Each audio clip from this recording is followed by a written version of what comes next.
black and blue. Why don't you know? You got me moving much too slow. Why can't you see? You got me chasing honeybees. You make me fall, broke me up and took it all. Call me your master boy. Da, da, da, da, da, da, da, da, da, da, da,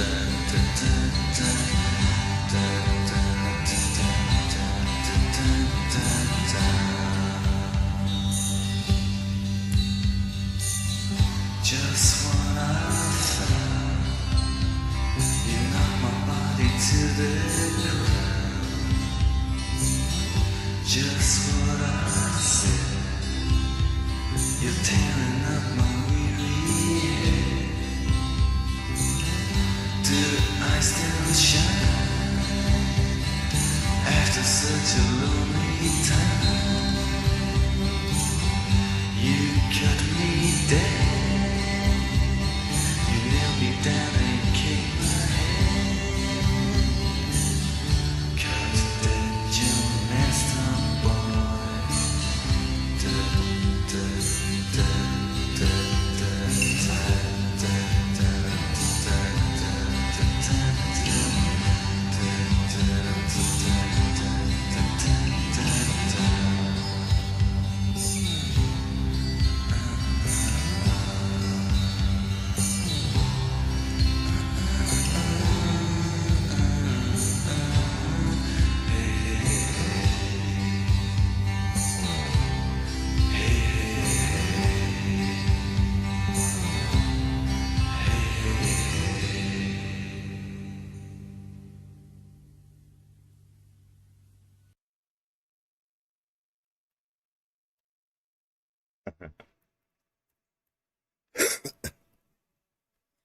All right.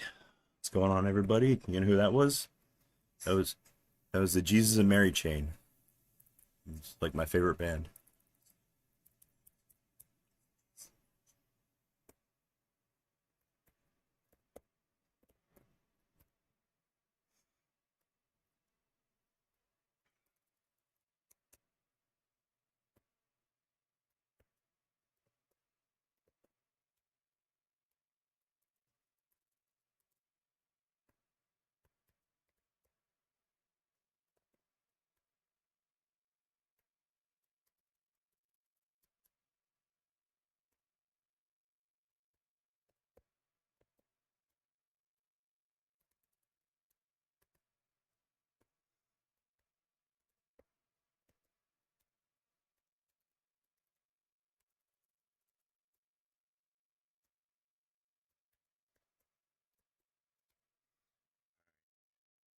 So, don't mind me, everybody. I'm just working on packaging a brand new updated GCC toolchain, a suite of toolchains, more or less, for my PS3 Linux. I've been working on this build all day. This RPM is kind of misbehaving on me, so keeps telling me that I've got files listed twice in my files section, which are not listed twice. I don't know where it's getting this idea from. I don't know if it's injecting its own like mystery code into my spec file when I build or what, but anyway, so yeah, check this out. According to the error messages from my last attempt at building this package,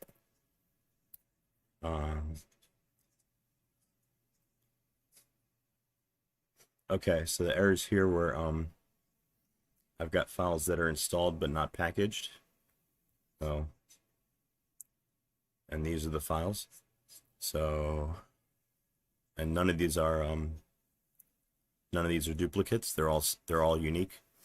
So I just copy and pasted these full path file names into my files section of my spec file. I'm basically telling RPM to package these as part of the GCC package, and according to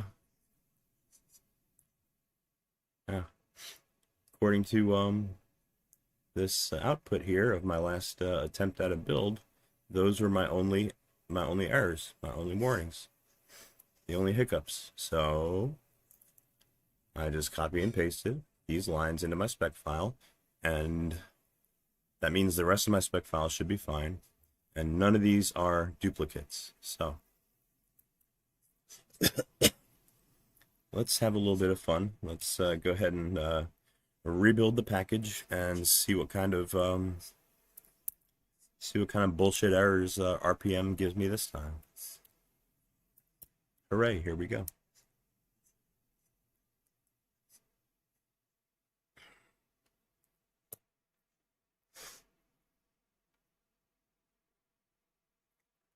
And over here in this terminal, I'm logged into my PS3, and we are compiling a brand new glibc optimized for the cell CPU. Should be getting pretty close to the end of the build now, and well, we'll see. I think it still has to do its testing suite, so maybe not. Maybe I spoke too soon. Anyway, yeah, this build has been going on for most of the day, because glibc is a pretty large package.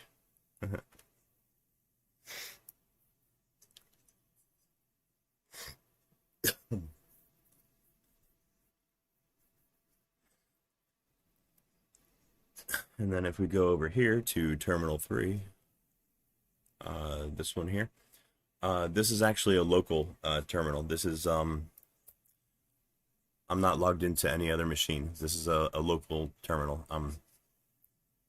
It's logged into the machine that I'm streaming from now, and I'm in my PS3 Linux website directory, which is where I'm building my PS3 Linux website, or at least I'm rebuilding it. Something I've been meaning to do for a while. This is long overdue. My website has been needing a facelift for a pretty long time, or some improvements. So that's what I'm working on here. This is my website directory. I'm building this website with Hugo. It's a static site generator. Works pretty good.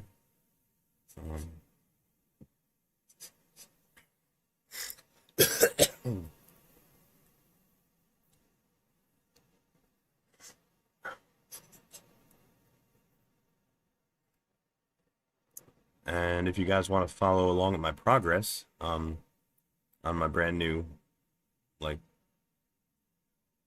PS3 Linux.net 2.0 website, you can do that. You go to your web browser, and go to my website.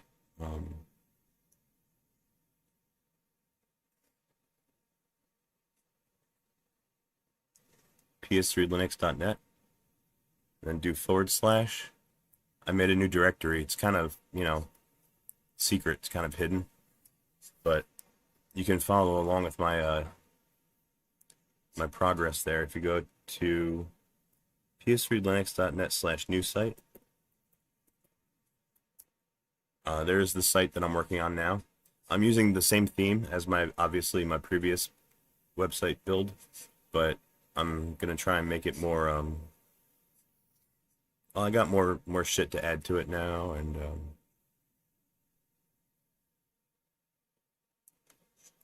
now that I've developed my a working live ISO for my PS3 Linux project, I need a decent place to post my files for download. So that's what this is gonna be. And actually, I need to update this because I've made a few changes since the site looked like this. Hold on. I wrote this little script. It's dumb. All it does is copy files over to a different directory.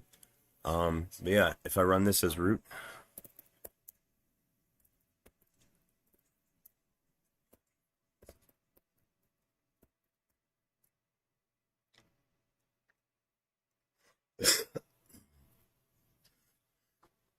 that copies my whole website, all the files and everything over to my web server, the directory that I'm serving my website from.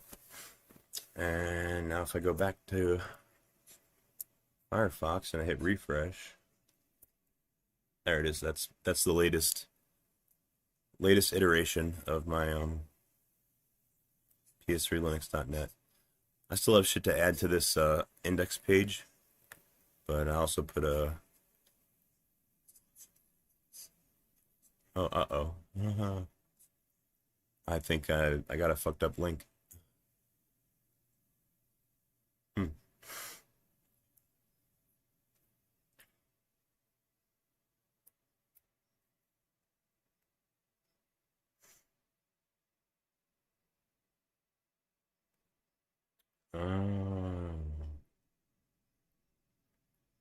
Oh hey, fly away. Yeah, did you get that? Memento Mori? It's a little bit uh it's a little bit morbid, but it's good advice. You know what I mean?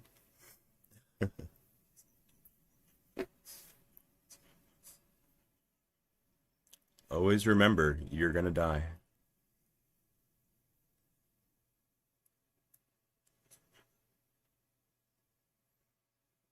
So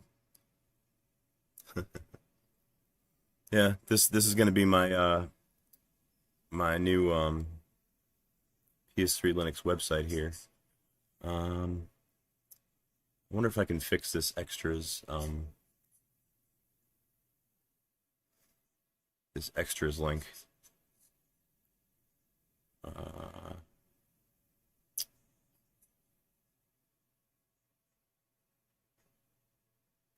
Let me try something.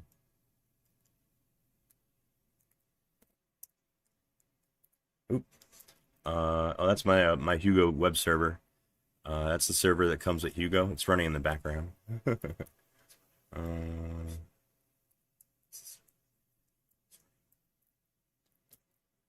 put it back in the background. All right. uh, Let me show you my the documents from my website.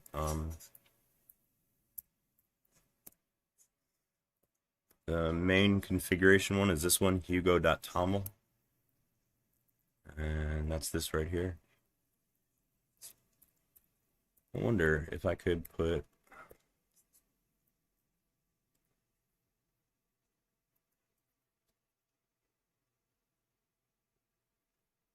yeah, intuitive player. This is I'm using Hugo to make my web page. Um,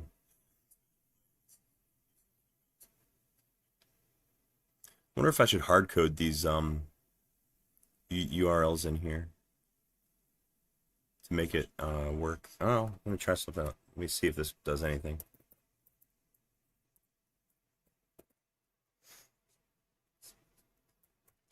Now I'm gonna hit W for save, and you'll see Hugo catches that there was a change to the site, and it's gonna update. Yeah, see all this junk at the at the bottom of the screen? That's output from the Hugo web server. It detected my website had a change made to it, so it reloaded it. It does that automatically, which is really nice. Um,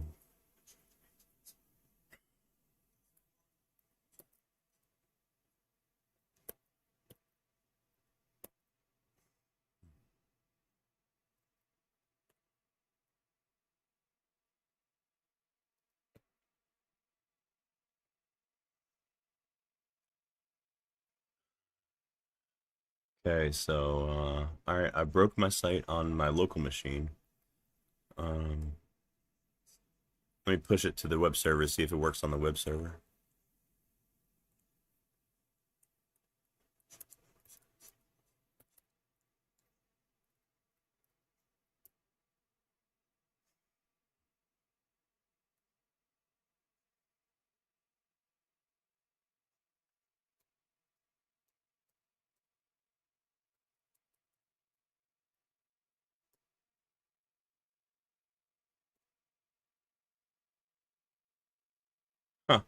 Yeah, now it works on the web server, but it's broken on my machine. Ah, well.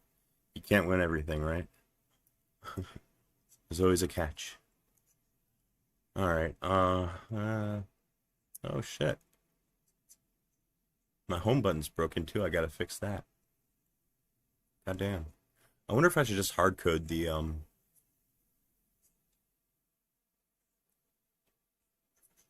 no, I'm not gonna do that.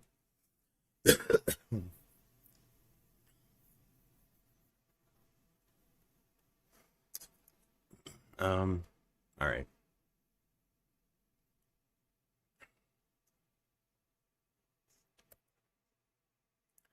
So yeah, I made an extras page, for just like stuff that's like not related really to PS3 Linux. It's like I could put like a bio on here. I could put like here's my PS3 consoles. All these links should work.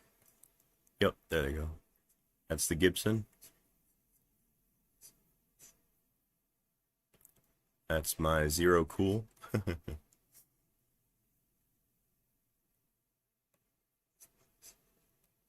And my beautiful Cordula.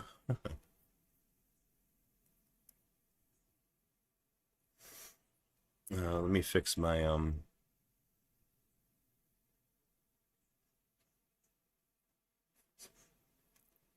me fix my index page.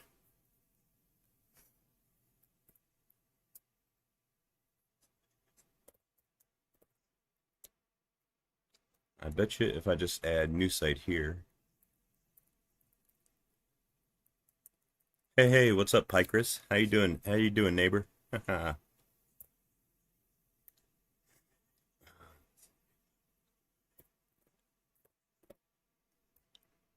Here, that should do it. Maybe I'll let me uncomment this as well.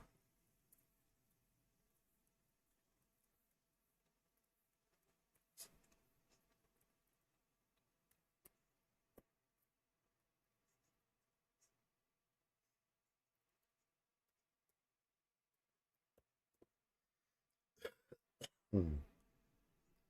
You doing good? I'm not doing so good. I'm out of weed. Well, I'm basically out of weed. All I got left is fucking twigs and shake. It sucks. Let's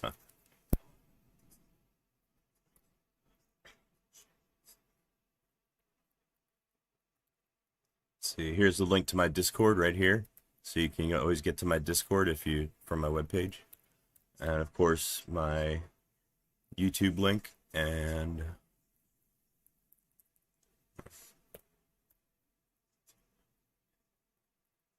above that we've got my GitHub. My GitHub repos.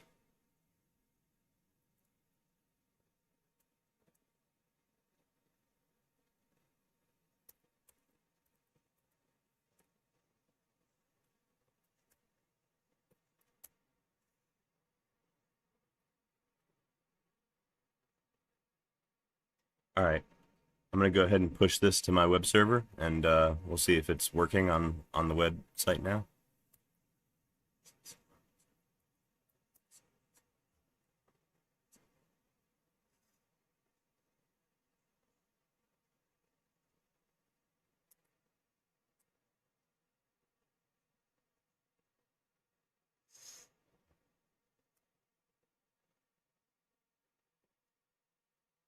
Yep. There we go. Now it's all right. So now the page that I posted. Oh, this one's. Oh, I know why that's broken. I'll fix that. Yeah. So um,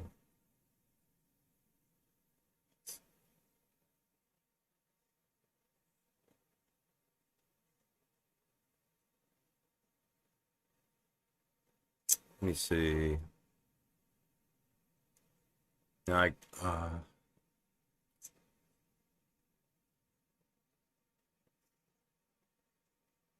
right. Yeah, a couple of things.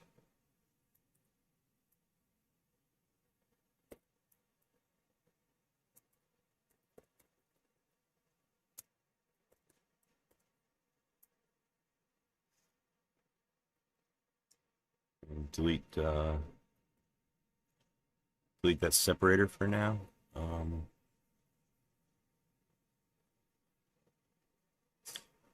Actually, you know what? I'll keep that separator and I'll delete this one.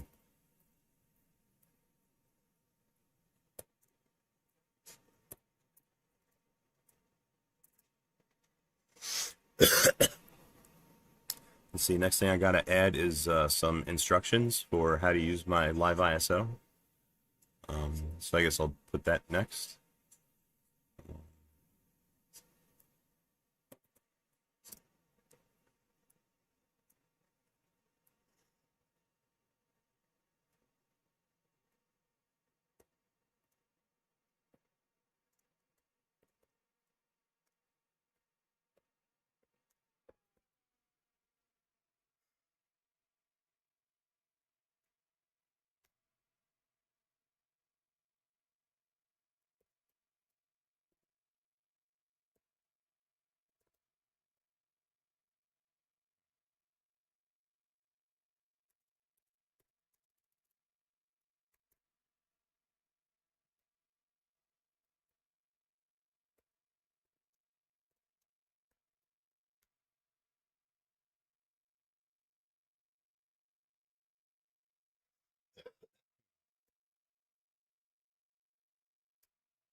Hey, hey, haha. What's up, Mr. Blackbird? How are you today?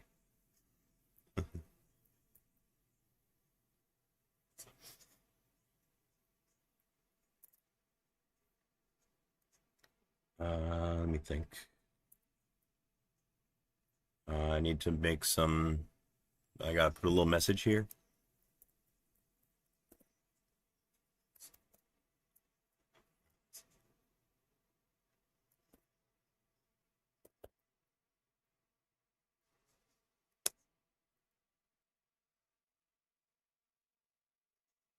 Oh, hey, yeah, intuitive. Yeah, I'm working on it now. If you want to follow my work, you can do that. I'm I'm posting it intermittently to my web server. Oh shit. Study yourself. Hey, how you doing? Um, yeah, actually, yeah, I made a lot of progress on the tool chain. As a matter of fact, I've been using Fedora 28 recently. Like on my PS3, I figured out a way to get it to run and boot. And what I've been doing is I've been using like the updated versions of the tools that are shipped with Fedora 28 to you know, as kind of like guides for like which versions I should of the utilities that I should use. Basically, since Fedora 28 ships with GCC 8.0 and it has an update for 8.3. Well, it's a 8 series GCC. So what I'm doing is I'm developing my toolchain around GCC release version 8. So it matches the toolchain that shipped with the operating system. So a major upgrade over the original toolchain that was released by Sony and IBM. Those were based off of GCC 4.1.1, I believe. Very old GCC, very old compiler. So yeah, I'm bumping it up to a toolchain based around GCC 8. It'd be quite an upgrade. I actually have been able to build the tools and I got them working before, so I know that it can be done on my system. And the challenge now is to instead of just compiling the tool chain from source and installing it that way, now I want to package it as a RPM package that can be installed from a package manager like DNF, you know. So, yeah, that's kind of, I'm actually kind of working on that right now. You can even see here, I mentioned my work with the tool chain here in this paragraph on my website. PS3 Linux is primarily meant to facilitate studying and experimenting with the PS3's exotic architecture. Yeah, I've made a lot of progress. Yeah, I've made a live ISO, a live Linux ISO that boots on the PlayStation 3. You can boot my ISO on your PS3, and I've actually also included a install script, a very simple install script that if you specify what partition you want to install Linux onto, yeah, the script will automatically install a very minimal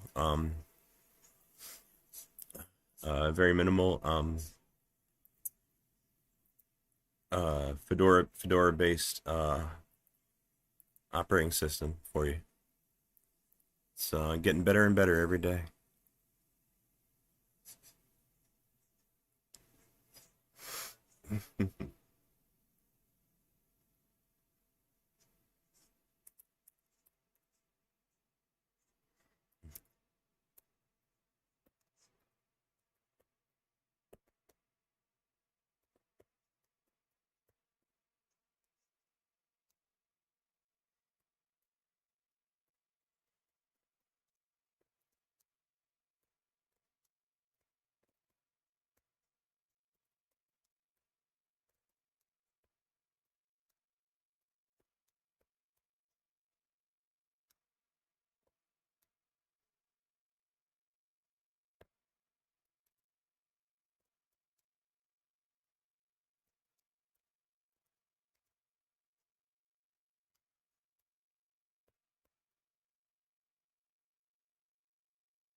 HTML and CSS.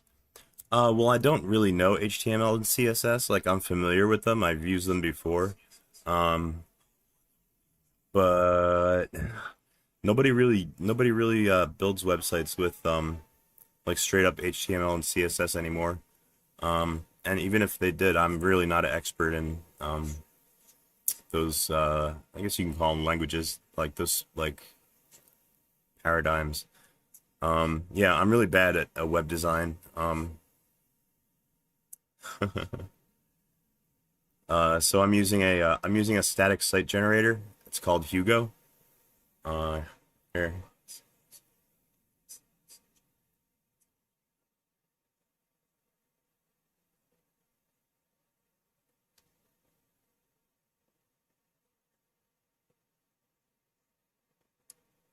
Oh wow, good news. My software builds are actually they seem to be behaving. They're working. Wow. Uh-huh, very nice. Finally, some good news. Anyway. Yeah, let me show you the website.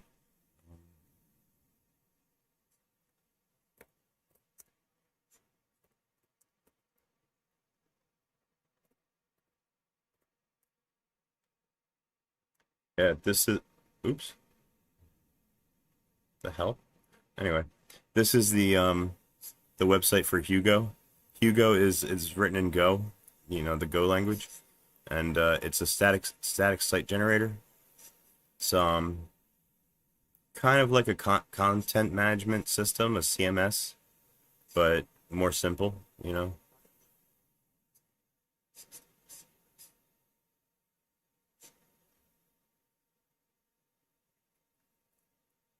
It's a cool website. Oh, thank you. Yeah. Oh, by the way, yeah, let me show you. Yeah, if you want to follow my progress, like on my new website build, I guess I'll close this one. Yeah, what you do is you go to my original website, my old one, which is still up. It's at PS3 Linux.net. But then what you're gonna do is at the end you're gonna add slash, type in new site. This is like a secret subdirectory on my website where you can watch my progress of my brand new build, which is this right here.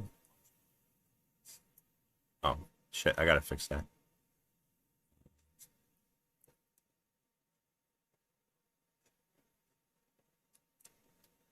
Craziness. You're determined on Fedora 12 and other OS plus plus. Um, how far have you gotten on that on that kind of on that procedure? Like, all right, have you attempted to get um other OS plus plus and Pettit boot working already? I can't remember. Let me fix that posts link.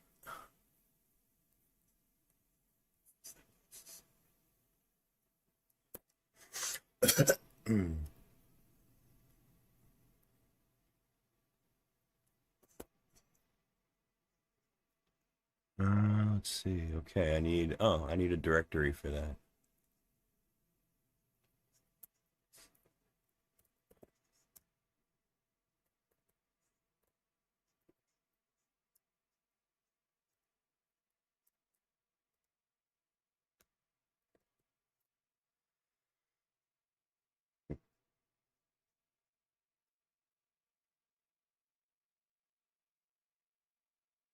All right, let's see what that does.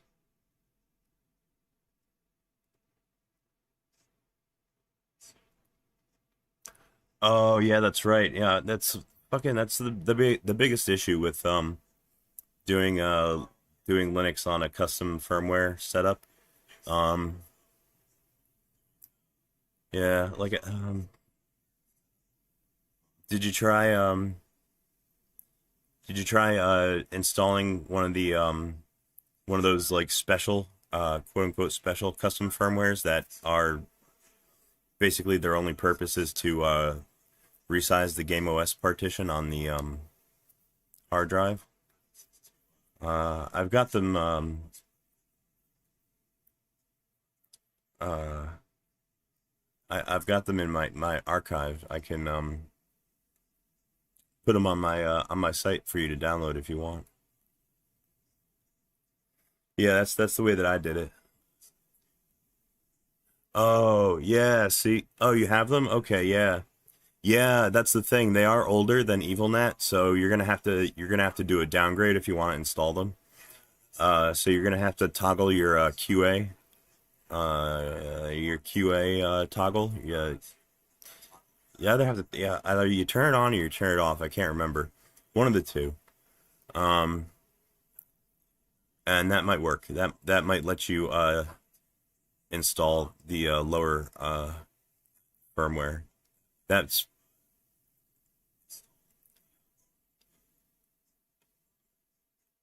I done downloaded. I done downgraded. Oh, okay.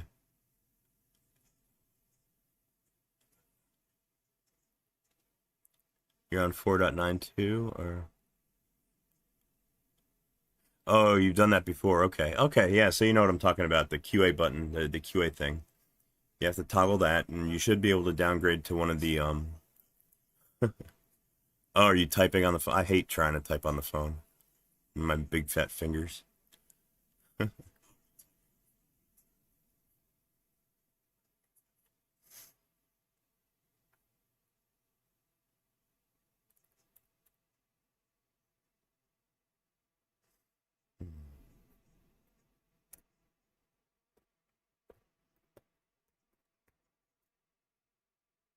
All right, let me push my current site over to the Oh, wait a minute. Let me that's not my current site.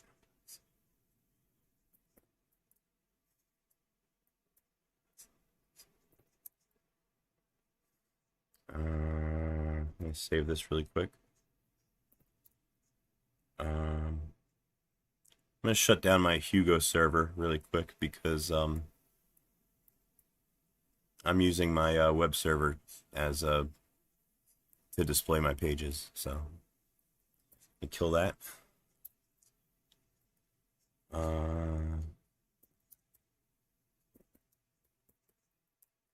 Delete my public directory and remake it. Okay, now my website should be in my public directory. Now I'll copy the contents over to my website.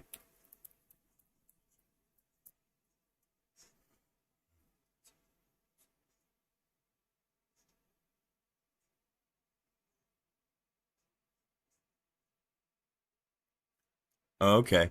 Yeah, in my experience, the QA flag doesn't always work, but yeah, it's worth a try. Um, it should let you downgrade. I don't know how big the hard drive is in your PS3, but the last time I did that procedure, I went with the half and half. There's a one of the firmwares will um, basically split your drive in half between other OS or Linux and Game OS, and I find that works pretty good. I think there's one that gives you like 20 gigabytes for Linux, which is fine for like messing around, but um, you're gonna want more space.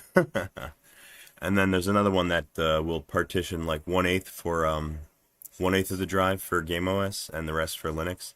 That's another good idea, but it's gonna kill your it's gonna kill your PS3 gaming capabilities for the most part. Let's see. But yeah, once you after you install one of those special firmwares to split the drive, and then I think you have to do a like a system restore in order to apply the changes, and then you can install Petit Boot. And then you can go into Petit Boot. There's a script that you have to run in order to give Petit Boot access to it'll basically create PS3 DD for you. At least that's what it did on my system. And yeah, that'll let Petit Boot access the PS3 DD. Or at least that's how it worked for me.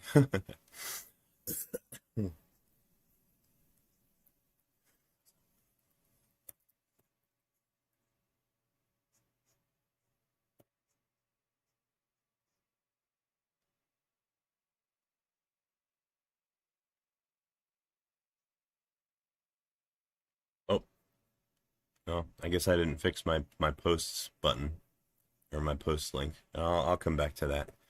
Uh, I got some exciting shit to show you. It looks like. Um, okay, number one. This is my GCC build that I'm trying to build for the PS3. Oh shit, you're driving too? Yeah, that's rough. Be careful. Don't get caught. Uh, Cops hate when people use their cell phones in the car. All right, so my GCC build is still building, and it's It's very, very far into the build. It's actually, what it's doing now is it's unit testing, uh, which does take a long time. Matter of fact, unit testing I think takes longer for GCC or glibc than the actual build does. This build has been going on all day, but so far so good. It looks like it's gonna succeed. So watch it get to the very end and fail. That'd be funny. All right, and this is my GCC build. I'm actually running this build on my desktop computer inside of PowerPC Chroot, because trying to do this like this is iterative. I have to rebuild it like constantly, and yeah, this would take forever on the PS3. So I'm doing this in a Chroot. So the good news, I finally was able to package the the GNU C toolchain. That's the only one that I've built so far. But I'm finally at the point where all the files from that build are now packaged, and it seems like there's no errors at all. No files are out of place. There's some warnings here, but those are like Python warnings. Yeah, they always show up.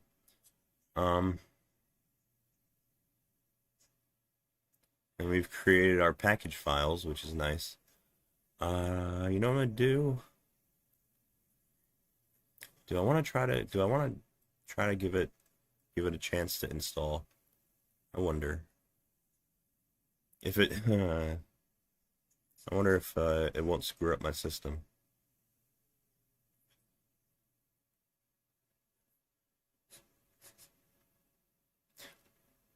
Well,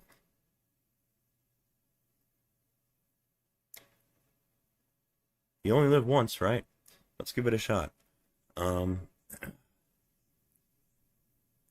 all right, I'm gonna try and do this upgrade outside of DNF. I'm just gonna use the RPM. Oh no, actually I can use DNF. What am I thinking? All right, I'm gonna exit my Chroot like that.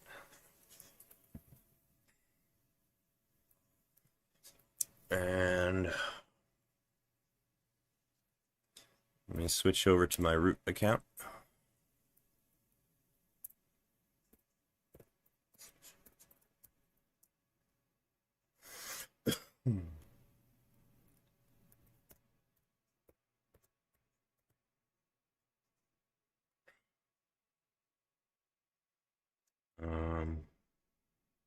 Maybe under RPM build.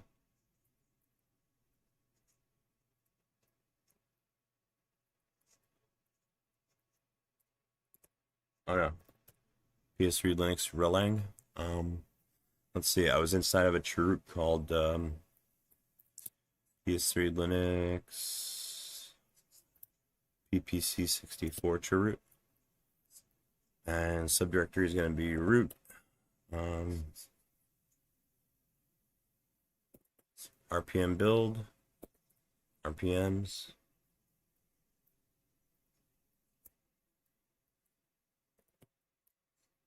Okay.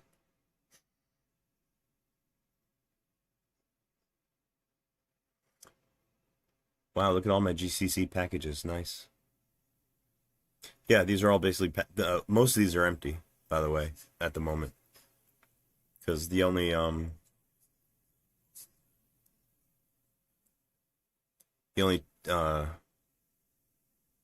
tool chain that I actually built was the GCC tool chain. So all right, I'm gonna copy all these files to my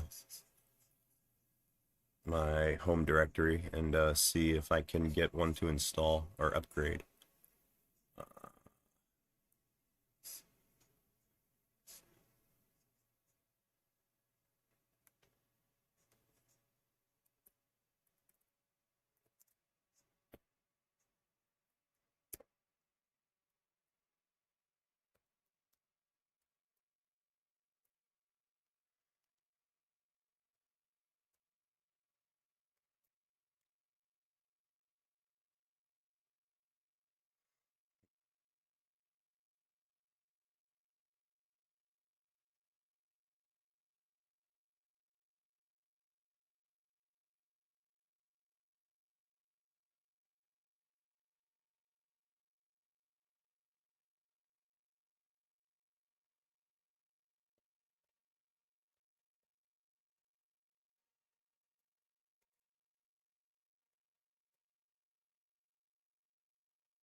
All right. Oh shit. Maybe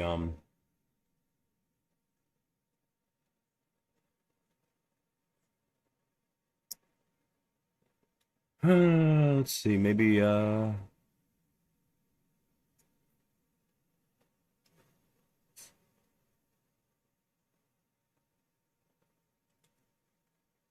maybe this is not going to be so easy.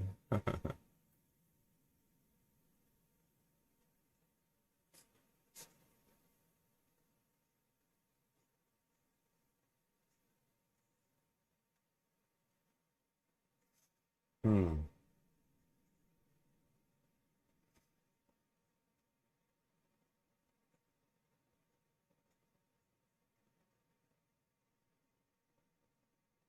Oh wait, what the hell am I thinking? What the? That's stupid. What the fuck am I doing? Um, I'm trying to install these packages on my Asus. My Asus is my desktop computer. This is an x86 machine, not PowerPC. This is not my PS3. Oh, that was stupid. I have to transfer these files to the PS3. Oh my goodness, what's happening to my brain?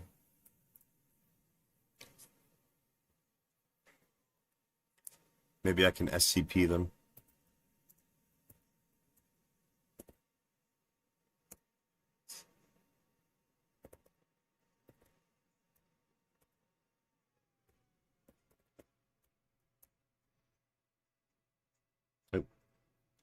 Oh, let me fix my SSH keys. Might be distracted by the comments. Actually, well, sometimes I do get distracted by the chat. Yeah, that's an issue sometimes. Like I've only got so much attention to spare, and yeah, I get easily distracted. But no, it's just I'm just being absent-minded.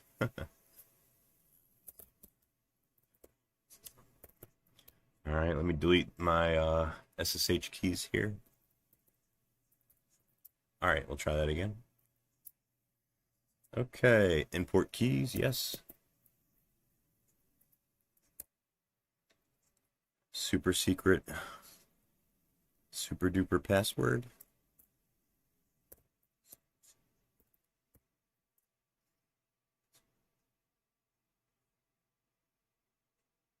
Oh, they're transferring now. Very cool. Well, you know what? It's not gonna work anyway, but we can see if we get a little bit less errors. I'm gonna log out of my desktop computer. I'm gonna log into the PS3.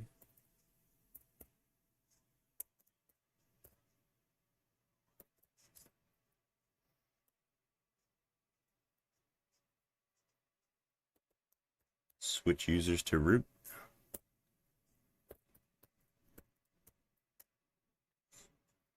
Now I should have all that junk in my root directory here. Very good. Um,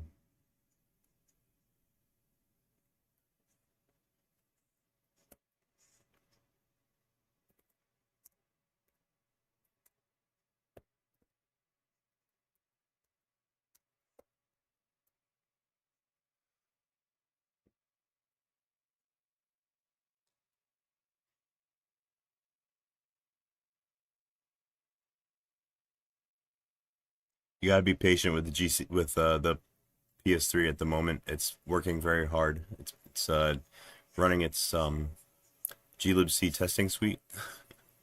This is taking a lot of CPU power.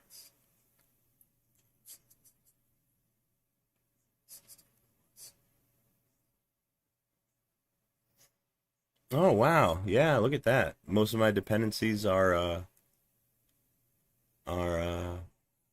filled, so that's good. Nothing provides CPP. Back home now, yeah. Yeah, it's not so good to be out driving while you're texting. So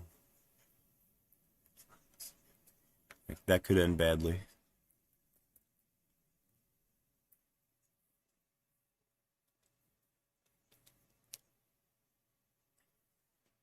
All right, let's see if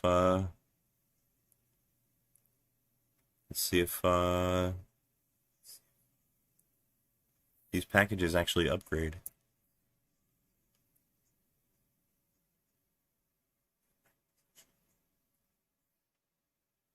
Then we'll test it out, see if it works. Although this should only provide the C compiler. This is not, there's no other tool chains in here. I hope I'll be able to uninstall it.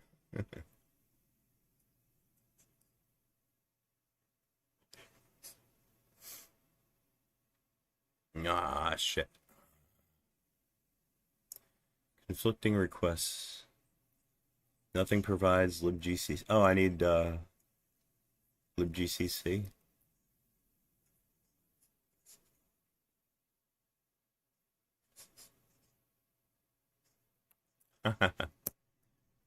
Oh, cool. Wow, you listen to YouTube in your car?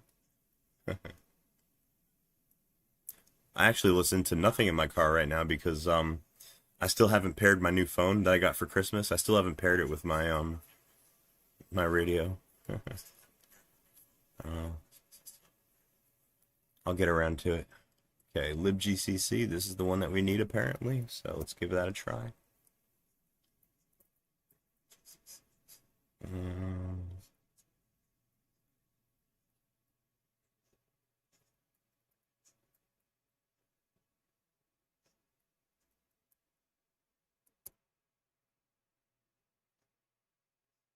Ooh, Android Auto. I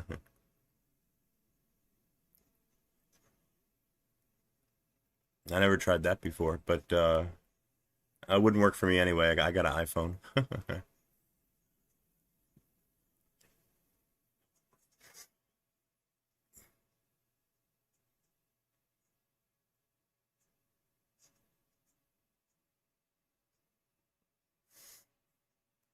Okay, we also need libgomp.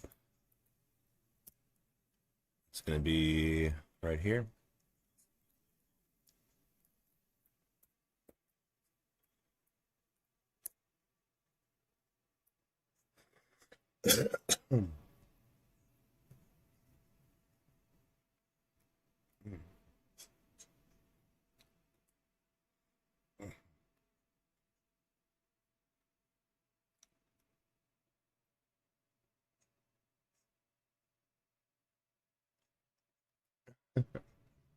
I know. What you know what? To tell you the truth, I actually do prefer Android.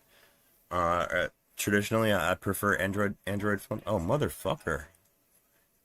What's with all these fuck ups happening here? Package CPP 8.3.2 requires libgcc. Oh, okay, yeah. Yeah, this wasn't gonna work anyway. I gotta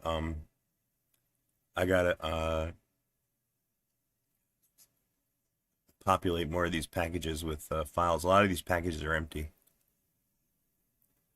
Yeah, this is kind of well, dependency hell. I mean, yeah, oh shit, I've been through dependency hell. It's more so when you're building a lot of stuff from source code, and yeah, you get down a rabbit hole of uh dependencies, and this depends on that, and this conflicts with that. So it's such a pain in the ass. Um, Package managers like RPM are supposed to fix that headache. Um, oh hey, what's up, Proxer? There he is. How you doing? Yeah, let's bring up the let's bring up the Discord.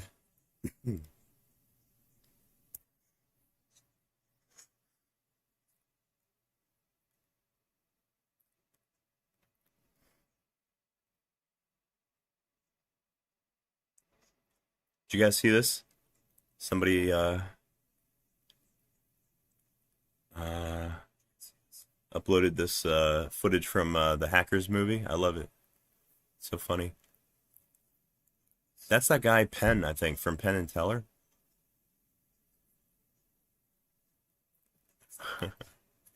Or maybe it's Teller. I can't remember. I can't tell the two apart. Let's see. Let's see. Let's see. Voice chat. Voice chat. Voice. Where's my voice chat? Oh, here it is. That it? Yeah. There we go. I Oh, love I how the got. first thing I see in your chat is Crazy Nez asking if there's anyone with Crocs today. Oh yeah. Yeah, that's gonna be like the running joke. I almost used the same thumbnail as as the other day, but I try not to. Why didn't I why try. I didn't try not to you? reuse them like more than twice. Oh, Or- okay. Wait, does that imply like you're gonna use it another time? What's that? Does that imply you're gonna use it another time? I kept it. I'll find something to do with it. Um, Cool. oh shit! I don't know if you can hear it, but my Linux PS3's fan is going nuts right now. I can't hear it. It's doing the it's doing its this is it right here. It's building all these locales for the glibc package. The test it's doing the testing suite unit testing, which takes a very long time. The good news is though that this build, if it was gonna fail, then it probably would have failed already. So there's a good chance it's gonna succeed. So this has been going on all day. Yeah, by the way, so what are you doing here exactly? What am I work? What am I like? What am I working on today? Yeah, like what are you doing here? Well, I got my brand new glibc building. That's been, like I said, that's been going on all day. This is my main project that I've been working on. I'm trying to build a updated GCC for PS3 Linux, and yeah, I finally was able to package just the C suite, like the C toolchain suite, but it looks like I'm not going to be able to test the installation of just that tool alone, like not without like majorly overhauling the original like spec file, which I'm not going to do. So yeah, the only thing I can do right now is continue building the rest of these packages and you know, populate them and see if they fulfill all the dependencies that you know, these dependency issues that I seem to be running into. So I'm gonna delete these files off of my PS3. There's no reason for them to be here now. Hmm, I see, I see. Uh-oh, there's news about KQCFW? No. Uh, that looks like QCF. that looks like news to me. Hey, let's see. I might have to. QCFW mod is officially public, according to this Zitter post. Oh yeah. PS3 Super Slim owners, we finally have real QCFW. Quick heads up for anyone still rocking a Super Slim or 30X model. The QCFW Oh, nice. Bad WDSD mod is officially public. If you've been stuck with Hen and want something close to a full CFW experience, this is the move. The best Wow. part, the overclocking. You can finally push the RSX up to 750 megahertz or even 850 megahertz. It actually makes those laggy titles playable. How to do it? It's not as scary as it sounds. You'll need the latest HFW, the QCFW slash StageX files, and a HFW, small that's hybrid firmware. hardware helper like a Raspberry Pi Pico. It takes Uh, 20 minutes if you stay focused. Okay, can you please translate all that for me? well, I'm not sure what they're doing with the Raspberry Pi. That's interesting. I wonder if there's any soldering involved. I hope not. But that's good news. That's fucking yeah, because up until I guess up until now, yeah, your only option on the super slim PS3s and most of the slims was you couldn't install like a proper custom firmware. You had to use Hen. Hen is pretty good, you know. You can do a lot with Hen, but you can't do Linux though. Oh, there is some soldering, minimal soldering. Okay, well, um, So, Soldering on the So, PS3 isn't as scary as I thought it was. I've done it now. so what is QCFW? uh, I don't know what the Q stands for, but yeah, CFW is custom firmware though. Oh, Yeah, duh. so I don't know why I Pico's like didn't a figure mod that out. chip. Oh, I wonder how they're doing it. I guess they have to they kind of use it as a like a 555 timer or something. They have to glitch one of the chips on the motherboard. Maybe that's how the Xbox got exploited, I think, originally. There was some soldering involved on that too.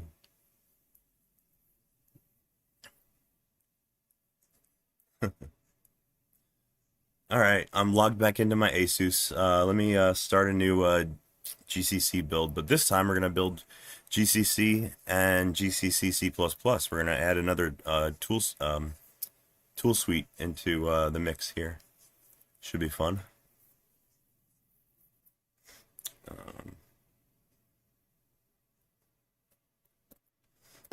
So let me enter into my PS3 Relang directory, and I gotta enter my chroot for PPC64.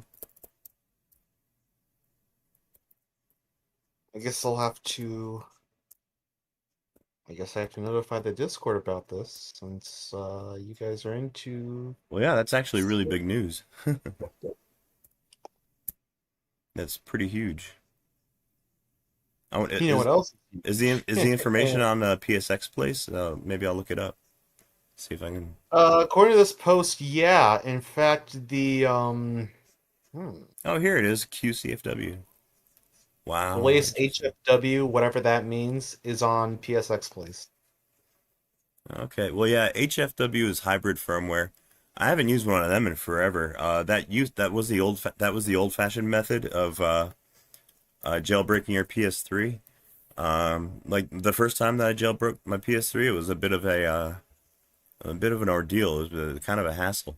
The way that I did it was I actually downloaded their website, their PS3 hacking website, and I ran it locally. And I logged my PS3 onto it locally. And the way that the website used to work was that it would install something called HFW, hybrid firmware first, and that would allow you to. Okay, yeah, Crazy knows what I'm talking about. Yeah, that would let you do the full-fledged custom firmware. It was like an extra step that you had to do, but that's you haven't had to do that in a long time. Wow. PS3 hen developer. I should try and get in touch with some of these people. I got questions. This is a hardware mod chip. Okay, for the Sony PlayStation 3. Supported models. Oh, there's not supported models. Oh. Oh, CCH 04. I never heard of one of those. check the announcement in the Discord. Double check to make sure that my summary is correct because I don't want to mislead anybody. Well, I would have to read more into this article here. But this is under announcement. Oh, nice. Wow. Yeah, check the announcement. Make sure that, Mod like I'm not to misleading anybody. install custom firmware on the Super Slim is now available.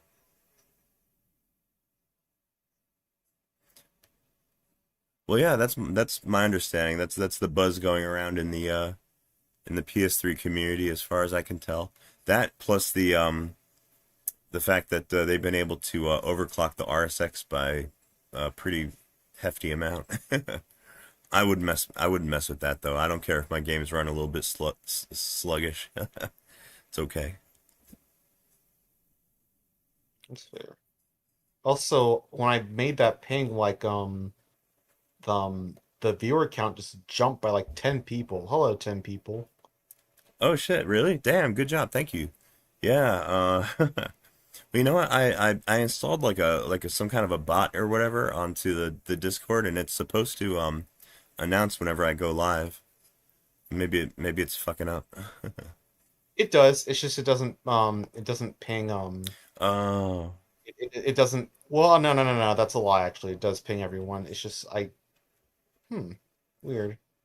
Why let's am I not see. getting pings? Not getting pings for it? Software installation, hardware installation. Oh yeah, I'm interested in this hardware, how this hardware glitch works. Currently Raspberry Pi Pico and Zero are supported. Okay.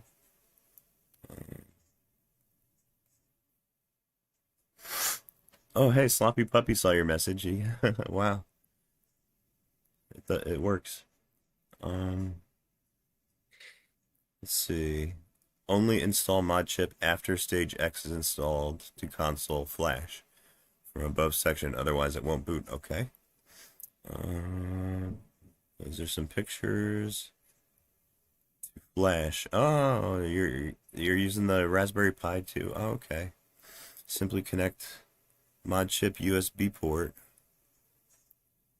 into your PC while pressing boot cell button.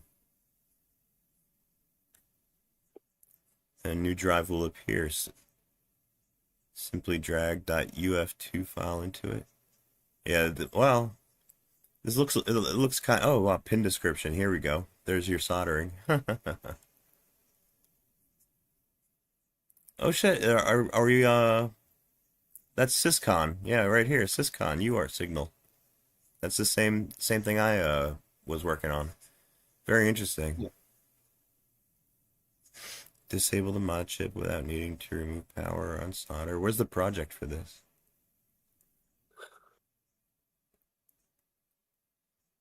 Hmm. For user with hardware flasher only. Okay, that's not it. I was looking for like a GitHub. Oh, here's a GitHub.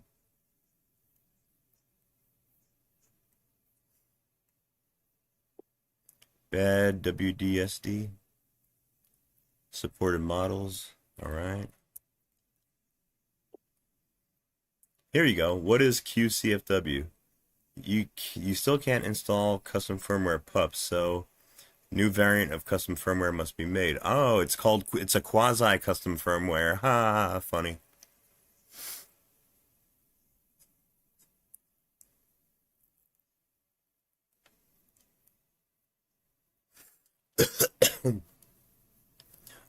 Oh shit, sloppy puppy. That's a Firefox trick for opening in you just hit control and then click. Oh, that's nice. Look at that. I didn't know that. Shit. I gotta remember that. That'll come in handy. Wow.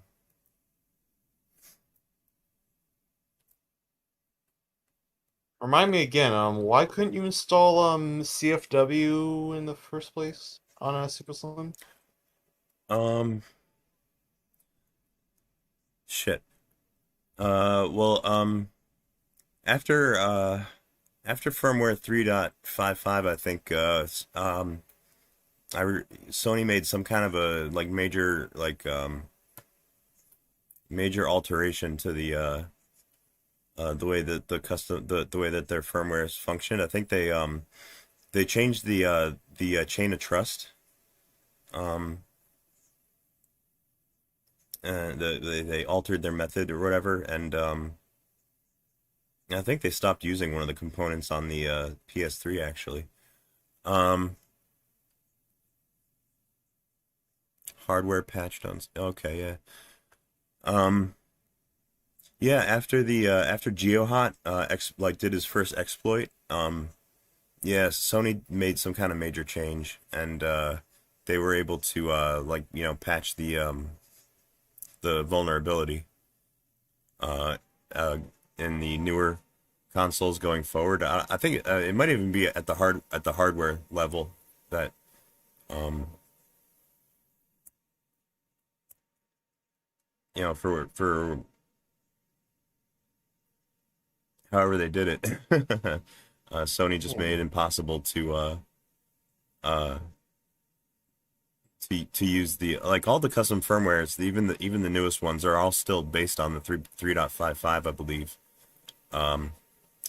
Custom firmware. All they do is they spoof their version number so that, you know, Sony recognizes it as, you know, 4.92 or whatever.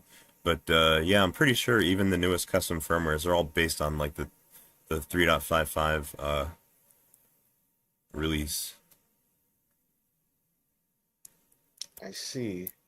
Or I could be talking out my ass. I remember reading that somewhere, but unfortunately, I'm not a super I'm not a super expert on how Game OS works. I wish I was. Is there a practical way to remove the Torx without the screwdriver? I have the regular Torx. Yeah, I had that problem too, Sloppy Puppy. Oh shit! There you go. Gabe knows what happened. 3.56 changed the keys. The crypto keys, I guess. Yeah.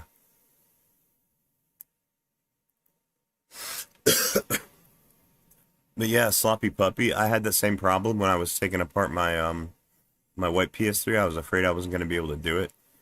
I actually ordered a set of secure Torx bits. You know that I could, you know, and that came with a screwdriver that I could use.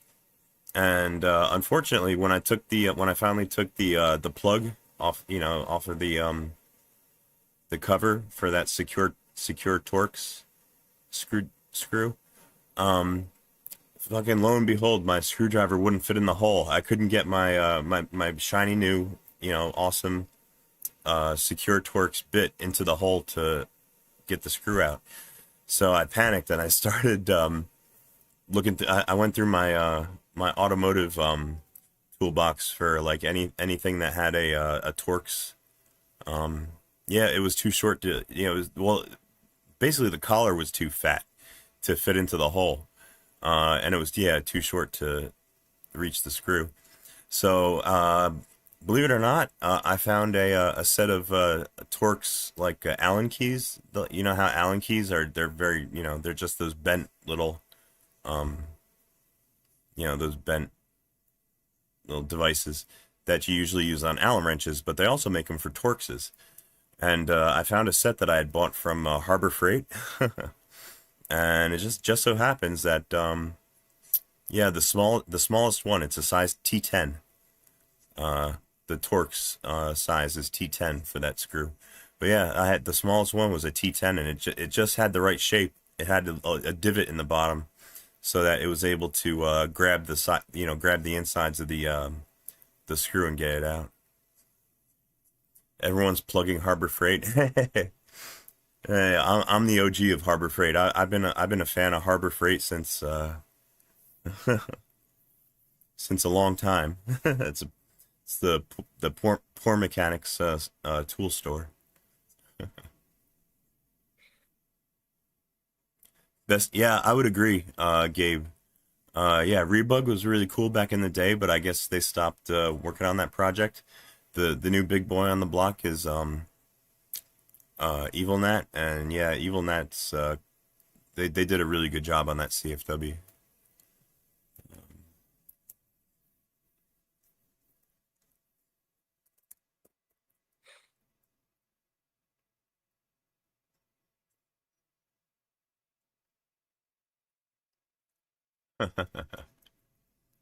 You finally grabbed it. Oh, grabbed the inside of the Oh, I thought you were talking about the Torx screw. Yeah, I want to clean out my my Linux PS3 as well. It's never been opened, and I got it back in like, I don't know, 2008 thereabouts, or give or take. And yeah, it's still got the sticker over the Torx screw for the lid. It's never been opened. And with all the weed smoke that I've always got in my room, plus cat hair, my God, that thing's gotta be a nightmare on the inside. Yeah, bye bye warranty. Don't worry about it. I think the warranty on all of them's expired by now.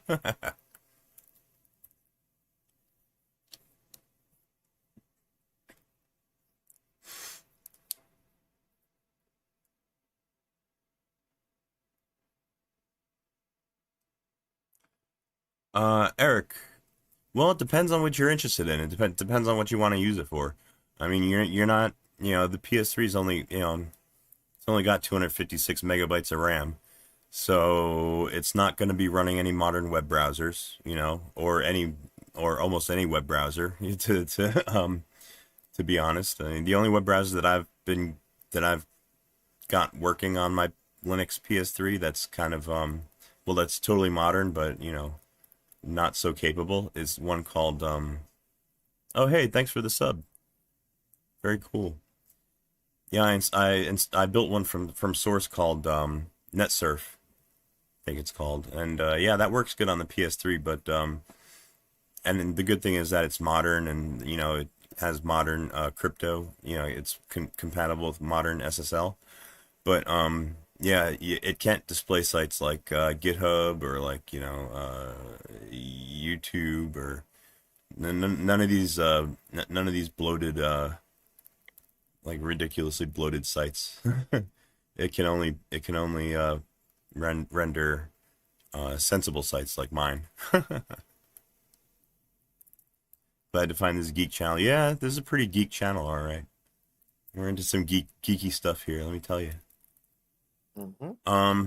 But yeah, to answer your question, Eric, like if you're in, like my main interest is studying the studying certain topics like the cell CPU and how it works. Like that's one thing, and also operating system development, especially for foreign architectures, which is why the PlayStation 3 is like a perfect toy for me because it lets me practice and learn about the things that I'm interested in. But like you're not gonna be like editing videos or anything on there, or um, running any kind of 3D heavy, any kind of 3D anything really, because the GPU, you either have no access or garbage access to it. Pick one. um, yeah, under Linux, basically just there's no GPU, so you really got to be interested in the cell CPU if you want to get a lot out of putting Linux on there. I mean, you can use it for like little common everyday tasks. Like I used my Linux PS3 in college. I did all my Java homework on there. I installed a Java machine, and I did all my Java homework on there. um, and you can do. It's mostly for studying development. You can study networking too. Like you can set up all kinds of like networking servers and things like that, and you can use it as like a target for penetration testing. There's all kinds of fun shit you can do. I actually installed Metasploit today out here on my Gen 2 machine.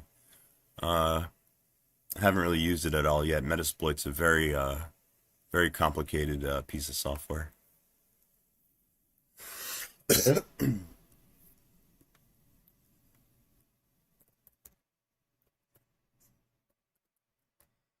Okay, here's my GCC spec file.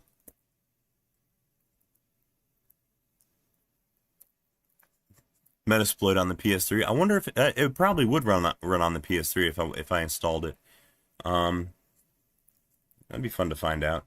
It's available as they release it. It's available as an RPM package, and I do have Fedora running on my PS3, so yeah, it might actually install.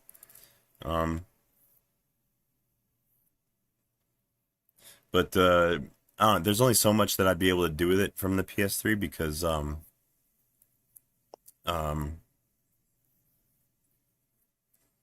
Metasploit. Let me put it this way: Metasploit is much more capable if I run it from my current laptop, the one that I'm streaming from.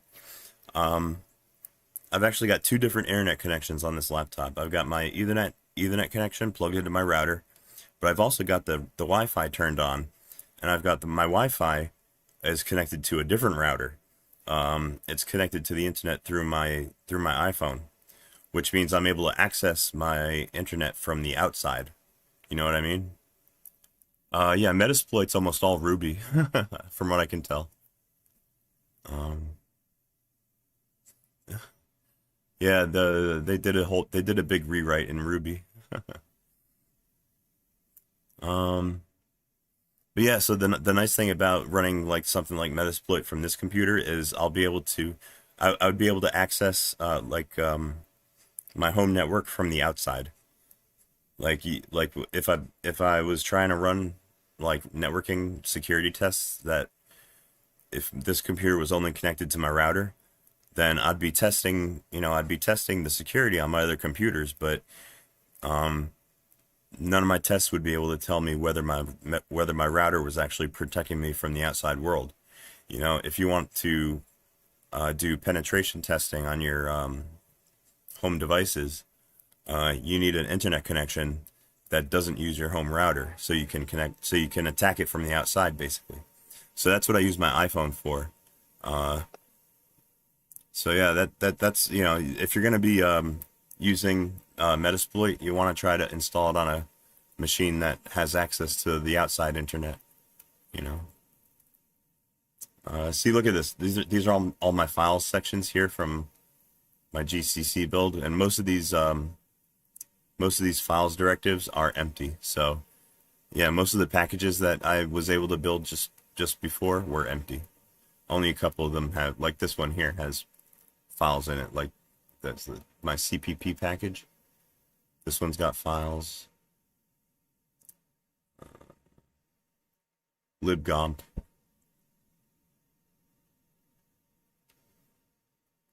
libgcc, and then this is the main one, GCC, which is huge.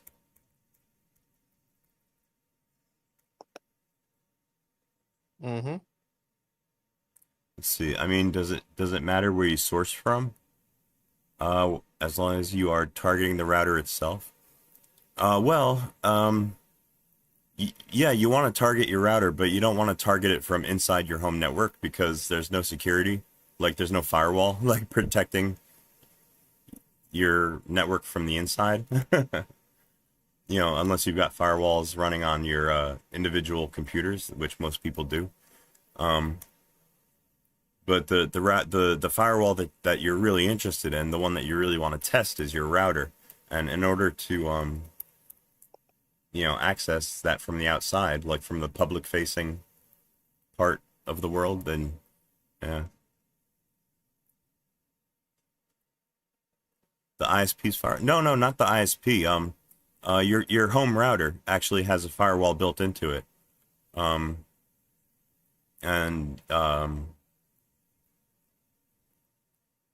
Yeah, that's the one that like most people have running. Like by default, it's generally turned on, and yeah, in order to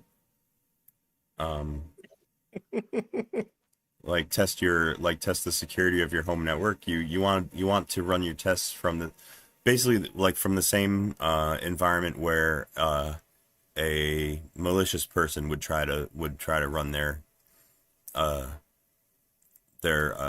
penetration software from, and that would be from the outside of your home network.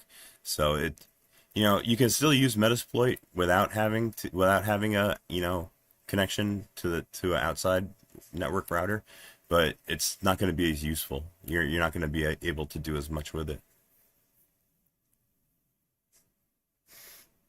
Oh, here we go. Look at this. All right, glibc is now deep into its unit testing. That's what that is right there. Oh, lordy, this is going to take a little while. All right, I'm going to make one little change to my GCC spec file for the build. I'm going to add another tool suite into our build. We're going to build not only the C tools, but also the C++ tools. It's going to be right here. Enable languages equals C. We're going to add C++ on top of that.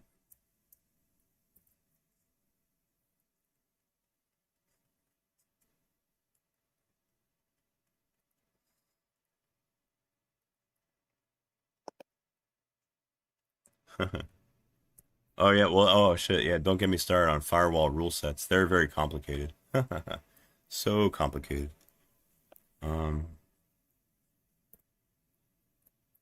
Also, like the older style firewall, the IP filter utilities.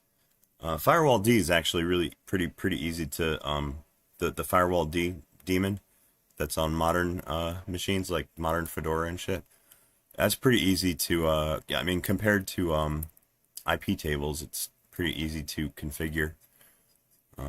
IP tables is a pain in the ass.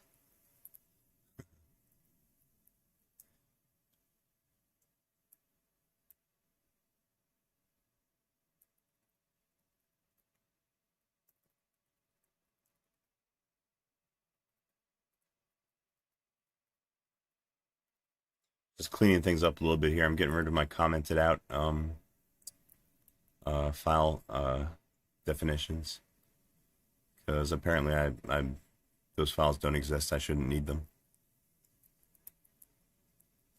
Did I ever learn about what's that BST and AVL? AVL sounds familiar, but I'm not really sure what I'm not really sure what you mean. Shit's twisting up your brain. Oh no. Does it have to do with networking? Because yeah, that'll twist up your brain. AVL, why does that sound familiar? Oh shit, yeah, binary search trees. Oh my god. Haha. Yeah, when I took my data structures and algorithms course in college, yeah, I took that class. It was all in Java. Which was my first time working with Java, actually. Um, yeah, that's that shit. Those binary trees. Yeah, did you ever have to rebalance one?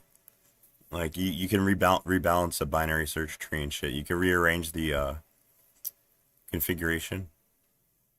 Yeah, yeah, yeah, like are you talking about like a red black tree, something like that? Um, oh, it's probably related. Well, a binary search tree is um kind of like a chain of references, kind of like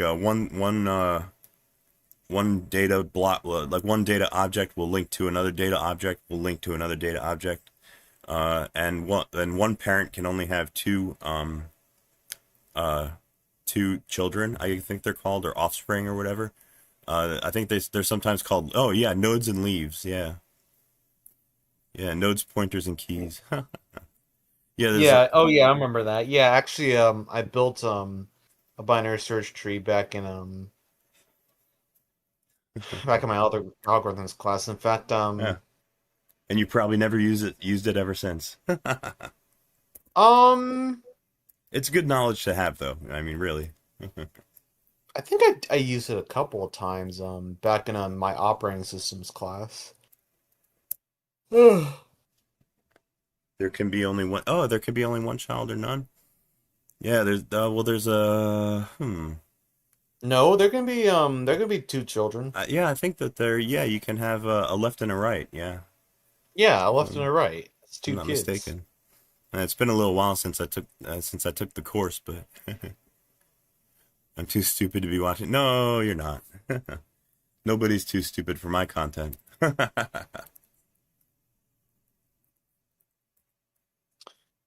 Actually,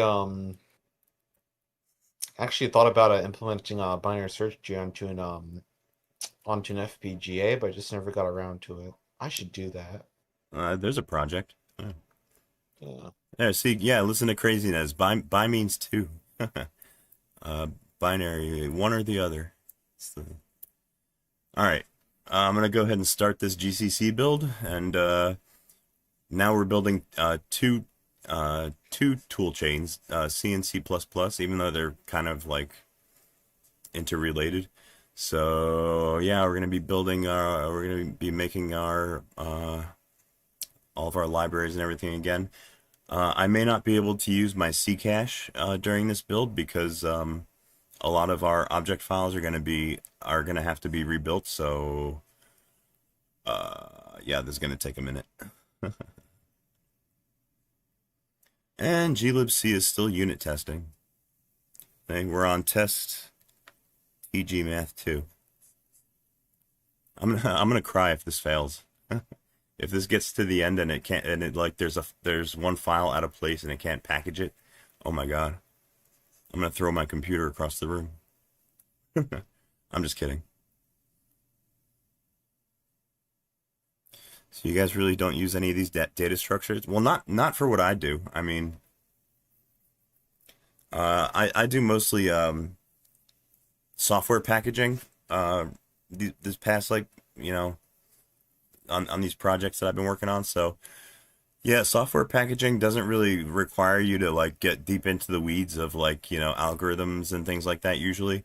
It does require you to be kind of like a jack of all trades, like a master of none. Like you have to know at least enough about a variety of languages in order to be able to write your own patches.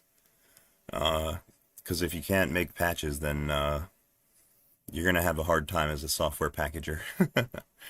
So yeah, I can write like Python package, C patches and things like that. Java, and you know, I've actually made some kernel patches too, but I've never submitted them anywhere.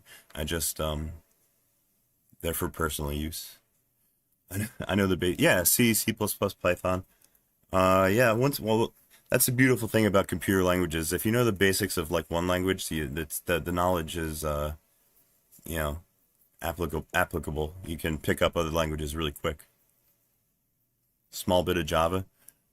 Yeah, Java was very strange to me at first. It was my first object-oriented computer language. Like before Java, like before my computer science courses in Java, I'd only worked with C and assembly, and those are not object-oriented at all.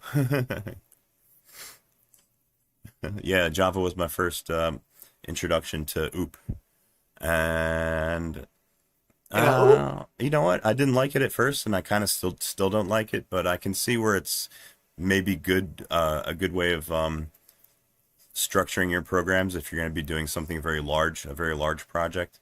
Like you'll want to consider using object-oriented design principles, but yeah, I've never worked on a project that big before, so yeah, it's very hard for me to kind of wrap my mind around the usefulness of object-oriented coding. Your first language was C++? Ooh, that's rough. Yeah, I don't care for OOP really either. If given a choice, I'll always go procedural, you know. In a oop, OOP, more like oops. in a oop, in a oop, skis, skis, skis, in a oop, in a oop, in a oop. Oh my goodness. Please, please, please let there be some coffee in the kitchen. All right, you guys, my mouth is getting a little bit dry. I'm gonna take a little breaky poo and get something to drink, and I will be back in a moment. So bear with me. Give me like 5 minutes. Mm-hmm. Let's see. Anything good to listen to here? Nothing you haven't heard already before a million times. Sorry, guys. Keep playing the same music.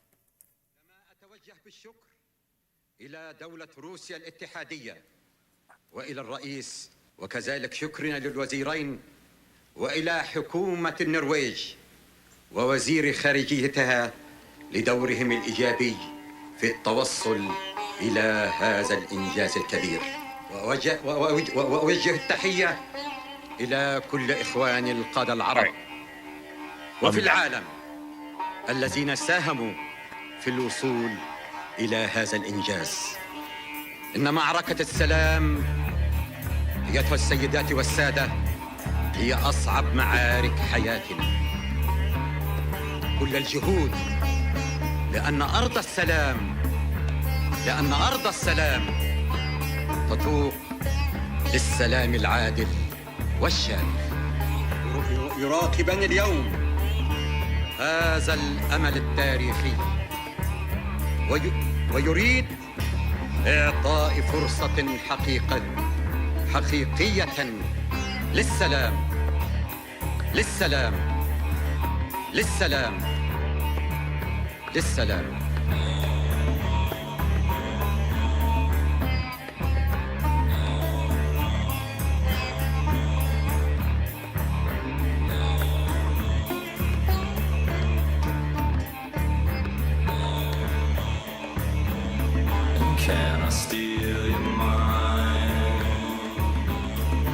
can I crawl down inside? And when I am a child, and can I feed in your eyes? And can I drink the air in your lungs? And can I breathe your sweet thick blood? My love is everywhere. No, you will never escape. I love your body and mind.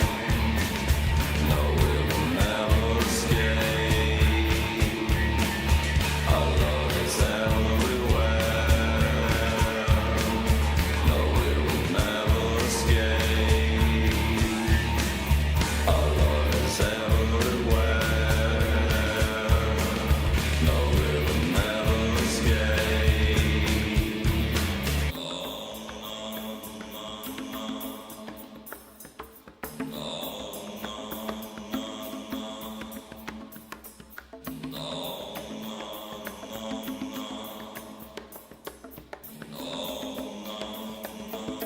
Then can I take out the cord and steal the fruit in your hair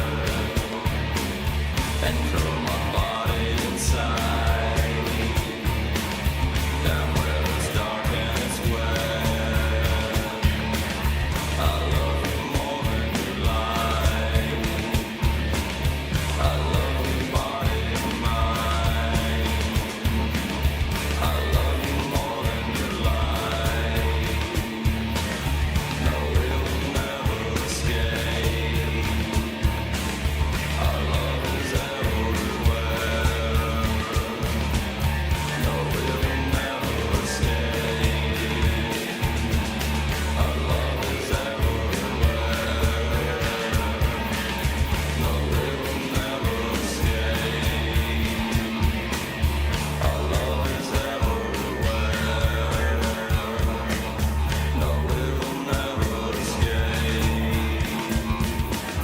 Our love is everywhere. No, we will never escape. Our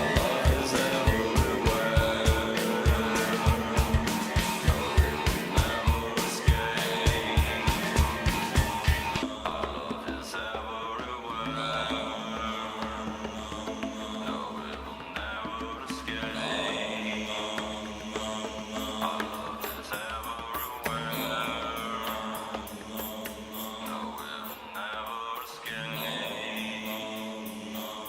No, we will never escape.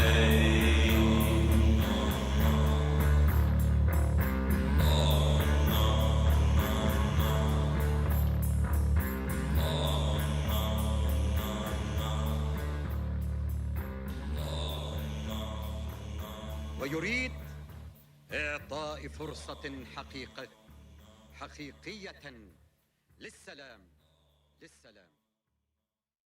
كما أتوجه بالشكر إلى دولة روسيا الاتحادية وإلى الرئيس، وكذلك شكرنا للوزيرين وإلى حكومة النرويج ووزير خارجيتها لدورهم الإيجابي في التوصل إلى هذا الإنجاز الكبير. وأوجه التحية إلى كل إخواني القادة العرب وفي العالم الذين ساهموا في الوصول إلى هذا الإنجاز. إن معركة السلام أيتها السيدات والسادة هي أصعب معارك حياتنا. كل الجهود لأن أرض السلام تتوق للسلام العادل والشامل. يراقبان اليوم هذا الأمل التاريخي ويريد إعطاء فرصة حقيقية للسلام.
And can I take out the core and steal the fruit in your hair and curl my body inside down where it's dark and it's wet. Hey, hey. Hey now.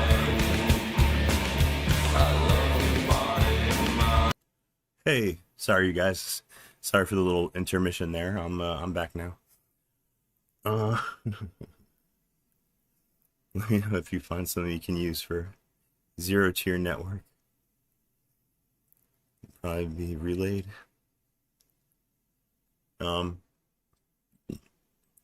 Yeah, I just realized today that I don't have bind utils installed on my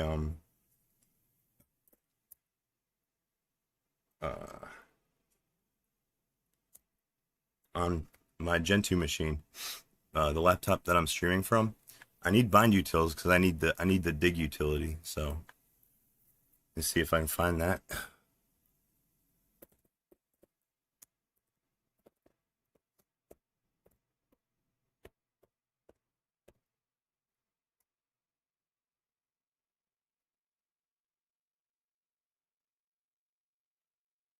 Oh, Tailscale. Okay. I'm not too familiar with Tailscale, but I know it's for remote access.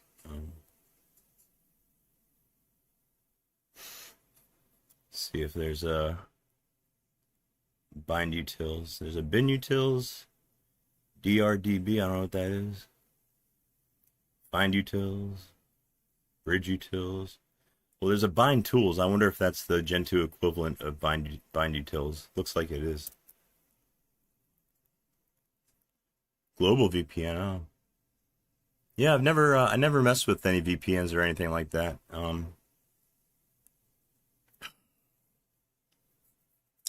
know that they can be pretty useful, but they're not like the security like silver bullet like some people think that they are.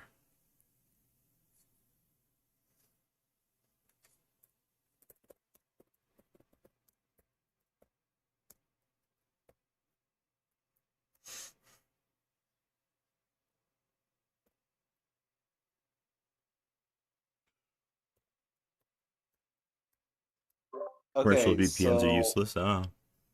Personal VPN. Okay, yeah, personal VPN. Like if you want to set up your own, uh, you have the capability. Yeah, that's probably a lot more useful. Let's see. Caps, that's capabilities. all right, question for you. Okay, so All right, let's go ahead and install this one. if I enter a room with 50 people, now a serial killer walks in Yeah. and murders 30 people. How many people are left in the room? You said there was 50 originally? Oh, and then a serial killer walks in, so there's 51. Now, Minus. hold on. I enter a room with 50 people. Oh, okay. You entered the room and there's 50 people. Are you number 50 or? Oh. Yeah, you're number 50, right? So then serial killer's 51. Minus 30? 21. My God. Look at all this green garbage I've got on my screen. So many so many compile tasks. And none of these well, this one's local, but most of this stuff is going on different machines.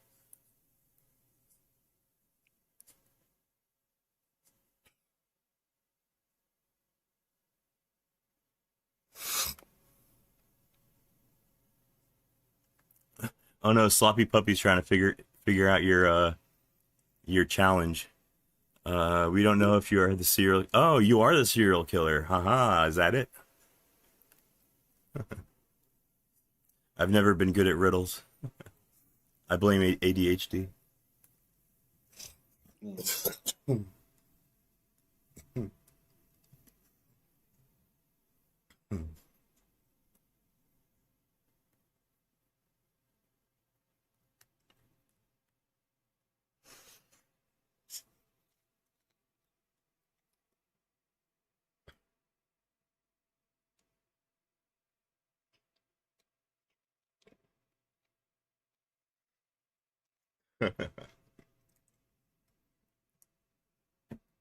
Uh-oh. Sloppy Puppy's determined. You like math riddles? Sloppy Puppy? Yeah, they're fun.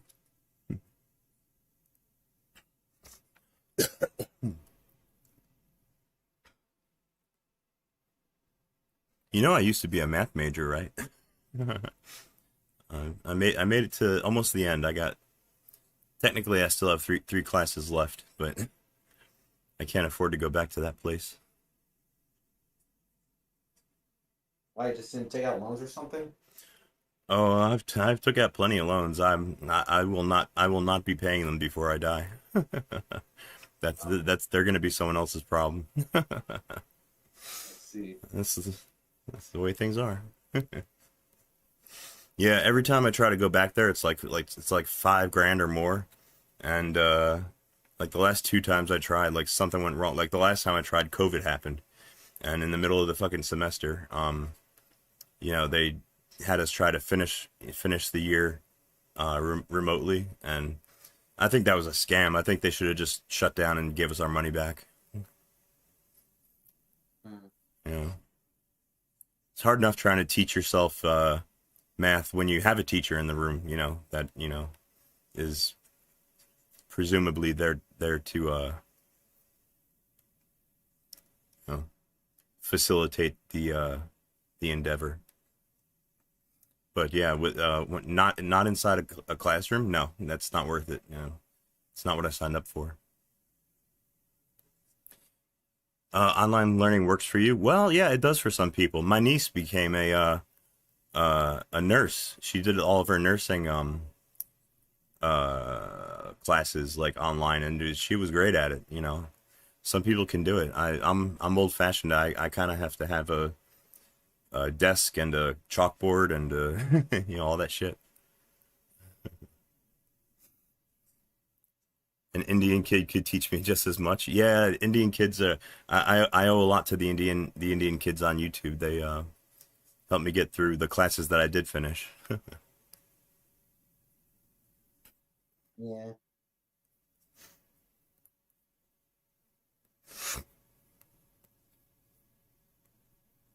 Hey, check it out. We got our bind tools. Sloppy Puppy, I'm gonna mess with you a little bit. You ready? You want to see your DNS info? Oh no, it might not work. 100.64.0.0. That's not your public IP. That's your never mind. That's your local IP. I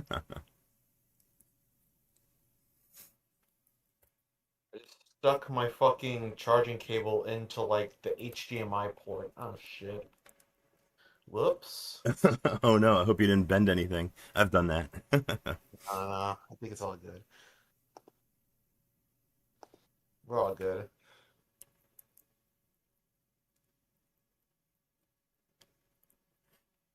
Yeah, I don't think this address will work with dig. Not from where I am in the network.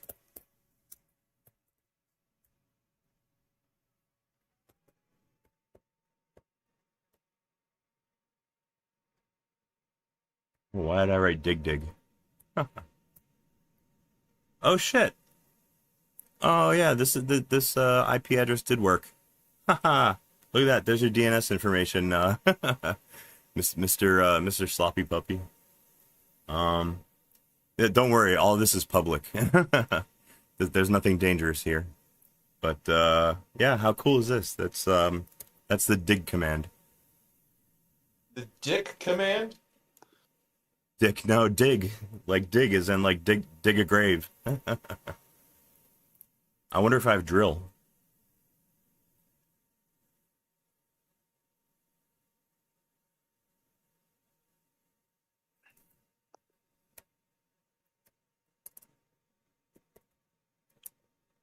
No, I don't have drill. I wonder what package drill is in. Oh. What does drill do again? Drill is like dig, but it's more aggressive. It's a DNS, like querying tool. You can I see. look up a site's DNS information.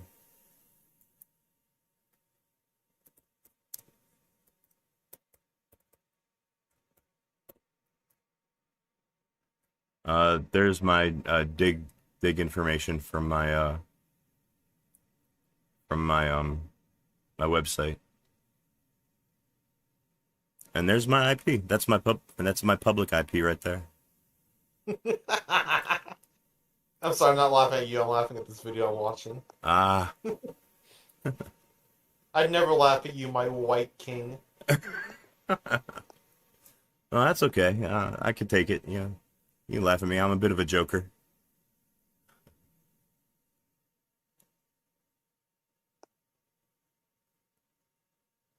Oh, okay. There's your public. Yeah, yours is kind of like mine.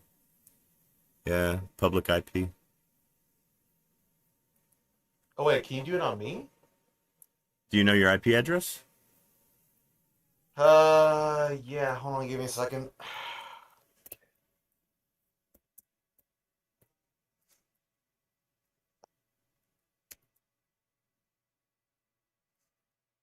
Yeah, it's 162. All right. See what we get here.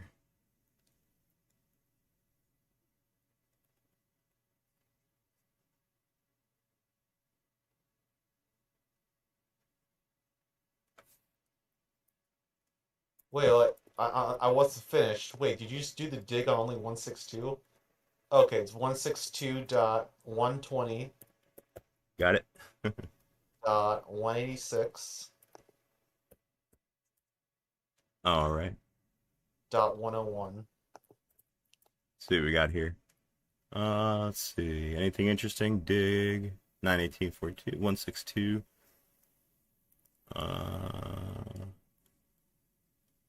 Global options plus CMD. I don't know what that means. Flags, options, CO section, EDNS, question section, authority section. Authority section. Is this supposed to trace out like the hops? Oh no, that's trace route. If I did oh, we could see how far we could see how far away we are from each other on the network. Hold on, how far away are we? See how many hops. All right, hop me.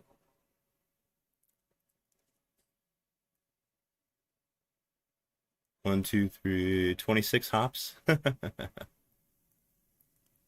Interesting stuff. Hey, Plainfield, look at that. That's where I was born. Nice. Plainfield, New Jersey. Comcast. Muhlenberg Hospital. It's not there anymore. So I guess apparently you're on a proxy. That's what Sloppy Puppy says. I think he's a bit more of a networking expert than I am. I know some things. Wait, I'm not a proxy. What the hell? Huh. A trace was about to share. Who cares, dude? No one's gonna come to his house and fucking slime him out. Yeah, I got no enemies, so Yeah, like you can look up your IP. Like, for example, my IP says I'm in the District of Columbia when I'm like 5 hours away from there. All right, ain't nobody coming for you, big dog. I'm not too afraid of getting doxxed. I'm a little bit afraid of getting swatted, because that's happened to. Did you know that's actually happened to Renee Reba? He's gotten swatted before while he was streaming. That's dangerous. I hope that happens to you. I'm kidding.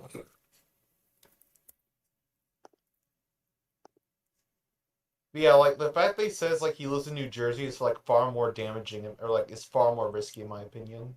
You know what I mean? I don't think like I don't think he's got anything to worry about. Oh, New Jersey's New Jersey gets a bad rap.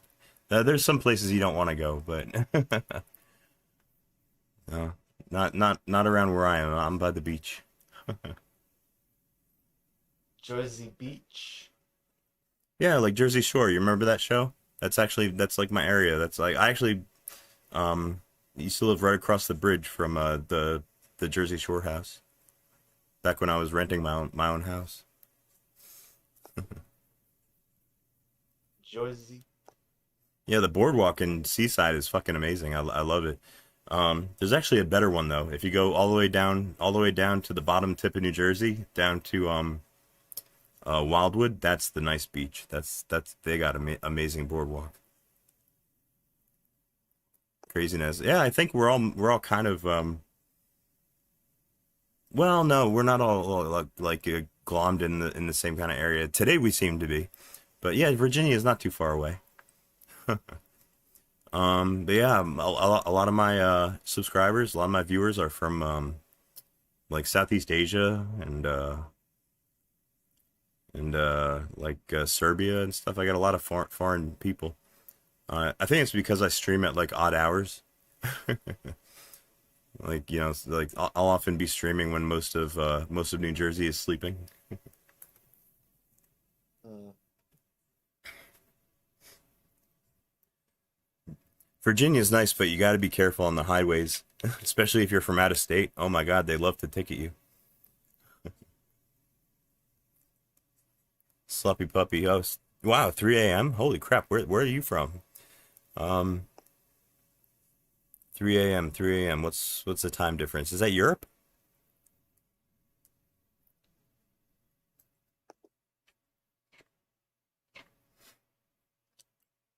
Yeah, that's right. That's why I thought of Serbia. Ah, yes.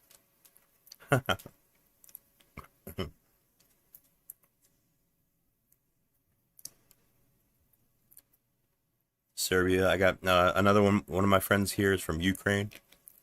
Yeah. Some Russians.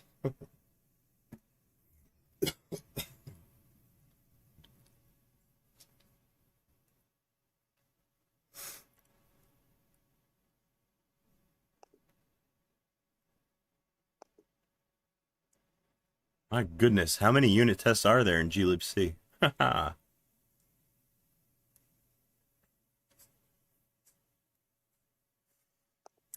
Oh, hey, it's Duality. What's up, big dog? How are you? How are you, big pup?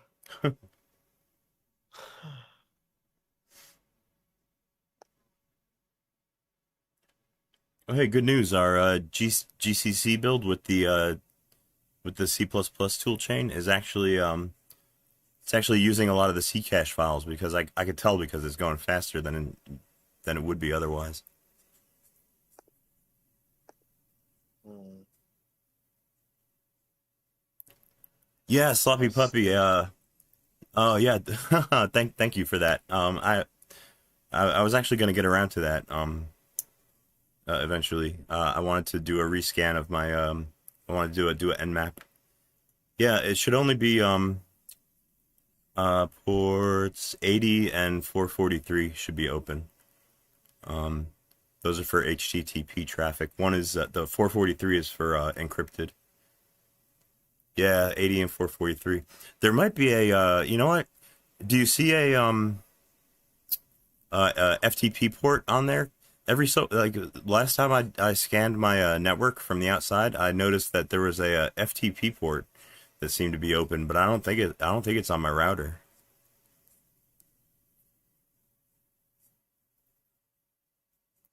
A McRib. My dad likes McRibs. I've never had one.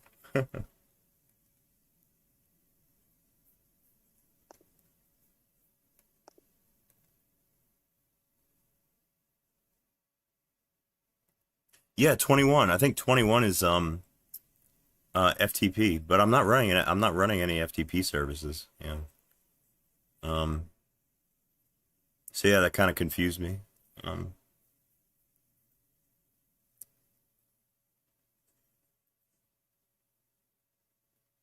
yeah, that'll be like one of the first ports that it checks. Nmap.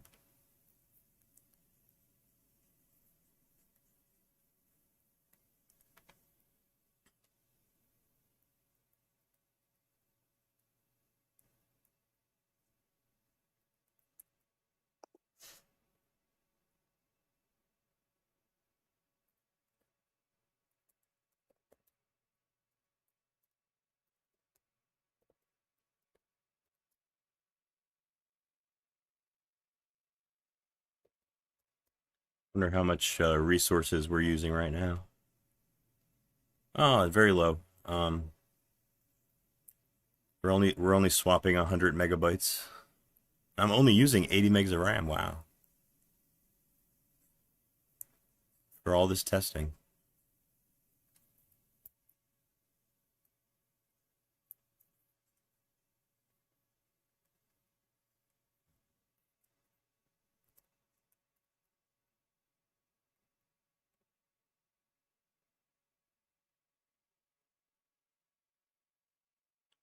Holy shit. P1, that's ports 1 to 65,000. Yeah, that scan will take a little while. That's a shit ton of ports.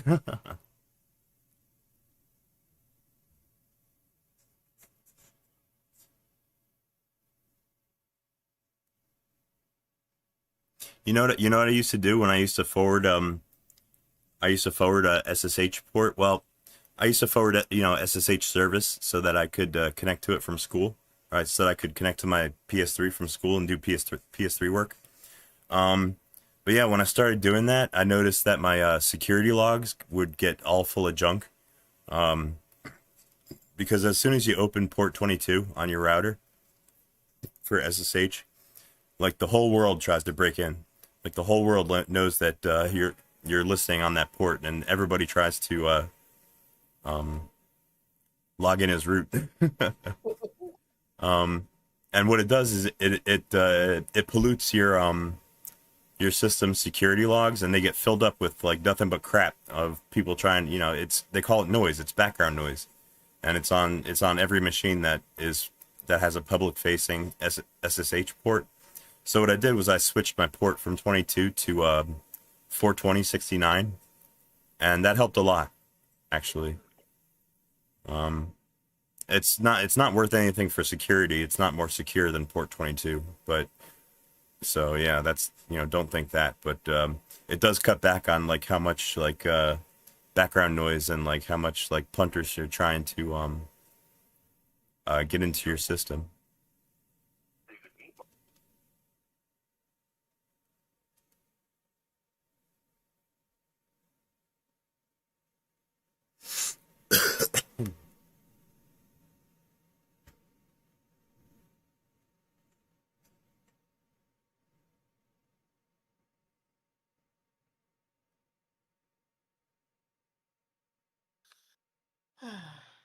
Pam, she can she can be a hoe. Are you talking about Pam in Unix, pluggable access management or whatever it's called? I hate Pam. It's a crappy thing. It's hard to configure.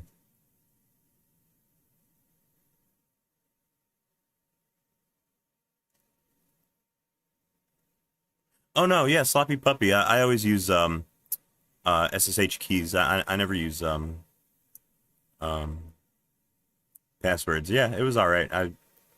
Uh yeah, that is much less secure. You don't want to you don't want to lock up your data just behind a password. That's bad. SSH keys are way better.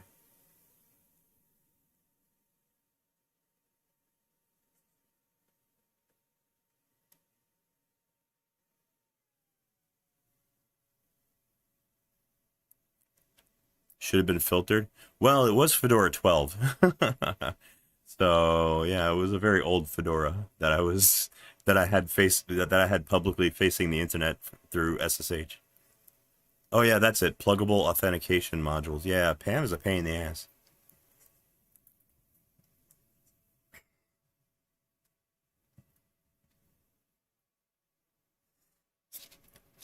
Yeah, sounds safe. What could go wrong, right?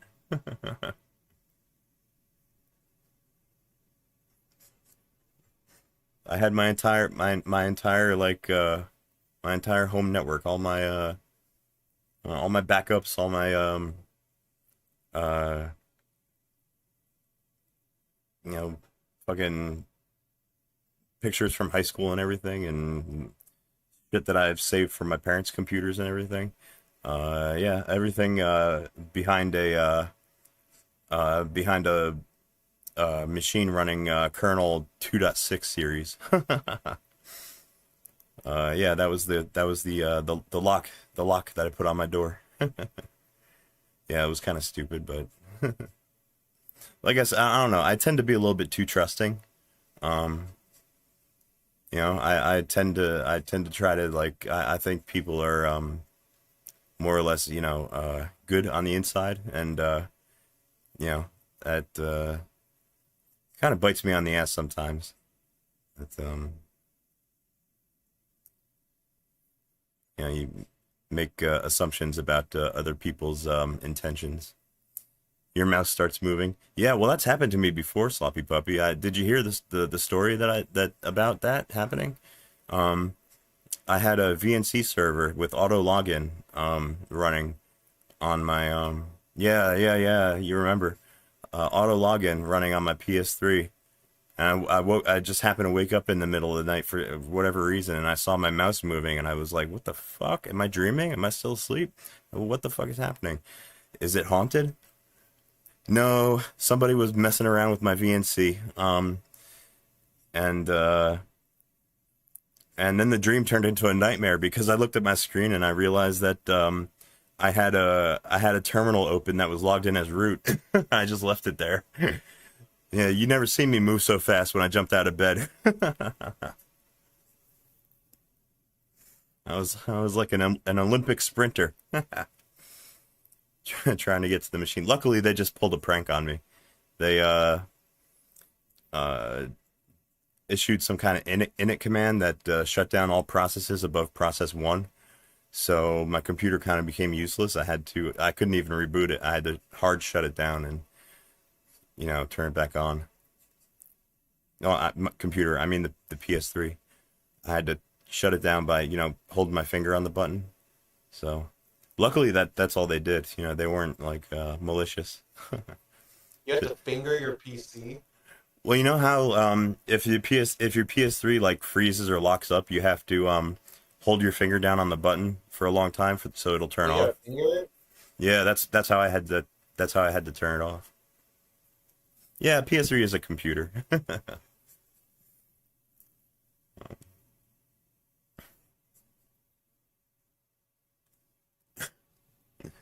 Finger the You gotta PS3. finger that shit.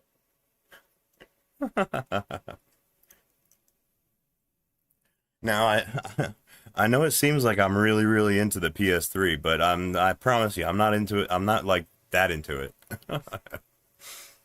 You I gotta mean, finger that shit up. you, I don't like rub my butt on the thing when like nobody's watching or anything, right? Okay, Yeah, you that's do. that's a lie. You do, I just can't prove it. Yeah, that's what they did. They froze the user space on me. That one friend that cracks his PS3, but you just can't prove it. I'm gonna start OnlyFans of me just rubbing my butt on my PS3.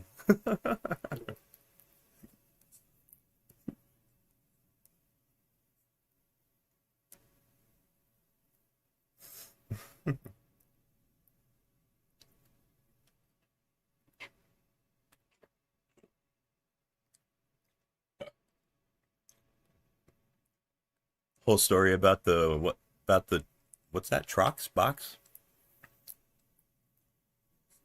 No, I'm telling you, I couldn't make up something. You couldn't make up something that crazy.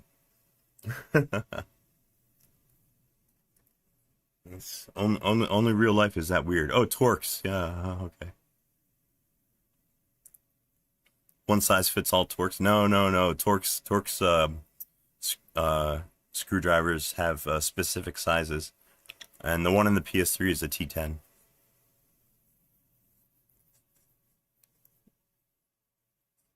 Wow, check it out. Our GCC is basically done building. It's installing the files into the temporary location where RPM always installs its files to. All right. Now it's going to give us a list of unpackaged files, and we get to figure out which packages they go into.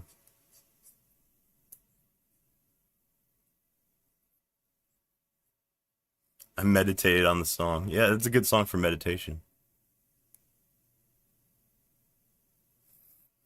Pimmelman. That's where I get my inspiration. Staples is turning into a tech store. It kind of already is, right? Don't they sell like printers and shit? They sell like office tech. Yeah.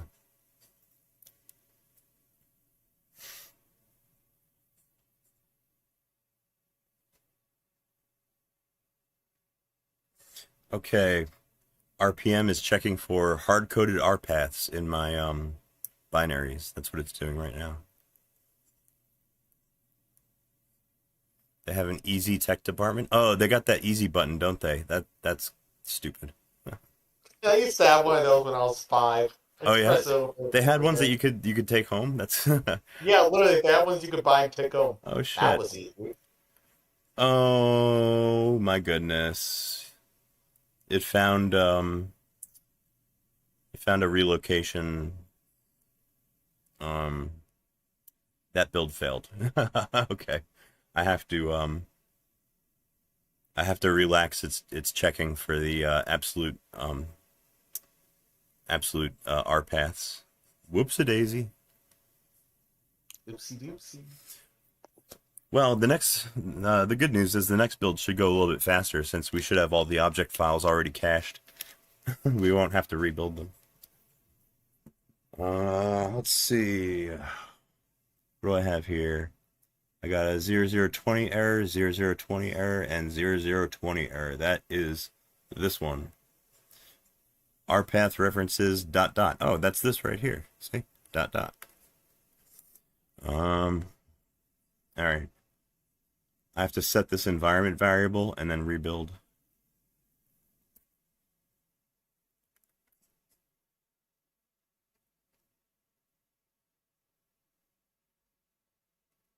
Lenovo and HP. Well, I believe that. Like all my laptops these past like 10 years or so, they've all been HPs. I'm streaming from an HP, and my other laptop is a HP.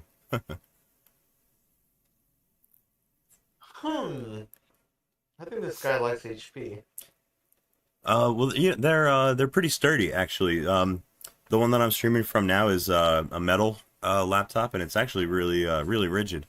It's in it's a couple of years old. Like it's a good few years old now. It's still in good shape. Yeah, this one's held up, and so is my other one. My old HP only died because the battery stopped holding a charge. The rest of it was fine.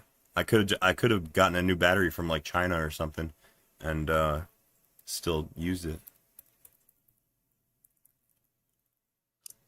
You know what? HP used to make lab stuff, like lab equipment. Oh, really? Huh? No, Yeah. I didn't know that. Oh. Actually, have an HP voltmeter. Really? Yeah, it's like a God. It's goes back to like the early '80s. It's made up of Wow. discrete logic. I still have a multimeter that I bought from Radio Shack back in the day. Radio Shack had some good shit. They had great solder. A lot of lead. Lots of lead in the solder. That's how you know it's good.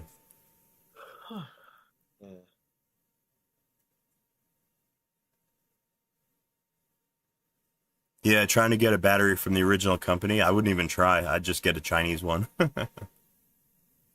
You got a Dell Latitude? Okay, I never tried Dell.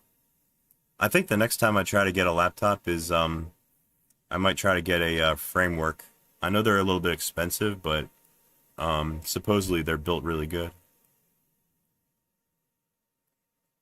You got HP Omen. Yeah, those are good. Those are actually the big brother of the model that I'm streaming from. Mine's the HP Envy. The Omen is like the more expensive one.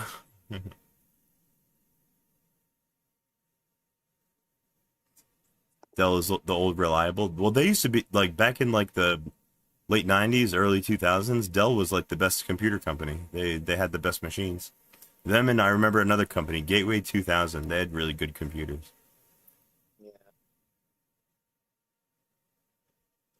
Okay, cool. Hey, thanks, Sloppy Puppy. You only got responses about 80 and 443. Did it tell you my operating system, Fedora 42 or 43?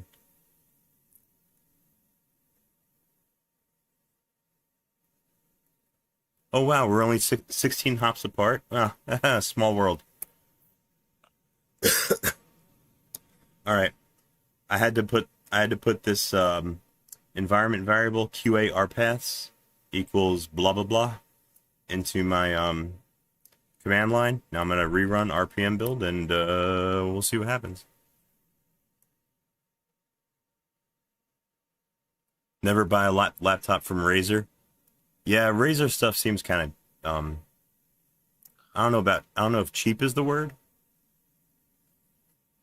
Gimmicky. Uh,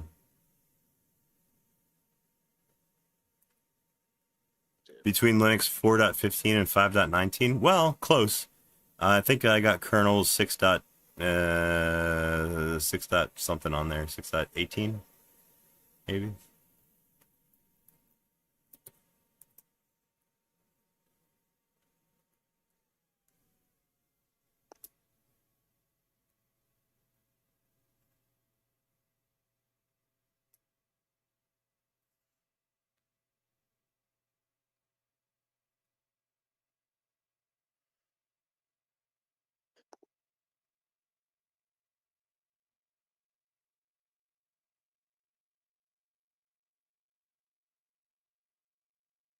Oh, yeah. Sometimes in laptops, yeah, the batteries tend to bloat up for some reason.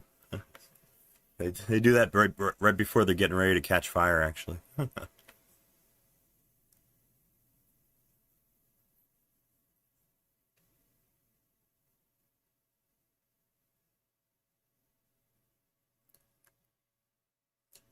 Um, well, yeah, well on the PS3, I do the kernel manually, but my web server, the machine, well, the machine that I'm using as a web server right now, I call it my backup server, but it's really my main server at this point, is my desktop computer, which is it's running Fedora 43 right now, and yeah, that one I don't really do anything manual on that one. I just let DNF do all the work. Razors are ticking time bombs. Wow, really? I remember there was a Razer phone that came out back in the day that was all popular, but it was a piece of crap.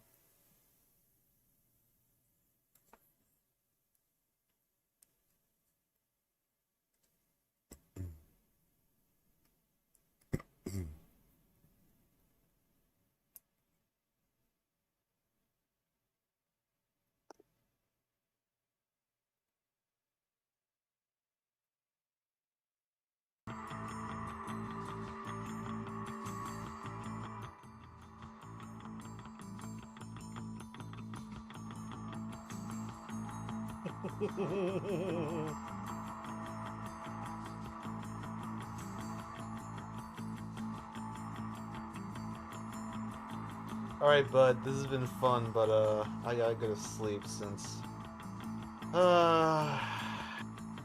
they want me to clock in at 7:20 in the morning.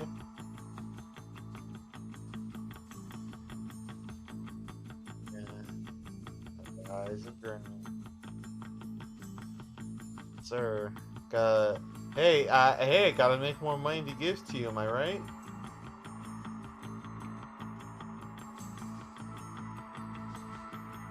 Yeah.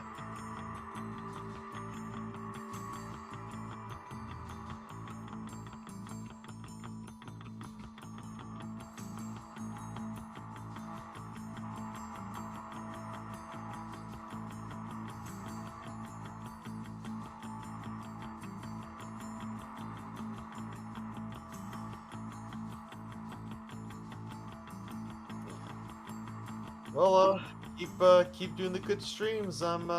Keep making good stuff, and I'll keep.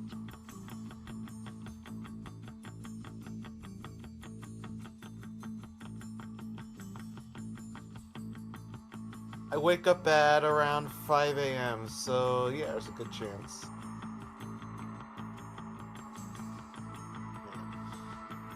Alright, well, see you next stream. And if you're still streaming, I'll see you in the morning. You as well.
Oh shit, sorry about that. Ah, whoopsie daisy.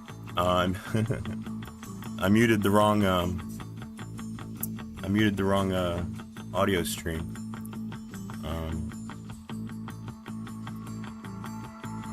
Are you guys picking up the background audio? That's just the background music from GTA 5 on my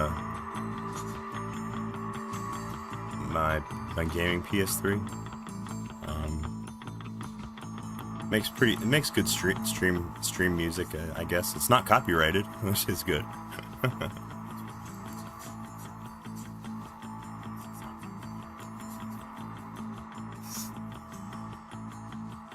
Oh well. Anyway, thanks again, Sloppy Puppy. I wouldn't have known that if you didn't tell me.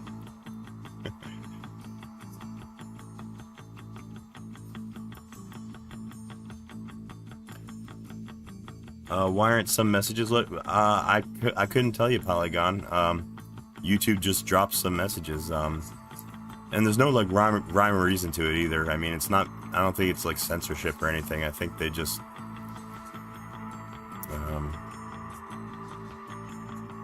They just get filter happy sometimes. Oh shit, Car NFS, you're playing AC Shadows? That's Assassin's Creed. I never played an Assassin's Creed. They look pretty good.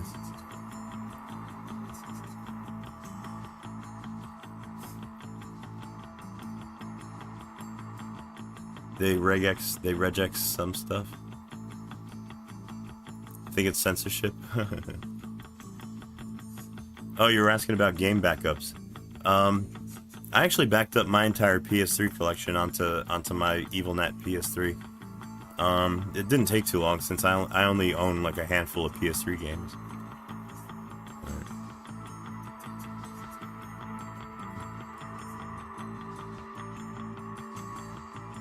Need for Speed is king. Yeah, it is.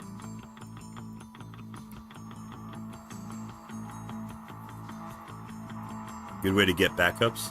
You mean to make your own or to to download them? You guys know I use that website Vim, right? It's still pretty good. I mean, they took down some of their content because they were asked to. But yeah, Vim's is still a decent place, especially for like PS2 stuff. ROM's fun is faster. Oh yeah, Vim's throttles your connection. Yeah.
Did I mute it? Everything? I'm getting audio here. Testing 2 3 4 5. Test 1 2 3 4 5.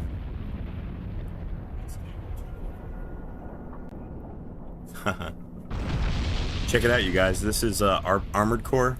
This is a game by that company From Software. They also make like Demon Souls, I think. Yeah, this is Armored Core.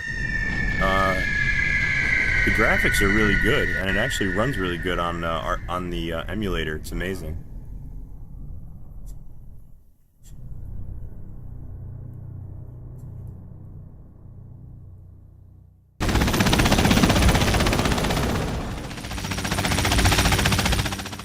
Sorry, that's a bit loud. Try that.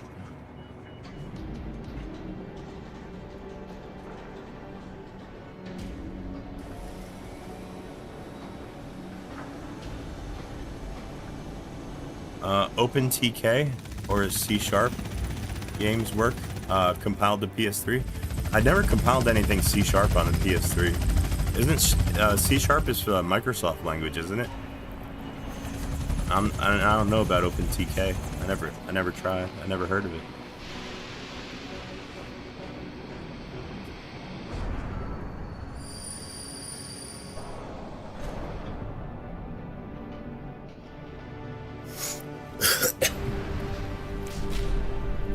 You played Armored Core on PS2? Oh, I didn't know it was for PS2. Wow.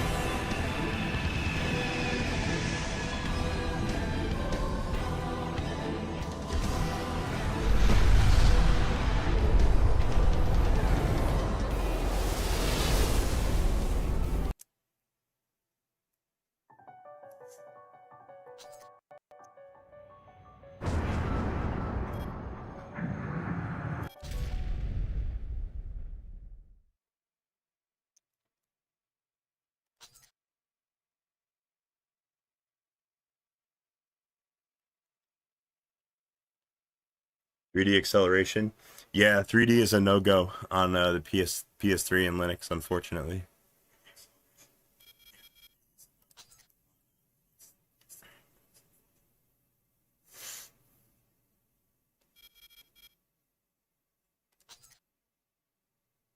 Yeah, for now, until some mega genius can figure out how to get the damn thing working.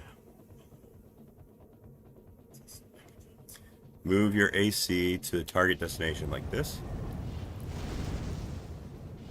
Oh, I'm in the tutorial. Alright. Is there another one? Did I overshoot it? Yeah, look how smooth this is running. Pretty amazing. Adjust your view 3 times. 1, 2. Hold on, I gotta up my volume a little bit.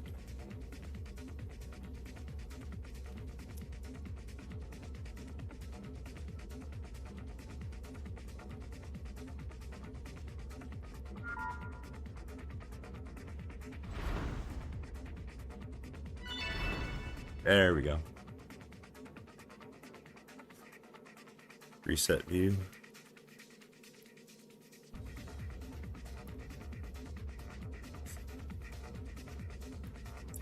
Oh no, the owner forgot to factory reset. Shit, that means you won't be, you can't use it.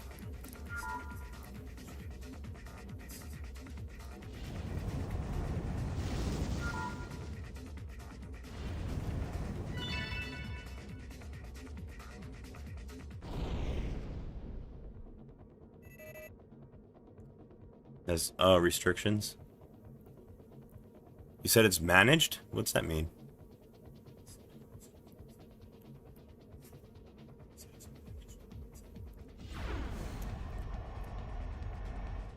Okay, I gotta fly to the destination. Where is the destination?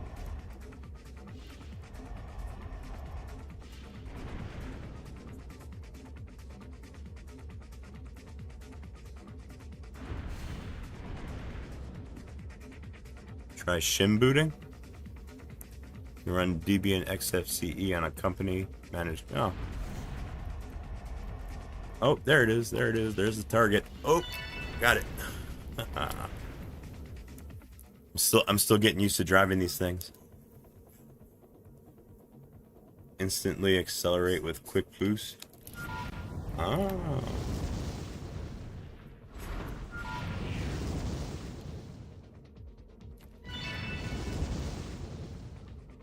Debian with XFCE is nice. I'm using XFCE right now. I'm a big fan of XFCE.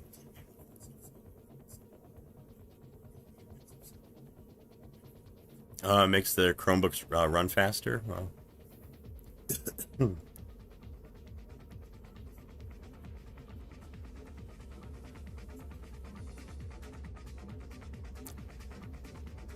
Disable secure boot. Oh, I still don't use secure boot. I always disable it on all my machines. It's it's a Microsoft scam.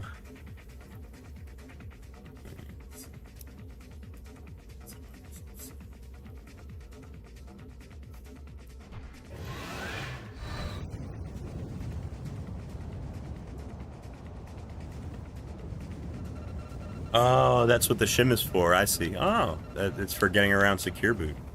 Oh.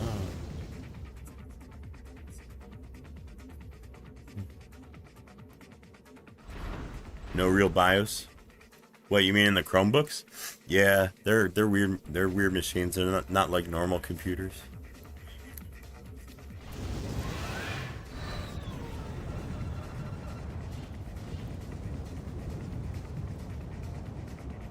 Microslop is annoying. Yeah. Well, shit. I mean, they've been pulling that secure boot stuff forever. They've been doing that since a while back.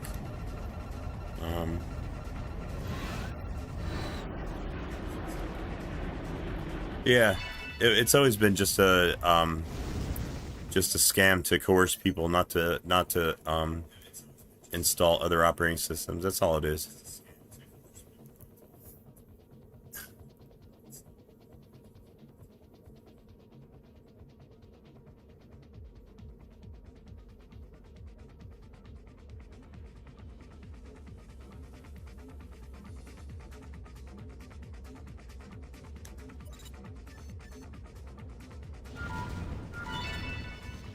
Oh, I'm using my guns.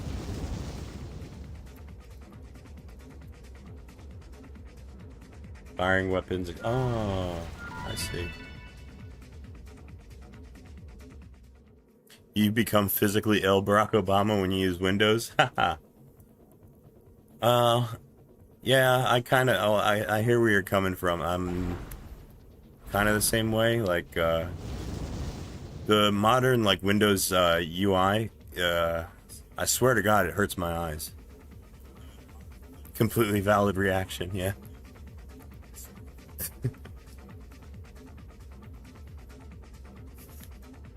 Oh, you had to disable secure boot for Arch ISO? Yeah, not all distros support secure boot still. I know Fedora does, but yeah, they don't all like go get like permission from Windows. Use their secure booting. Windows does get in the way. It's it used to not do that. It used to be like an operating system where people could like do their work and not be distracted or bothered or anything. But yeah, now it's all just pop-ups and fucking screen animations and use our OneDrive and fucking. You want to know what the weather is like? No, I don't want to fucking know what the weather is like. Quit popping up shit on my fucking desktop. Uh-oh, do I gotta shoot that guy? Oop. Use laser cannon. Okay. Aha! And use the laser blade. This one. Alright.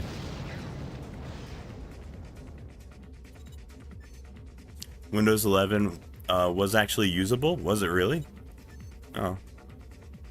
I still don't like the UI. It's too like glassy and fucking. It's over composited and everything. There's no hard corners on everything. All the windows are fucking rounded edges. I can't stand that fucking look. It's an operating system trying to be quote unquote modern. What's so modern about like rounded edges on your fucking windows? What's modern about that?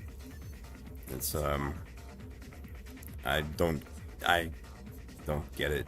What are you afraid you're gonna cut yourself?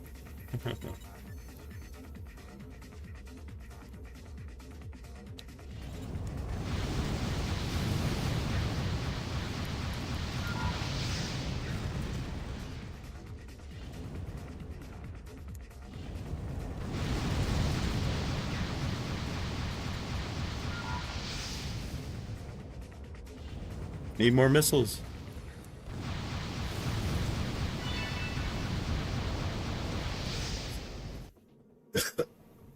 Windows 11 Shell is a web app. Well, doesn't everything use like the .NET framework now? I swear to God, installing .NET anything takes like gigabytes. It's like the definition of bloat.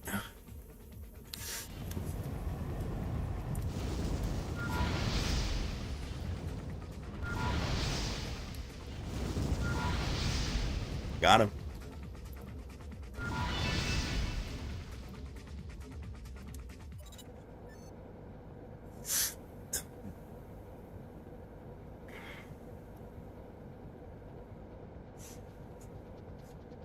All right, this is getting complicated here.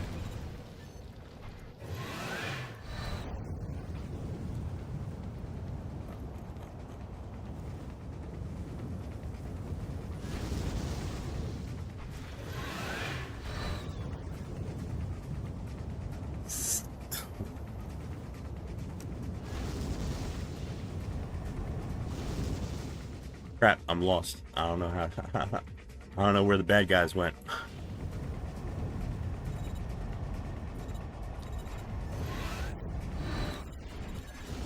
Oh, there they are.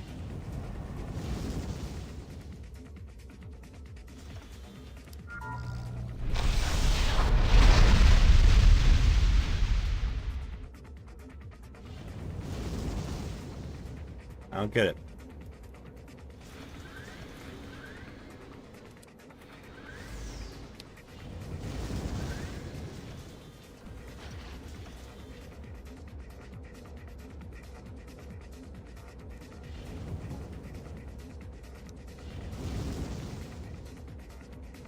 The Windows 11 EULA. Yeah, they're demanding your firstborn.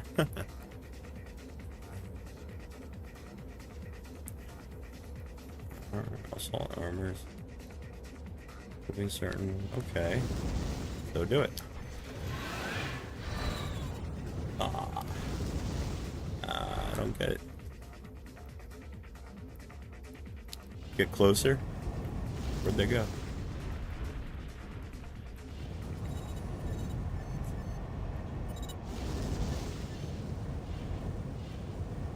They gotta get like right on top of them.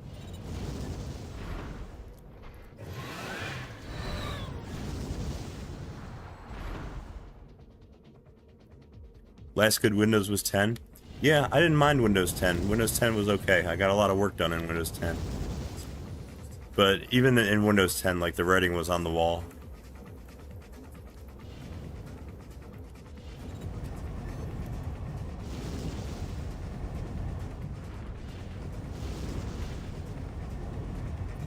Using assault armor.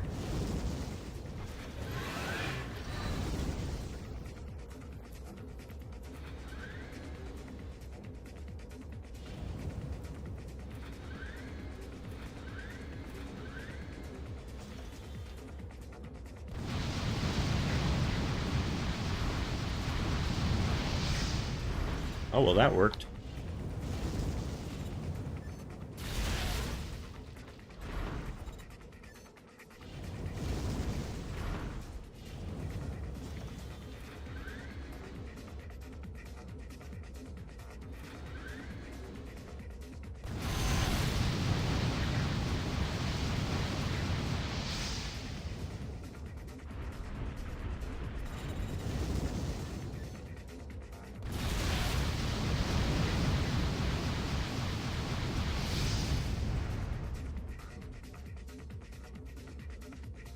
They're making it. They made a to-do app.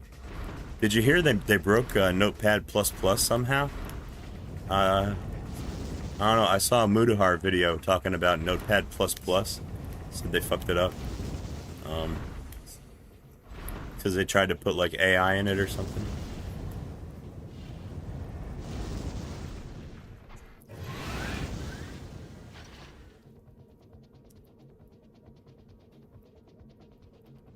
Oh, it got hacked.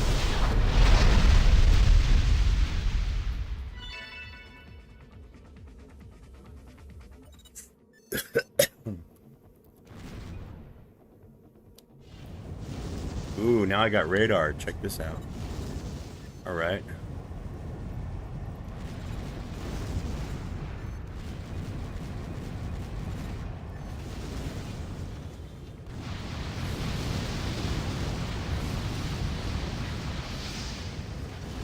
Does Eclipse work on Linux? Yes, Eclipse works on Linux, and I'll go you one better. I've actually installed Eclipse on my PS3. Like an older version, but yeah. I've used Eclipse on the PS3 and Linux.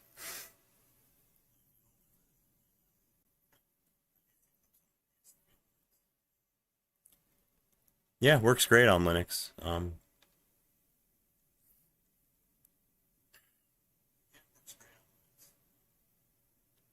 It's a pretty good IDE. I mean, I know it's Java based and performance, is an issue, but um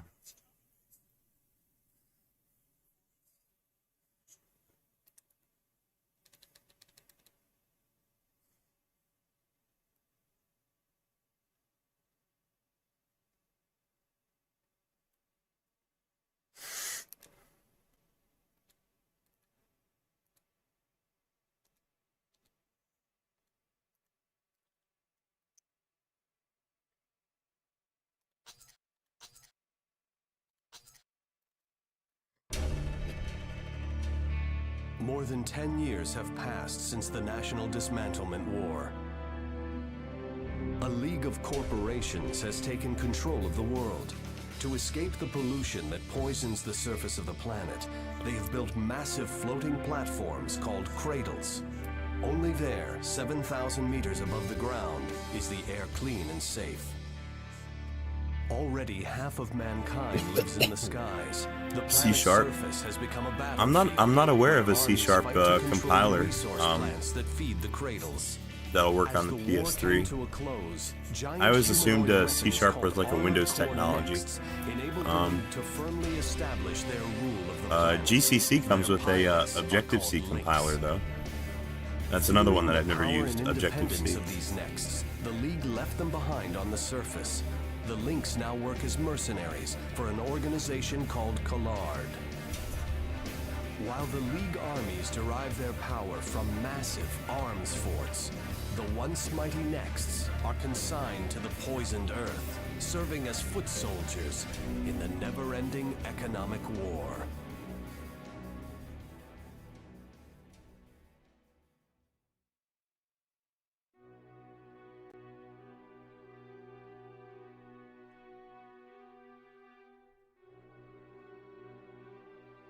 You can compile Unity games to 360. Oh. Unity, that's the game engine, right?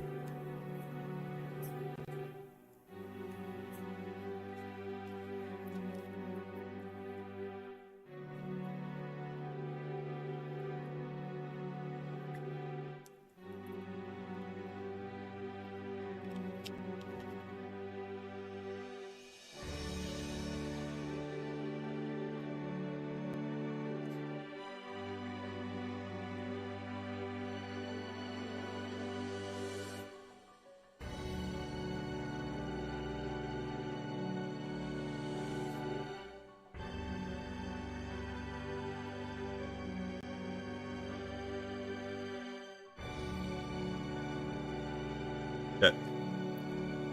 I'm just checking something really quick in my PS3 terminal. I don't like the look of this. This test is taking too long. It's TG Math 3. Oh, okay, yeah, it's a game engine. Oh.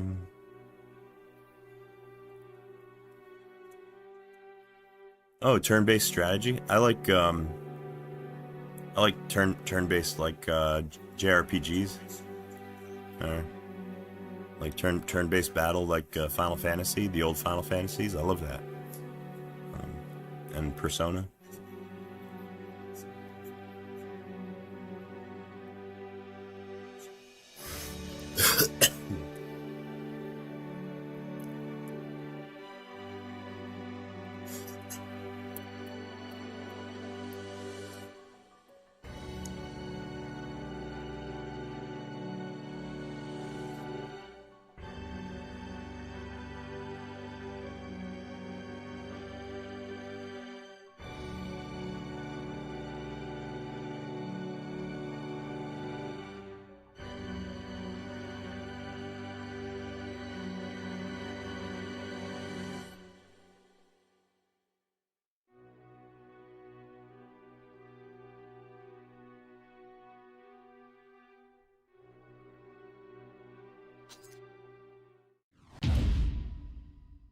This is your mission. Eradicate the defensive units deployed in the LINUX zone. As you know, LINUX is the main base of the anti-establishment forces that oppose the Cradles. We have tried to negotiate peacefully with these revolutionaries, but they have refused our overtures and continue their violent attacks. This mission is a show of force to encourage the enemy to rejoin negotiations. We never like to resort to violence, but on this occasion, we have no choice. LINUX's main weapon, White Glint, is currently operating in another area. It will not become a risk in this operation. Note that this mission is a test run of your capabilities. We trust that you will deliver a successful result. Boot mod for the PS3? No, I'm not aware of anything that lets you use the GPU from Linux. I mean, you can access it, I guess, from custom firmware, but yeah, I don't think that there's a driver.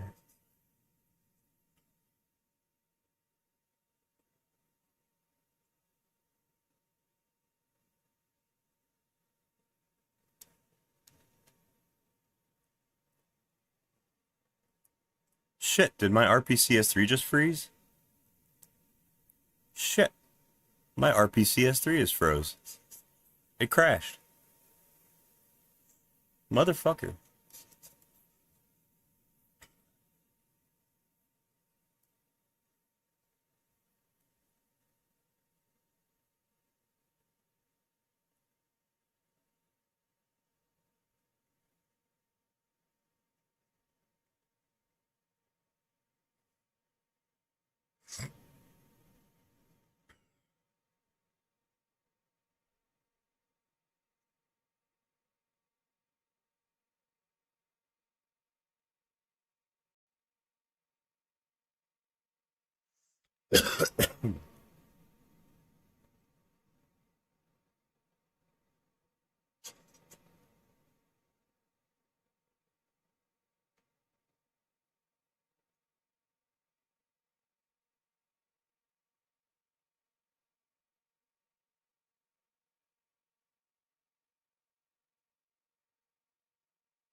Oh yeah, craziness. Yeah. Renee, Herr Reba, he it's on GitHub actually. Um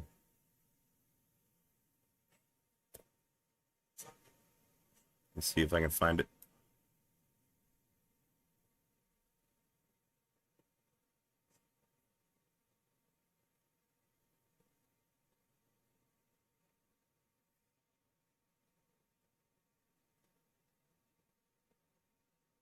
Yeah, that's it right there.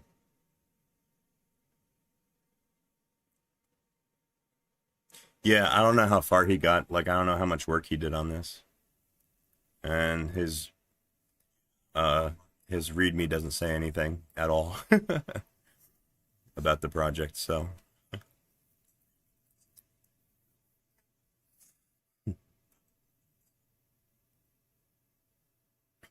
yeah, it's lightly documented, all right. You know, that was my issue with the T2 distro. I've installed it on my PS3 before, but after installing it, I couldn't figure out how to fucking install any packages. I mean, I couldn't even figure out the name of the package manager. I read halfway through the freaking documentation that that does exist, and it didn't get me any further into like how to actually use the operating system. So yeah, he needs to update his his his how-to documentation a little bit, I think.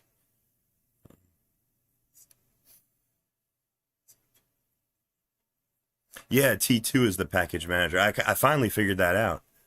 Um, it's not as good as Portage though. Portage is better, I think.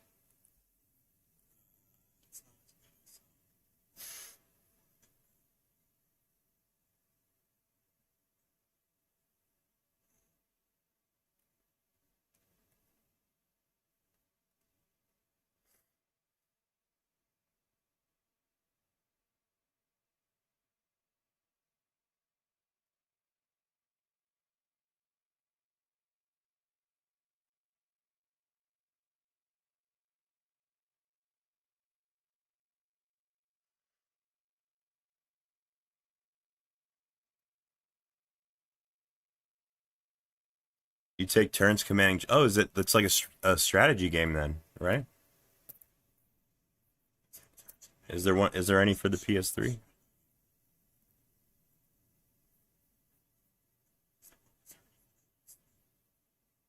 Looks like it's on Steam.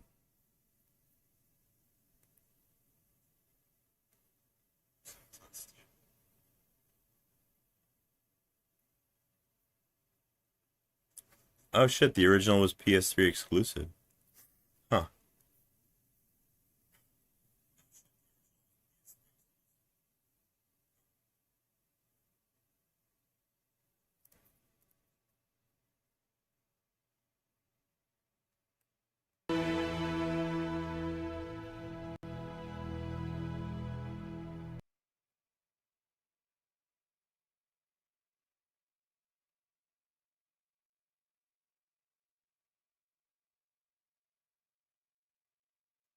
Holy shit. 11.5 gigabytes. Hope it'll fit on my hard drive. Oh. Oh, they're asking for money.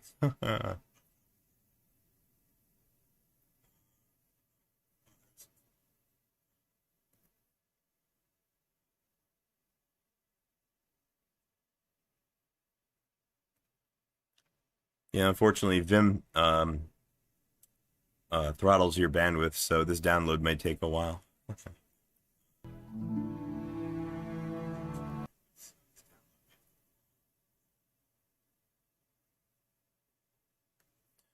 God, I hope I have enough space. I'm running out of room on this computer, believe it or not. Let's see what I got here.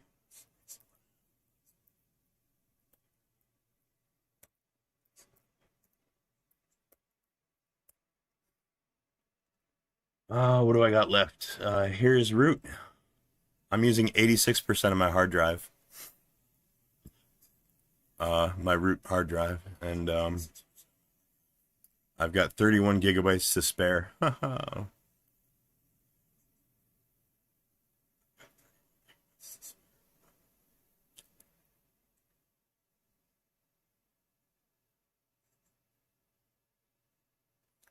Yeah, for the PS3, the 11 is big for the PS3.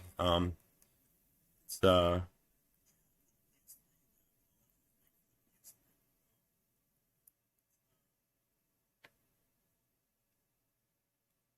yeah, most games were way smaller than that. Blu-rays could do 25 gigabytes. Huh. Huh.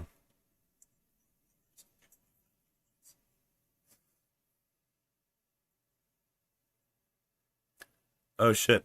Wow, Polygon, you got a terabyte SSD?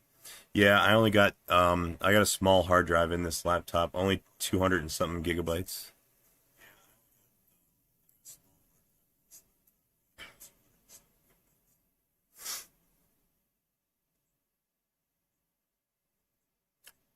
Oh, nice. Polygon, that's double what I got in this machine.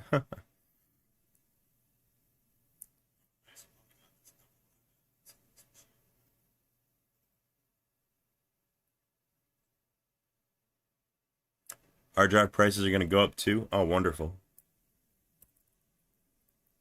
That's what we need.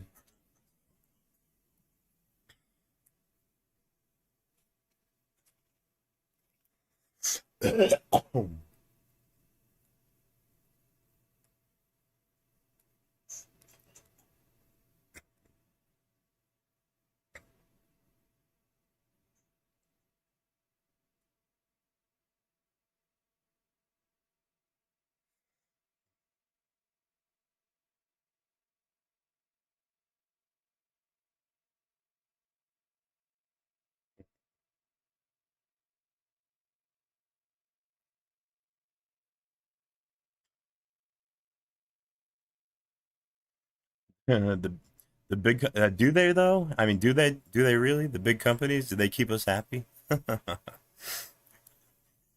don't know. Sometimes I think we'd be happier without them.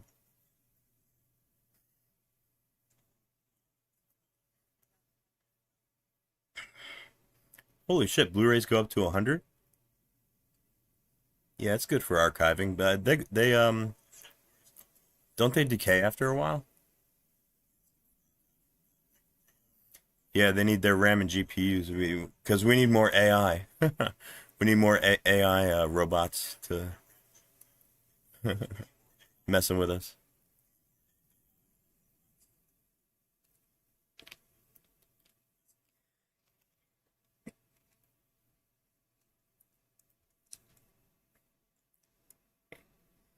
Garden Warfare? No.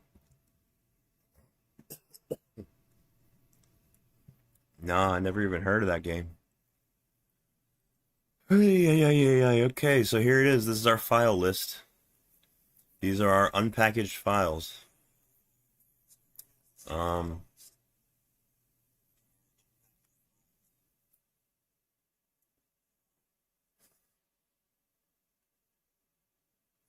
Nvidia will reap what they sow one day. Yeah, Nvidia's been like obnoxious and like fucking full of themselves ever since the whole AI thing, and they've been really in demand. They won't be forever.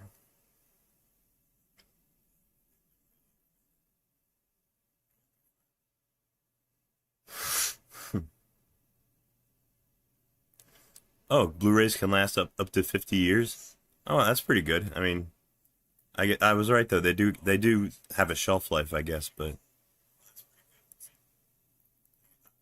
it's okay for backups.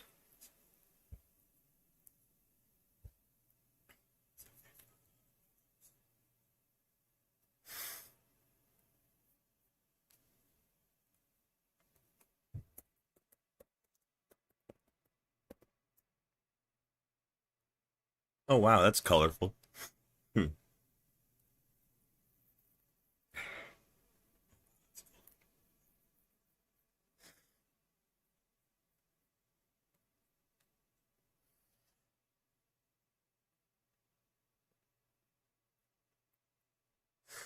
Hmm.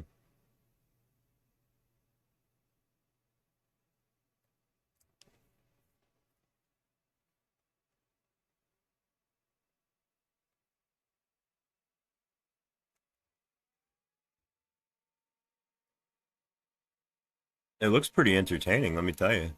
This would be a good game for streaming. Lots of colors, lots of action. Ooh, let's find out. It's multiplayer. Let's see if multiplayer still works.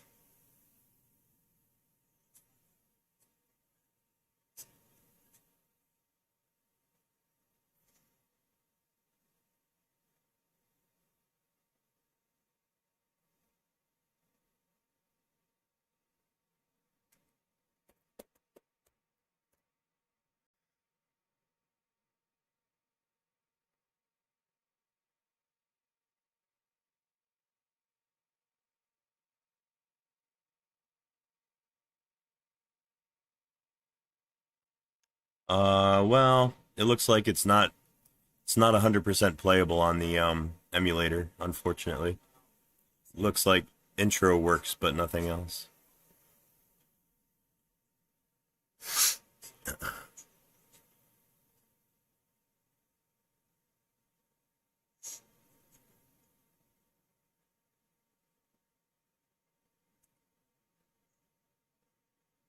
ROM's fun.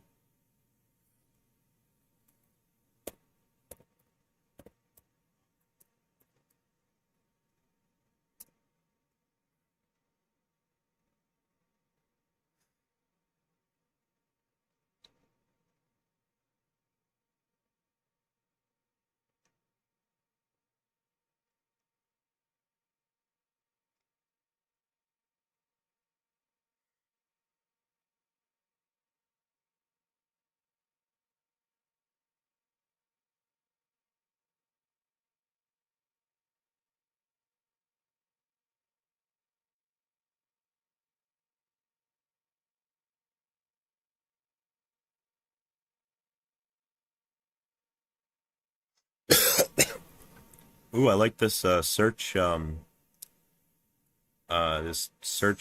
this little search app here. It's nice. Yeah, I've heard of regular Plants vs Zombies, but I never played that either.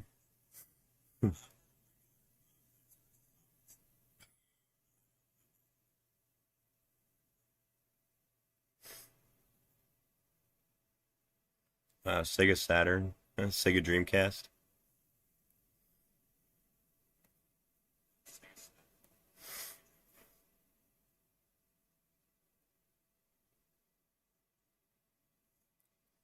Super Mario Sunshine? No, I'm not gonna mess with. I don't mess with Nintendo.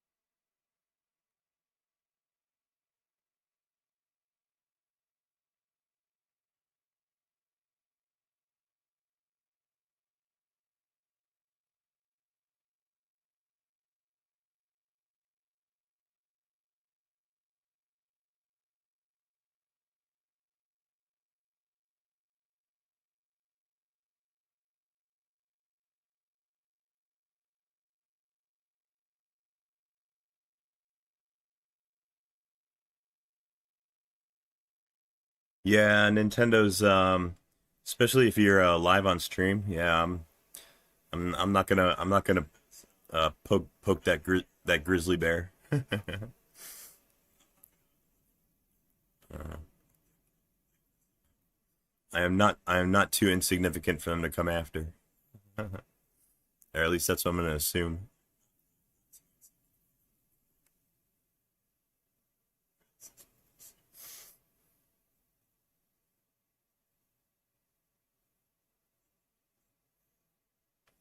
Hey, Renflitch, what's going on?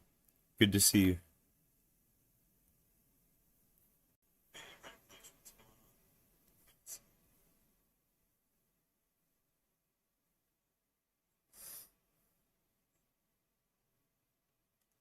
Yeah,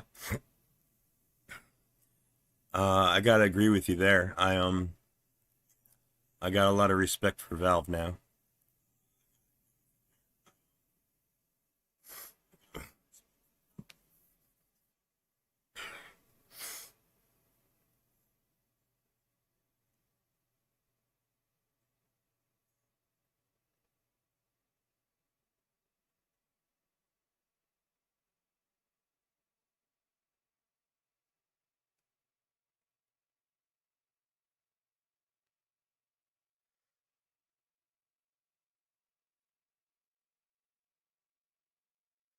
Gran Turismo, God Hand, Shadow of the Colossus.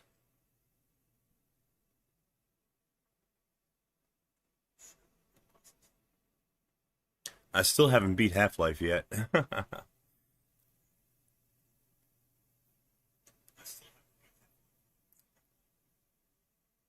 Yeah, everybody's waiting for the next Half-Life to come out. Um, I hear Half-Life 2 is pretty good too, but I just haven't beaten them. And here's Metal Gear Solid.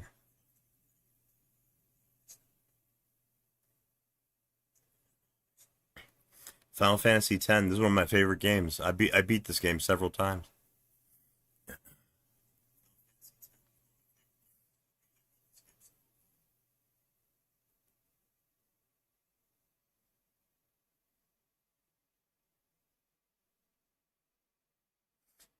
When the GameCube. Oh, you got the Stick of Truth, South Park. I heard that was okay. I heard that was an okay game.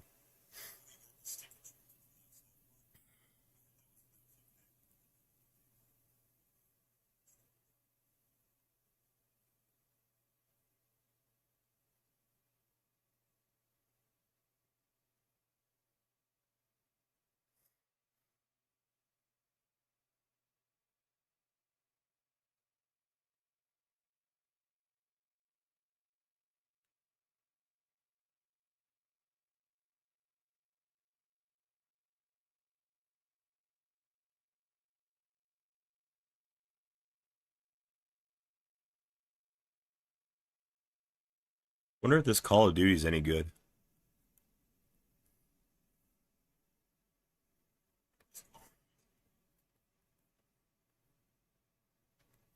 Yeah, that's my genre. That's like my favorite. I love the turn-based RPGs. Believe it or not, I've still never played Clair Obscur Expedition 33. You would think that I would love that game.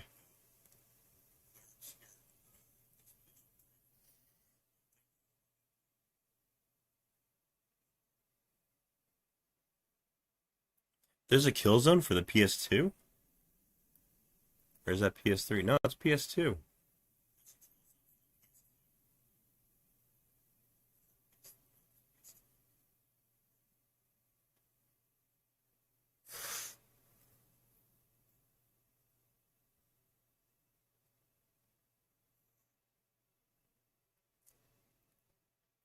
Oh yeah. Yeah, everybody's talking about cloud gaming now. Well, supposedly it's good now. I mean it's workable now.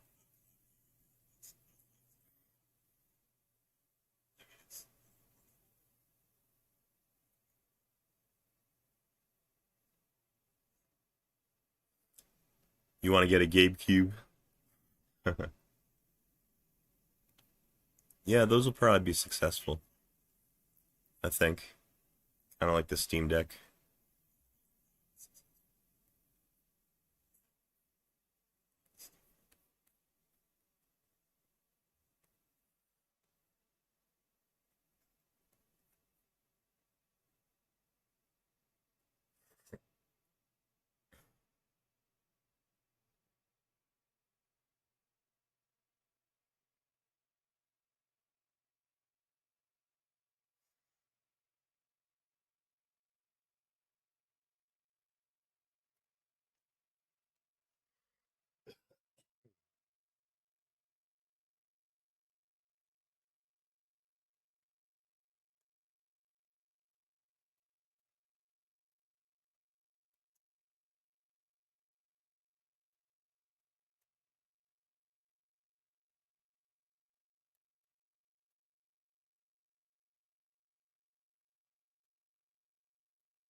Probably costs an arm and a leg. Oh shit, does technology get expensive over there?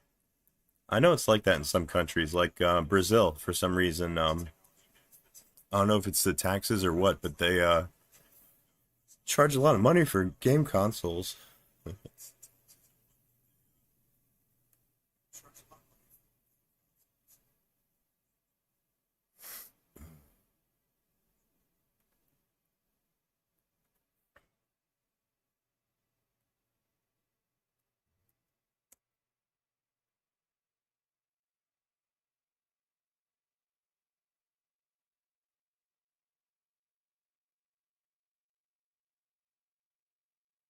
Oh, yeah, import taxes. Okay. Yeah, I see.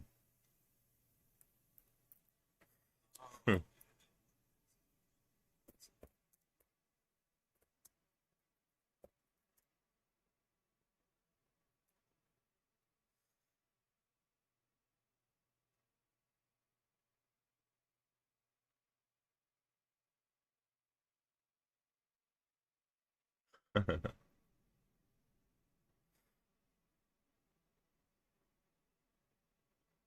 Well, look at all these files per libstdc++ devel. God damn.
I low-key might be unemployed my whole life seeing what's happening.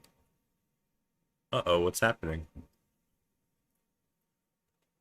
Alright, I'm gonna do libstdc++ package first. I'm gonna do this one right here. Oh.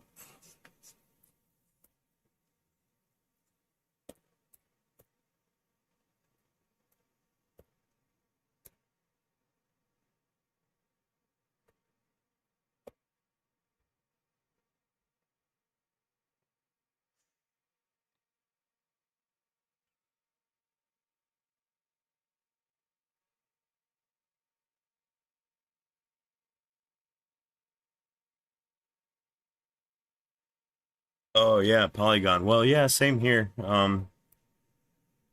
Yeah, it's been happening like slowly throughout my lifetime, really. But yeah, shit's just become like completely unaffordable. Like the cost of living is just um fucking ridiculous. And there's no way I mean, even if you got a job, I mean, you're not gonna make enough money to live, to um let's put it this way,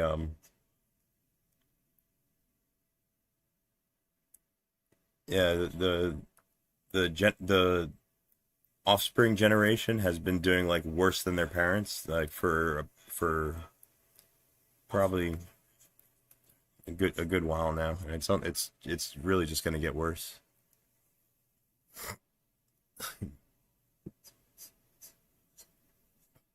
PS Vita games. Well, are they got any rare ones? Maybe got any that are worth a lot of money? It's like a Lollipop Chainsaw on a PS3. If you can find a physical copy of that, oh my God. Goes for so much money.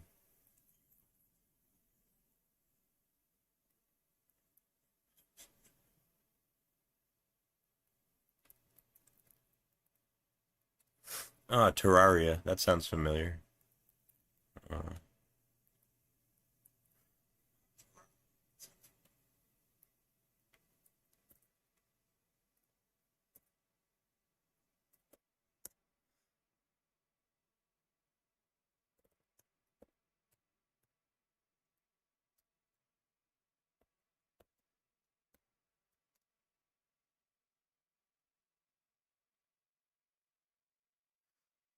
oh, 2D survival. Oh, okay. Um, yeah, I don't play a whole lot of like survival type games or horror really. Um,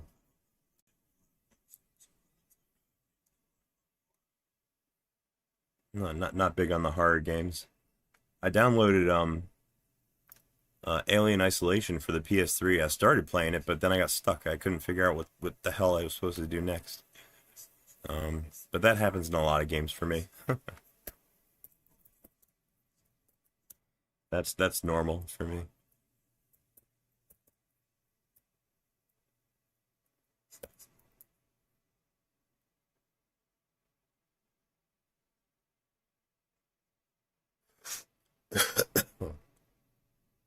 Oh. 2D Minecraft.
Oh, you need a wiki to get through it. Well, that's I'm used to that. I I have a tendency to also get stuck in video games, and I get frustrated, and I have to look it up on either in a wiki or find a YouTube video, um, like a walkthrough.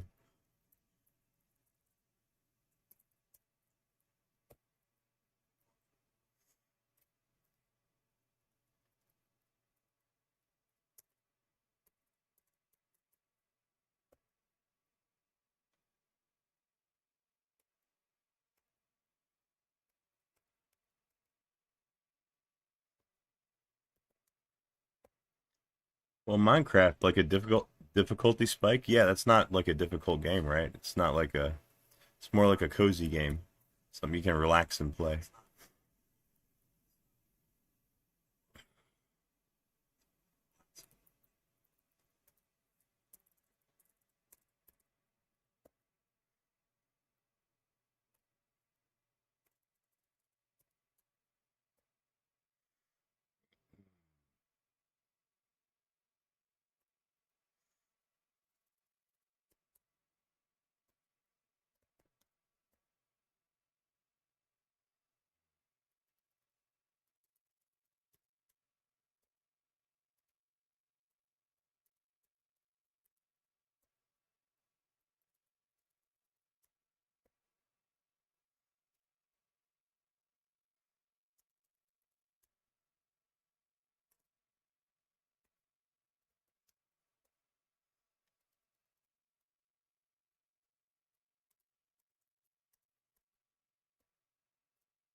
All right, that should do it for this package.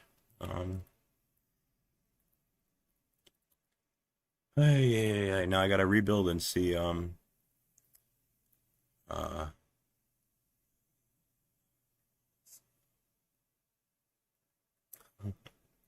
nuclear war soon. Do you think so? Maybe. It's possible. Yeah. Who knows? Anything can happen, right?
System boots, but there's no video out. Shit, that sucks. Well, at least the system's booting. I mean, HDMI port, that could be fixed. You know, like there's a lot of shops that can fix that.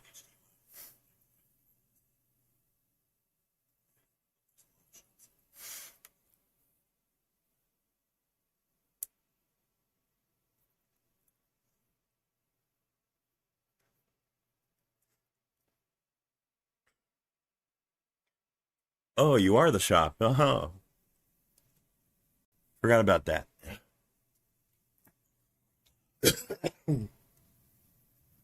Yeah, supposedly we got one here in Jersey that'll do Frankenstein mods. Um, I should look into it for my white PS3.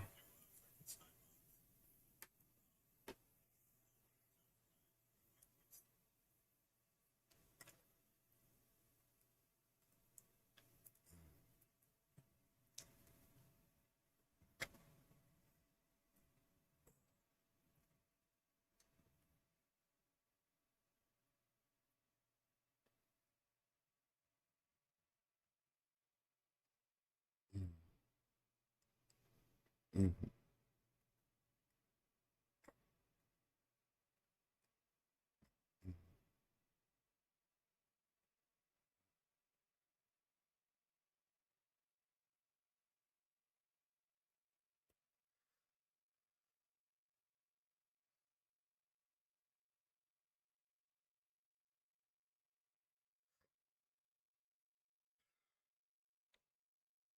Can you put a HDMI port on a PS2? That's what I need. Uh, Sad I can't use my old PS2 anymore because I don't have any compatible TVs. Nobody uses RCA jacks anymore.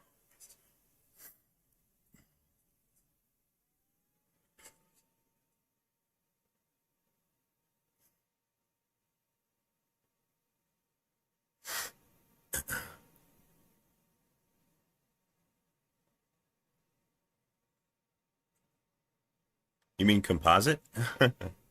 Composite cables? I remember those. They were a bitch. They were a tough way to get good resolution.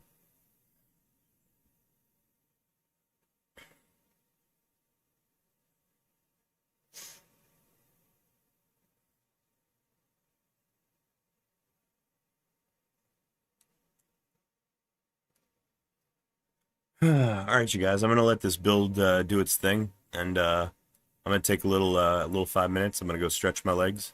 I've been sitting for a little while, so give me a minute. I'll be right back.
The spirits are dying.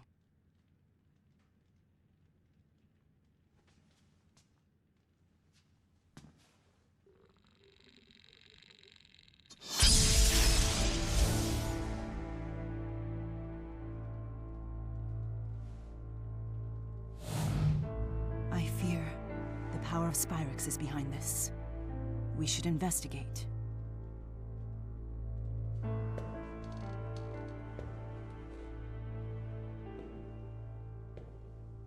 So how long has it been? 6 years? Time sure flies.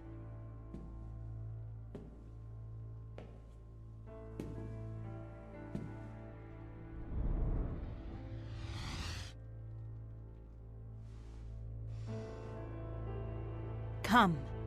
Fenmont awaits.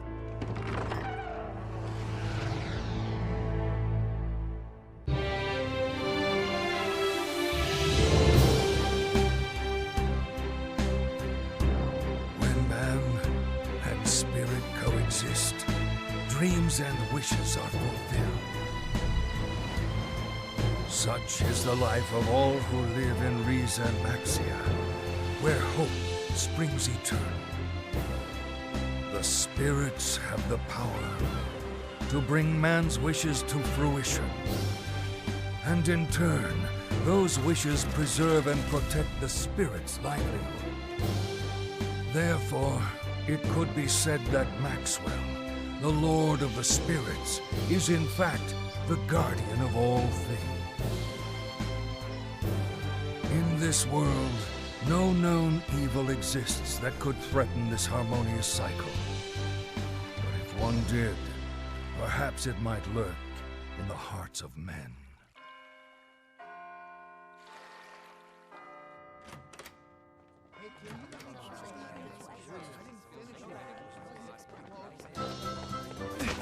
Hey! Oh, so sorry! Hey! Sorry! I gotta move.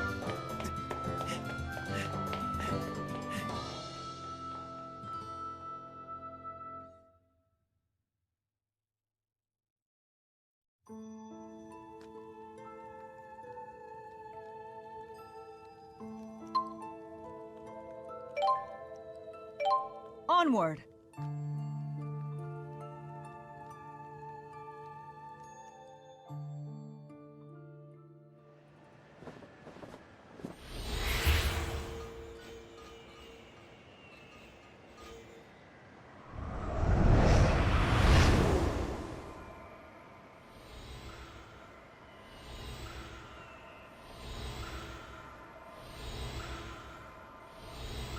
I sense it up ahead.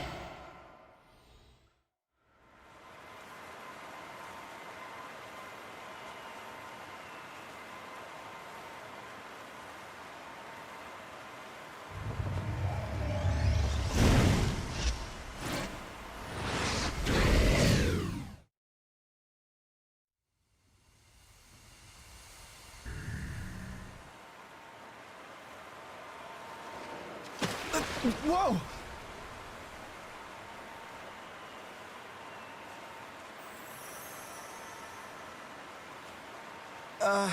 Hi.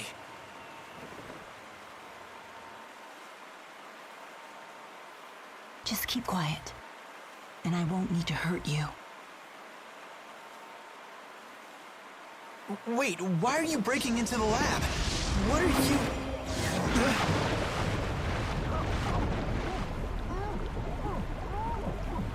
That's strange. What part of keep quiet didn't you understand? So, ready to hold your tongue now?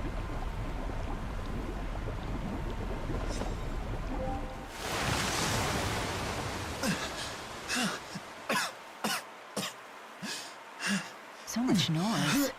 Could you try coughing quietly? What are you doing here anyway?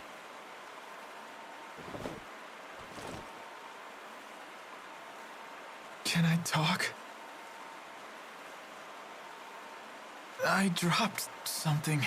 I was just picking it up, see? What are you up to? The guards will be here any second. That's why I need to hurry, and you need to go home, before they arrest you for trespassing.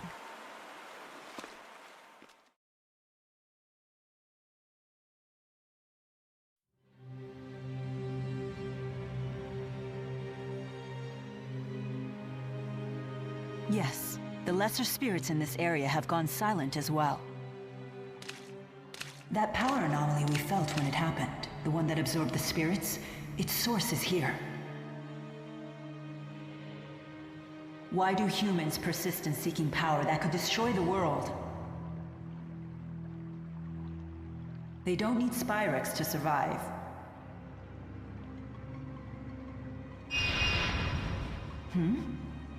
Yes, it must be their work.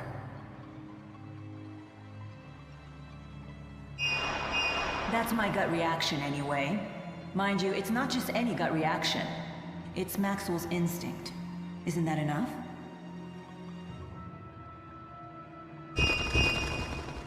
Look, that's enough talk for now. Let's find the Spyrex.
Hey, where do you think you're going? Shh. No need to make a scene. Cooperate and I'll go easy on you. Intruder! You're under arrest!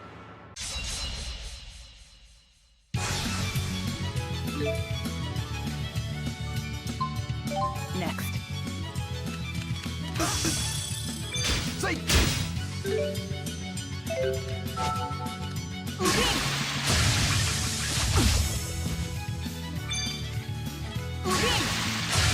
You would still be alive had you minded your own business.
Let's end this.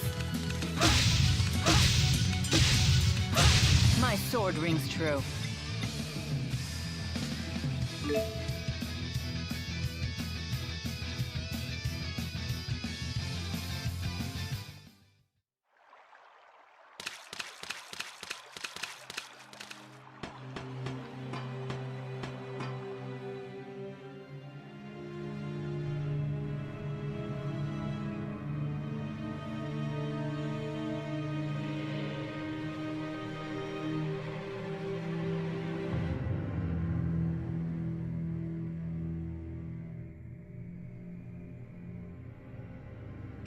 Yes, it's certainly a big facility, but we'll find it if we search hard enough.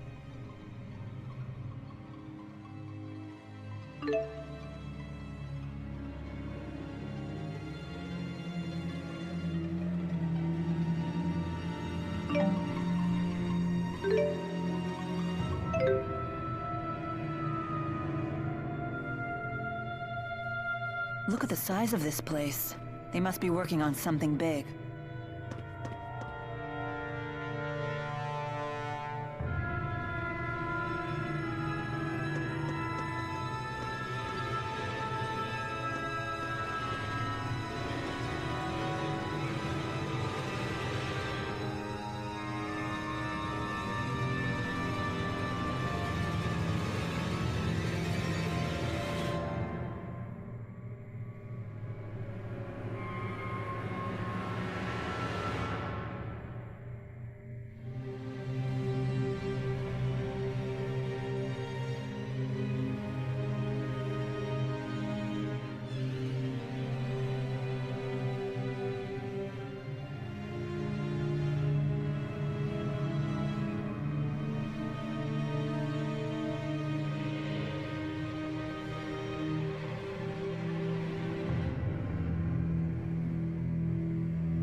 if we must. Die! My sword rings true.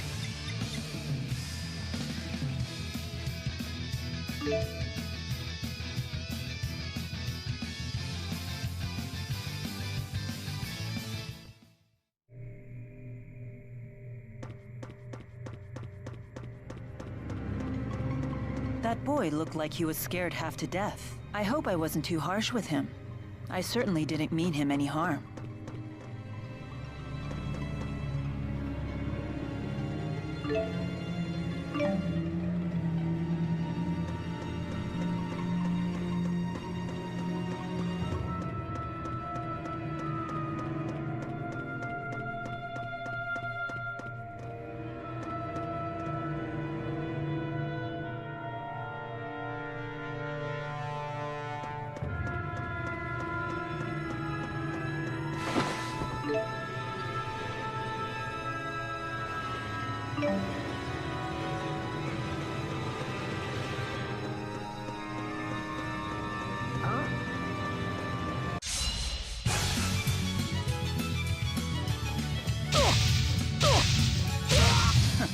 Far too easy.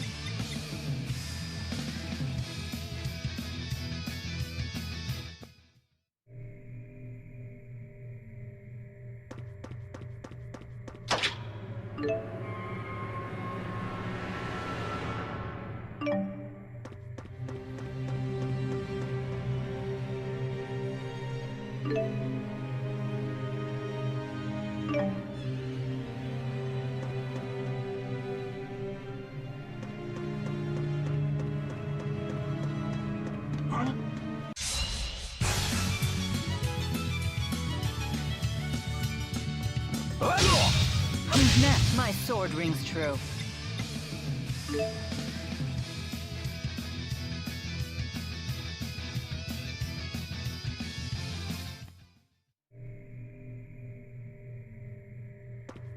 I mustn't relax my guard, honestly.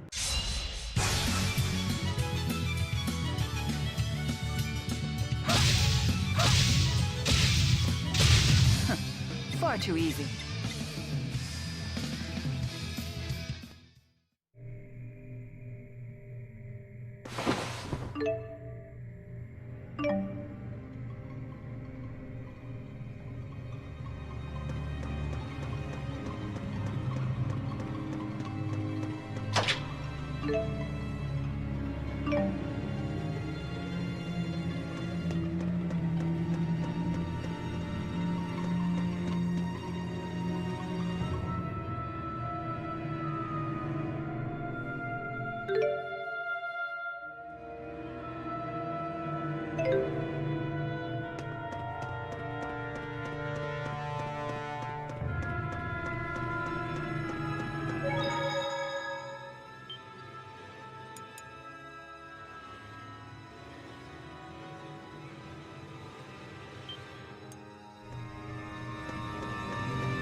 In here?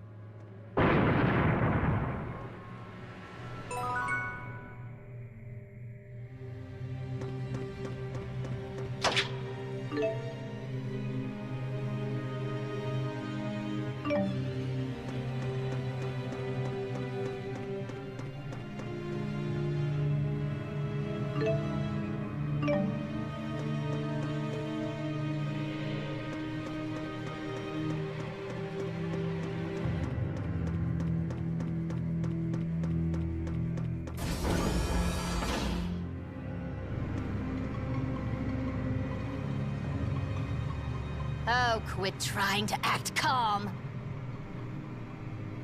It's that girl. Ha ha! So you're the visitor I heard about. This guy's no fun. I'll kill you first!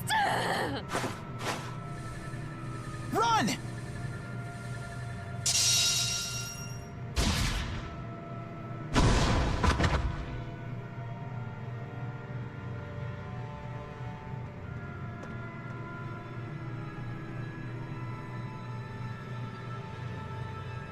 I'll rip that pretty face of yours to pieces.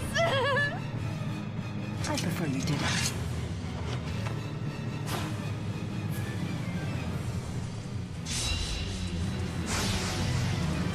You're... Who the hell are you? I don't know. Not time to explain. Leave now and I may spare you from any bodily harm. Like hell? You're pathetic. not yet. Have some You have to be kidding me. Is that a freak? You are correct. The Lord of Fire. I can't believe you were able to summon him.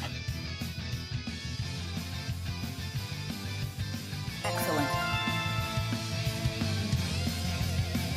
I won't let anyone down.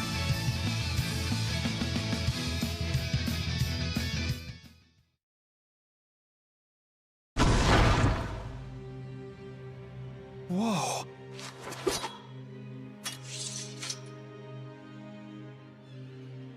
I told you to go home. Don't tell me you live here. No, of course not. I'm sorry.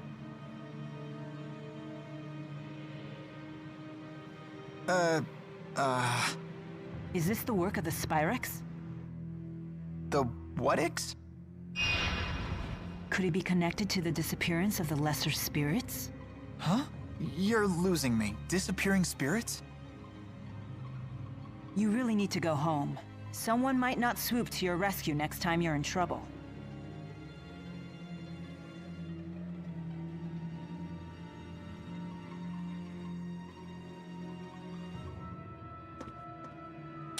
The Spyrex must be somewhere else.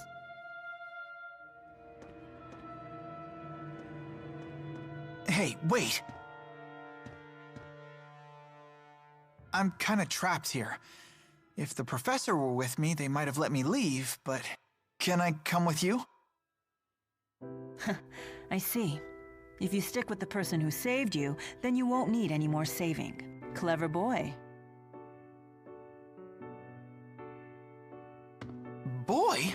You don't look that much older than me. My name's Jude Mathis. I'm Mila. Mila Maxwell.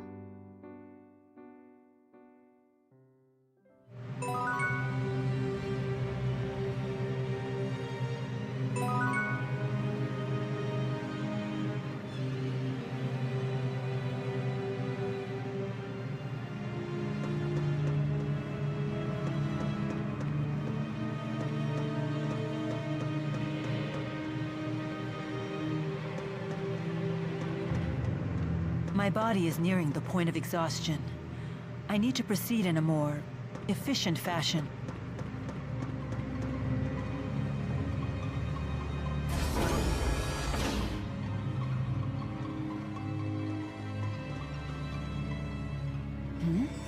What's going on?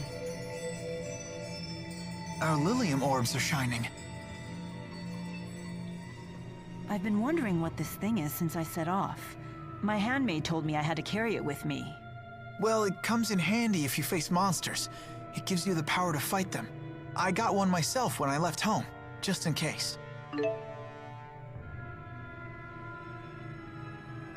So, that's how it works. This is actually my first time developing it too. I see. So it's a tool that taps into inherent abilities. I imagine that powerless humans never leave home without them. You talk as if you're not human yourself.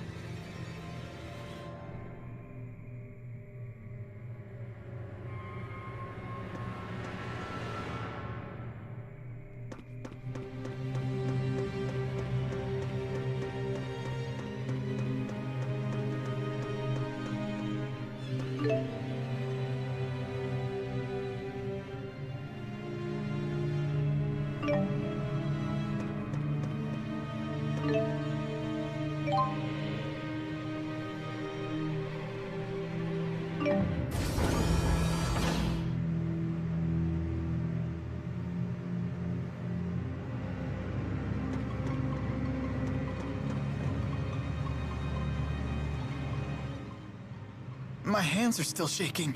And for good reason. You were almost killed. I'm a civilian. Why would she attack me like that? I don't think she's part of Rashigol's army. If she's not a soldier, then what is she doing at a military facility? An ironic question for you or I to ask, don't you think? I see your point. Did you kill her? I'm not sure.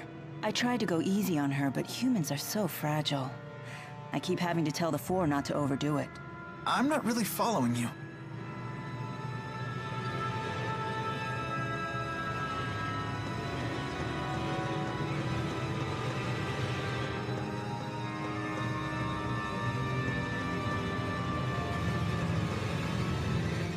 Are you finished here? Huh? I assume you had some reason for coming to this place. I was worried because Professor House hadn't come back. But he's... One of the people who died while connected to that machine? Yeah. I can't believe it. The professor had been so excited about the request from Orda Palace. I see. Yes. Yes, I suppose so. Huh? Oh, wait for me!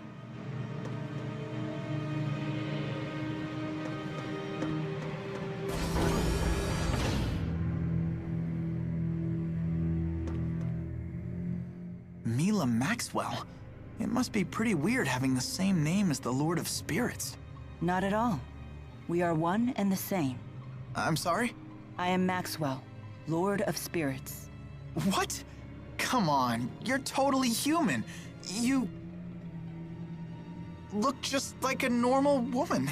I would hope so. That is the form I created for myself. The form you created?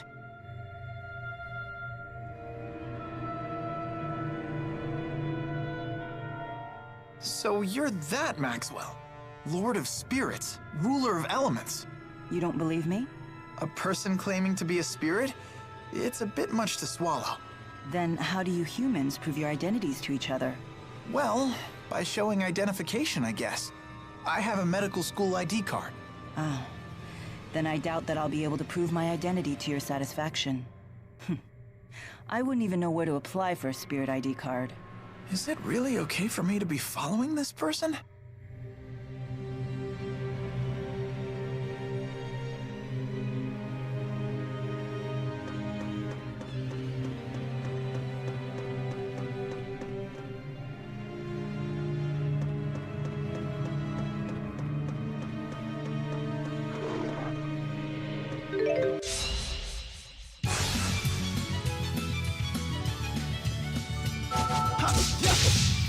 Who's next? Who's next? My sword rings true.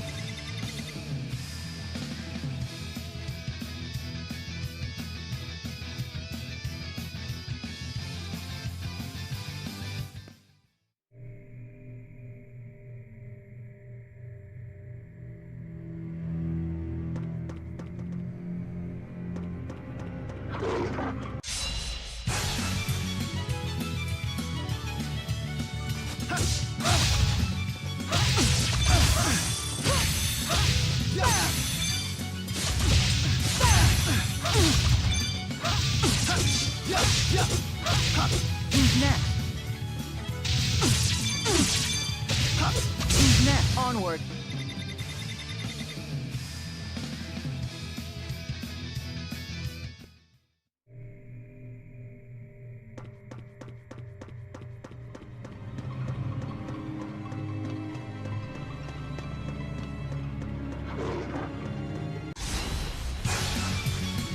Watch out! Who's next? Not yet! Over already?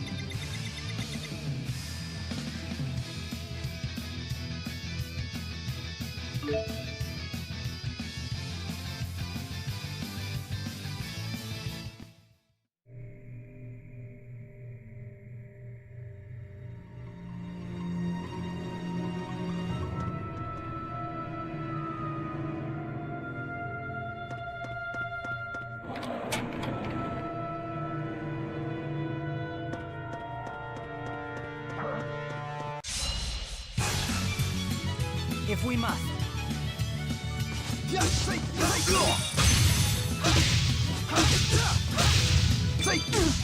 Who's next? Far too easy.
Hey, man.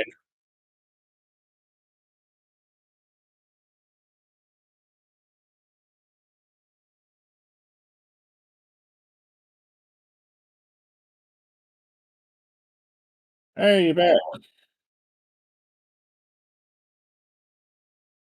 Yeah, I'm just having a look at your looking at the site now.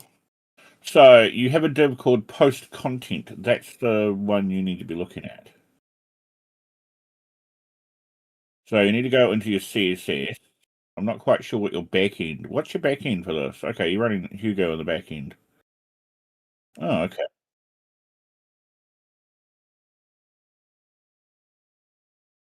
Yes, yes. Yeah, that'll be in your theme in this. Yeah. So go into that, and you should see a class, a div class called post content. If not,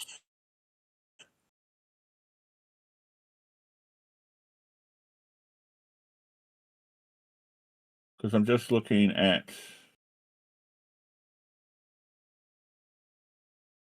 Okay, probably SCS because it's generating your CSS. SCS is like it's a preprocessor.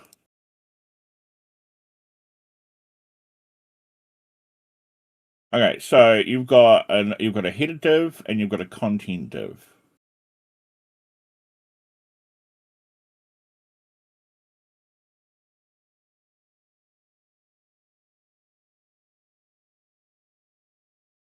No, you don't need a JSON file. No, it's a .csc SCSS SCSS SCSS.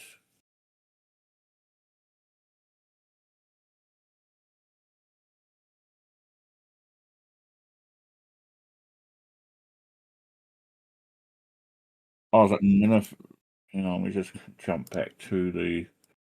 What are you looking for? Okay, that's definitely. What are you looking at? Okay. What file are we looking at? No, definitely not that file. And that's in your generation. I don't think no, that's the generated. So you need to go back. You need to go into it'll be in a themes folder, if not in an assets folder back in your root directory. So no, go back. Gen, that would be the generated site. Probably gonna be under static. Okay, go to static. Oh, assets, right there, assets. And themes. You've got themes as well. Okay, go to themes, look at themes.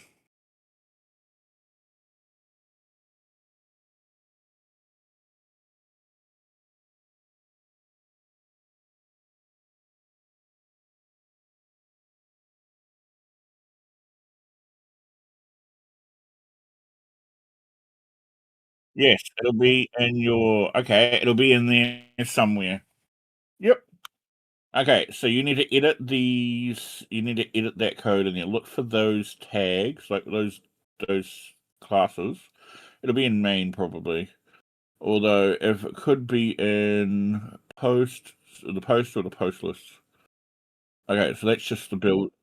Okay, so that's importing everything else. You need to go into post list or post list, probably post list. Let's look at post list. No, you can't go into those. That's just importing the things. You need to actually go into those CSS files, those other files.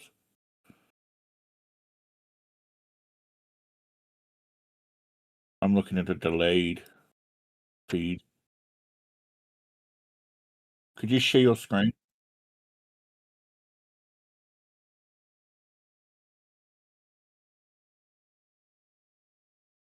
No, Brave icons are PNGs. Yes, because it's a it's an image file. It's I don't know why they're called fave icons. It's just the way they're called. Yeah, it's I do believe back in the day it used to be an icon, but it's just called Mainly if it's mainly called an icon because it's the image at the top of the thing, like a little icon. But no, they're PNGs or JPEGs, but people just use PNGs. Okay, and here somewhere.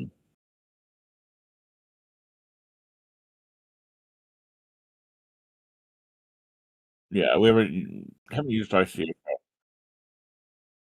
Yeah. So this is known as SAE. If you if you change it in the main or the body, go up. Don't change it in your pre code. Okay, it's only 65 lines. No, not inside. No. That's going to change it for code. No, code in your action. So pre are your code blocks. So if you want to dump like, yeah,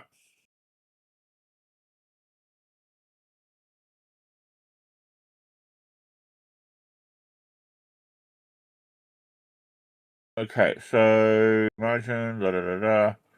Where is the? It'll probably be that will probably be controlled by an entry inside the base CSS. So if you go into the base CSS file, that'll probably be where you find your. That's probably where you're going to find your font size. Oh, that is the base file.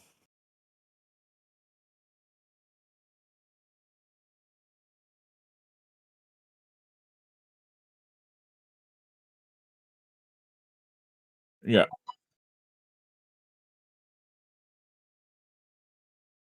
Yeah. So I started learning like CSS way back, and I mean way back, about 15, nearly 20 years ago.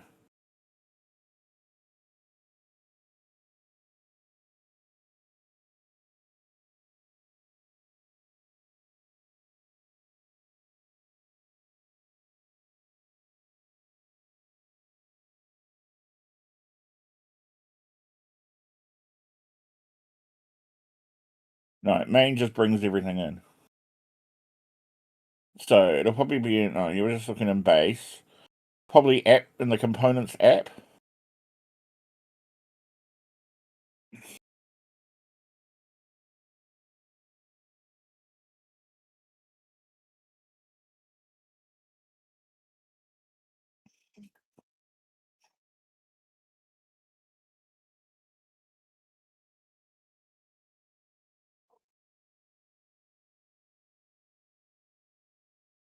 You know, what's the app? What's in the app test file?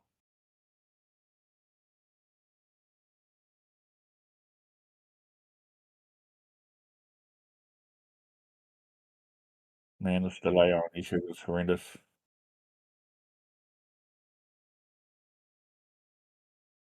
So you'll be looking for a post list. So it'll be in the post list.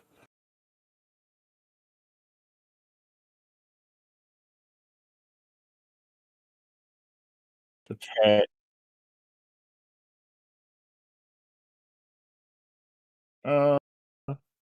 We're looking. Max width, 65 RAM. That could be it. No, that's a breakpoint. So that app media. So you see that app media mid width, right? Yeah, that defines. So when you squeeze in the window, you can apply CSS for that minimum window. When you like, if you want CSS for a large screen monitor, you can put CSS for a large screen monitor. But if you've got someone who's, let's say, using the monitor in vertical mode, you could put a specific CSS set in place for that specific kind of viewing angle. You know what I mean? Because their width of their screen is going to be different to a widescreen monitor. Because you've got 16 by 9, 9 by 16.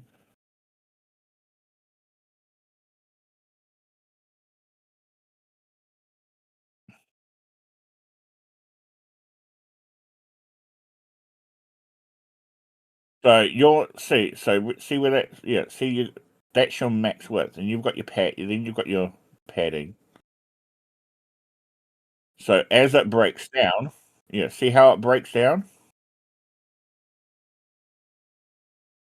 Yeah. It's so yeah.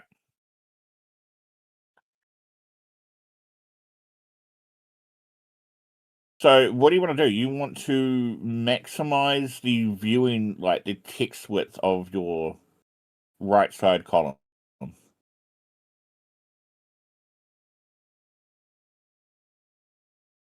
Sort of be good. Okay, show me your new site.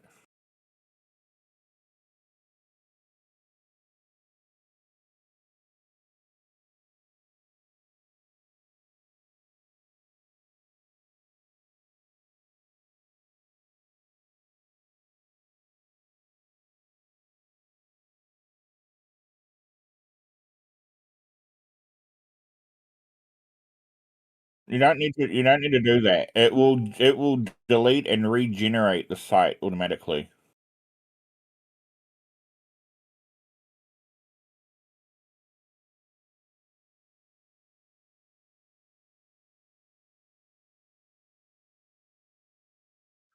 And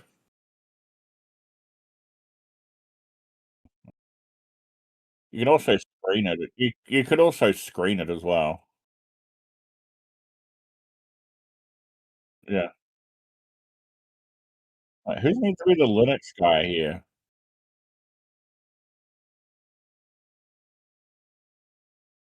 Yeah, it's localhost. Yeah, it's just localhost.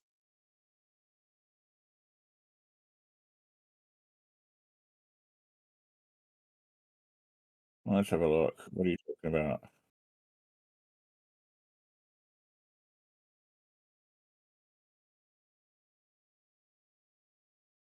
Yeah.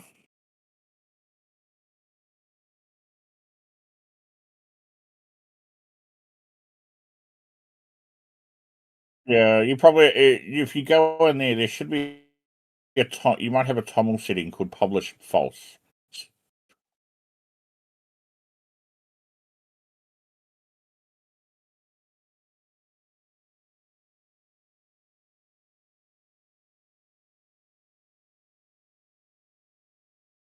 Yeah, that'll be your index. Index.md, yeah. That'll be in your root.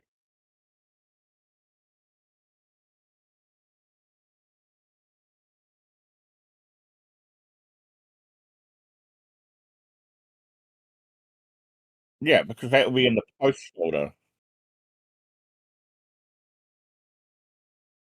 all your content. Yeah.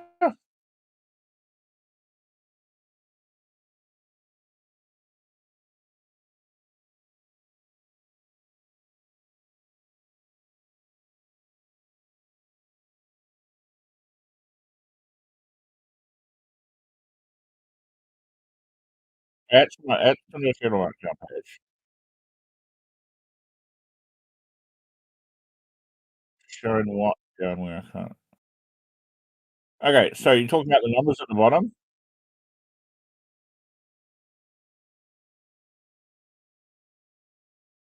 Okay, yeah, because they're on the index page template, yeah. You need to take that you need to take those if you want to keep those there, so you wanna keep them on the index or you wanna take them off the index?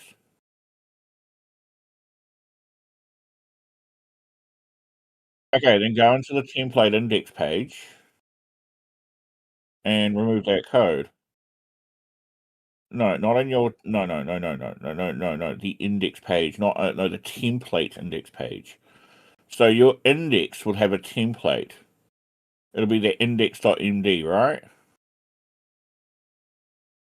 Index.md? No, via index.md. No, go back into your content, and it's the underscore index.md.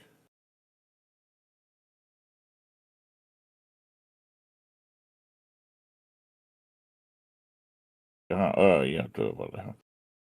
So it most likely will be inside themes, if that's where your template files are. So go into themes. All right, come out of that. Oh, okay.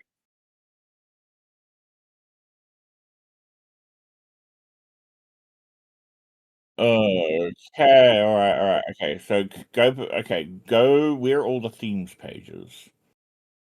Where do you have all the themes for the posts and everything?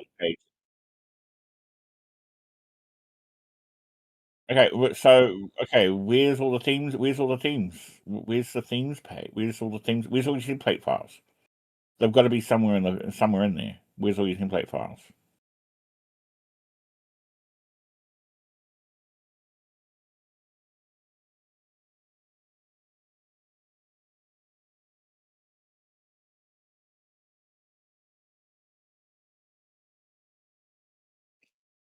Okay, so I'm guessing it's called layouts now. I'm guessing it's the layouts folder. No, layouts. So I'm guessing your templates are in layouts. I haven't spent a lot of time with Hugo, so I've spent a lot of time with Jekyll lately because of GitHub pages. So go into your layouts, yeah. And okay, you got your defaults.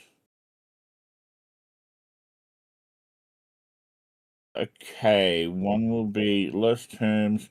Okay, go have a look inside single. Yeah, look inside single.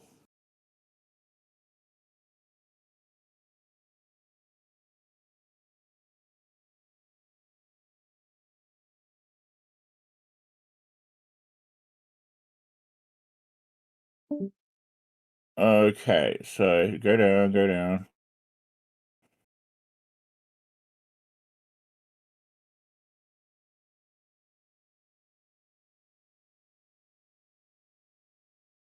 Okay, so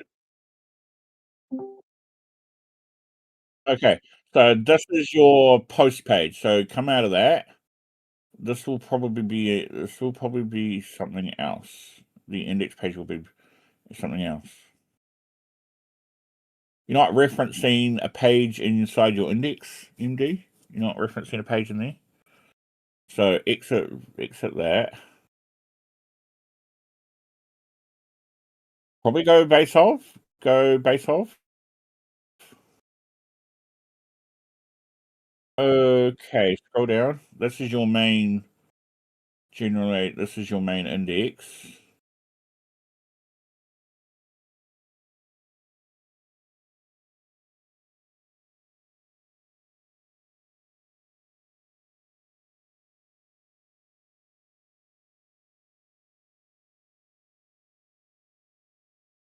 Yeah, because okay. So app header. I want to find out where. Okay, so that controls your side panel, the main basic structure of your page, and then you got your site name. Go down. Can you share your screen? The YouTube delay is absolutely just really annoying. Yeah. Yeah, because YouTube delay, you go to Discord and go into the screen icon with a little arrow.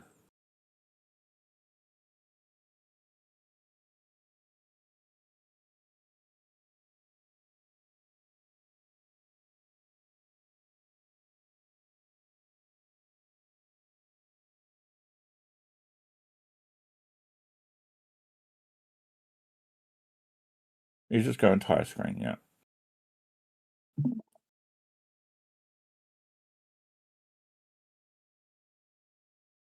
Is that just the app? That's probably just the app. So I can't see anything else on your screen. So you need to go back and switch to the entire screen. Because I'm just looking at your Discord. No, you need to go back and click the entire screen. Yeah, I'm just looking at Discord. I can't see anything else. Right, so go back in Discord and go down to the little green icon with the X for your screen share, and go change stream.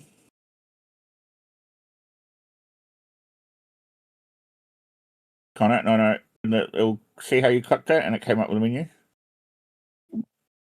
Okay, well, share the entire screen.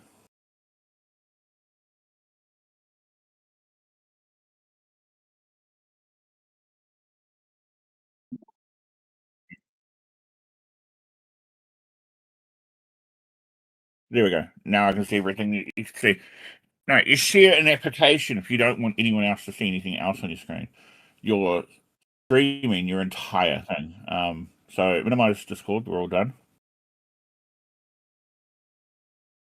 Okay, so that is your main header block. So these are all the divs where you can see what your there's your nav, there's all your main stuff, app header social, and then you got here. Then you go down to app container. So yeah, okay, your app container is the CSS that you want to edit. Okay. Yeah.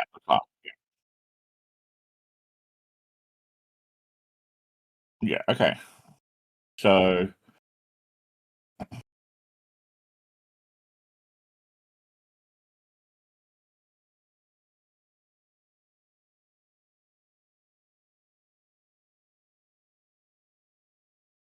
yeah, being like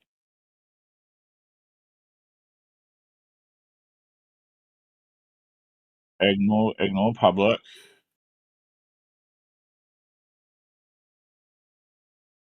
No, we're not that because that's generated. That'll be a generated CSS. Go up. Assets, components, app. Yeah, it's in your app. You're in your components app inside the assets folder.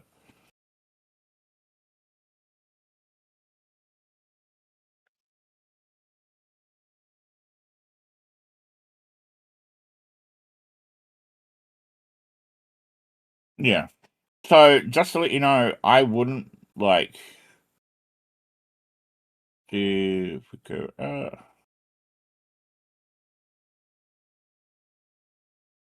Yeah, that's the another div.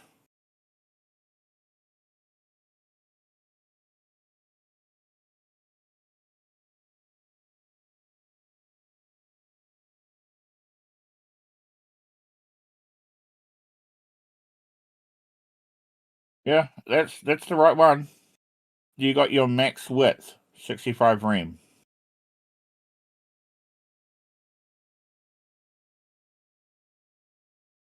Okay. Yeah.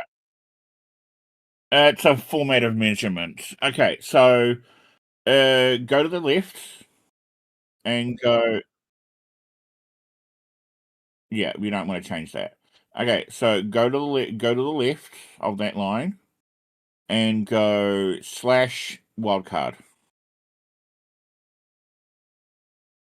Yeah, slash wildcard.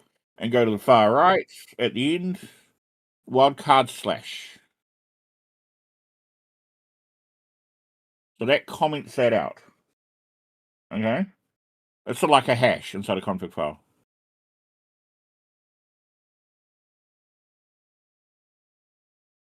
No, now that we've commented it out, a div will always auto expand to the full width of the screen.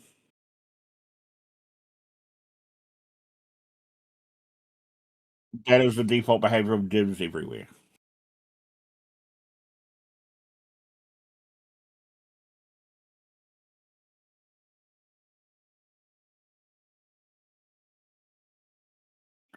Probably why a screen would have been better.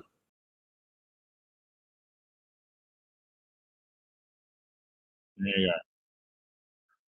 Yeah.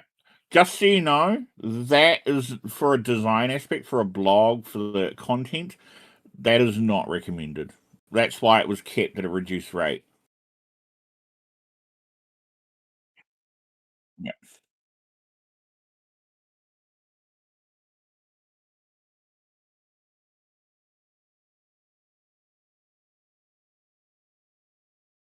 Yeah. Well, Well, you could don't forget you could go letter spacing minus point for 0.5 px and sort of clean it, bring that up a little bit. But you've also just I think you're just using Arial as well. Like you're just I think I'm pretty sure that's Arial.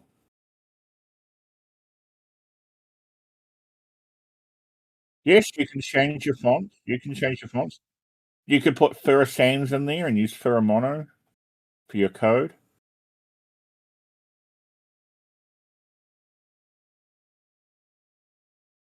Yeah, I just did a design.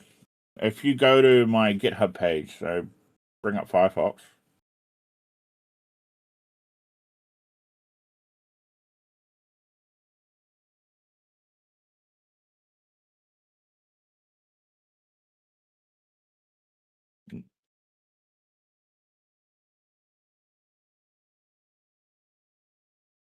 Yeah, bring up Firefox. Okay, bring up a new tab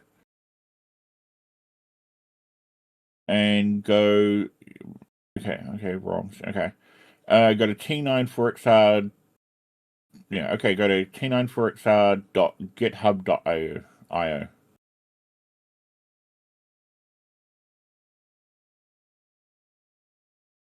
T94XR.github.io. This is what I've been playing. Right, this is what I've been doing for the last couple of. This is what I was doing a couple of days ago with Jekyll. Yeah, so I did that entirely. I used so I used what the hell, Tailwind. I used Tailwind with this. No, Tailwind is a CSS framework. And then for everything else, I did the custom CSS. So all the content, a lot of the content, I did custom CSS. But I did have this. So you know so you go down to the code. Yes. Oh yeah. A lot of some of that, like the colored divs there, like the alert divs, the colored the little alert divs there. They aren't Markdown. They're just straight up HTML inside the Markdown file. That's referencing custom CSS. But I had this entire site running the same code that's in that code div, and it looked quite well. But then I used Fura Sans, and I was like, okay, I'll use Fura Sans. Now that was a piece of software that Dad brought me years ago when I was a teenager, and a few years ago I uploaded it to the archive. And as far as the internet was concerned, nobody had ever preserved the Windows files for the game. They'd only preserved the WAC files. Yeah. And Oh, just hey. recently, I preserved Fortress 101. I was able to bring that back from the brink of basically extinction. With the help of mine, we're able to get some keys sorted out for it. Yeah.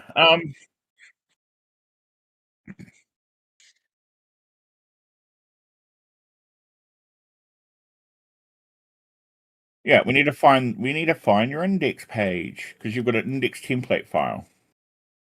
We need to find out where that is. But you redistributed everything, and now we don't know. I'm not familiar with Hugo all that much. So when I got off last night, you you said there's like a good chance you're still going to be streaming, and look at that, you are still streaming after I just woke up.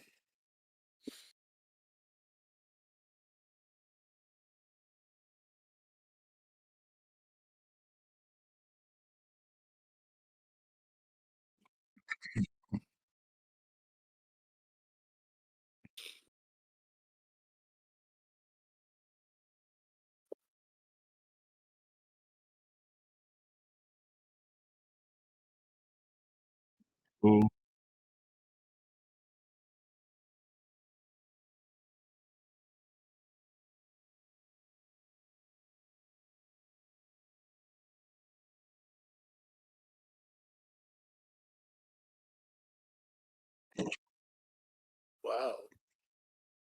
I've been out of most of the day. I just got back home a little while ago. I was on another VC, and then I watched some TV, and I noticed that you were streaming.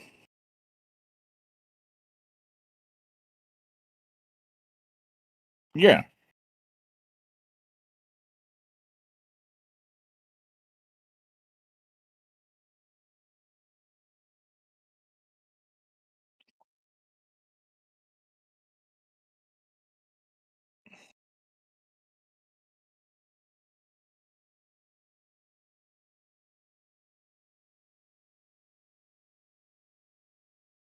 Yeah. Mm. If you want, table your site and send it my way, and I'll go through and look at it and get it all sorted. But yeah, we're looking for the index template page.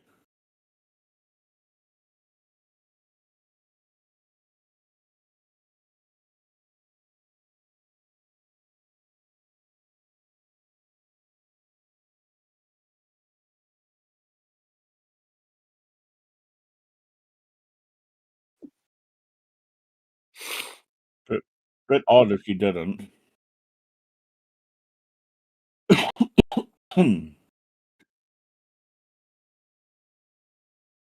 Yeah, so anything that's okay.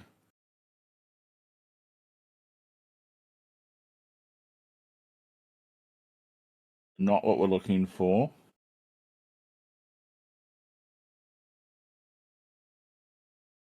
Yeah, but what's the main folder for all those files? Not what we're looking for.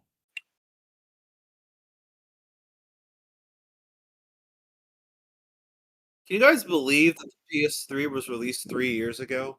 It's already been that long? Yeah. No, it just got released 3 years ago. Yeah, 3 years ago. What?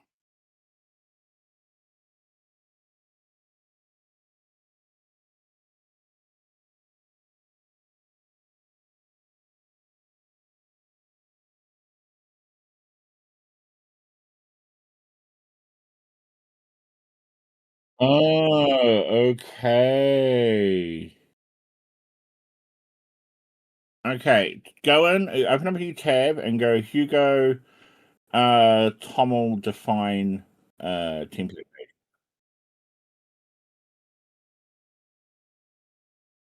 Yeah, it's the default index page. It's the default when you don't have a page defined.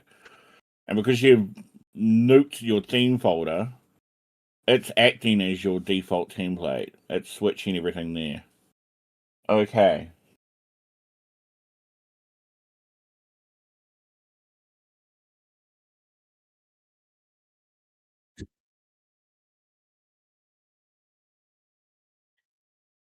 No, you already have layout defaults. You just need to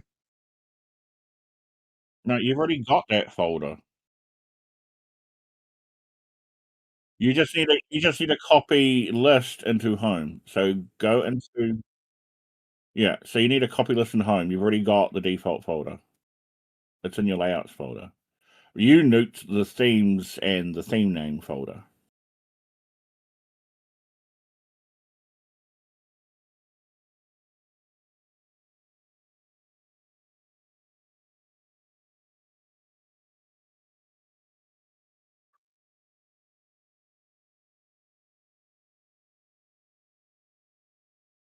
Yeah. I think that's a really bad decision, but either way. Do you know why? Do you know why? Because it means you've got a bigger job building a new theme later on. You can't just easily switch between your old theme and your new theme. It involves an entire bulk of work.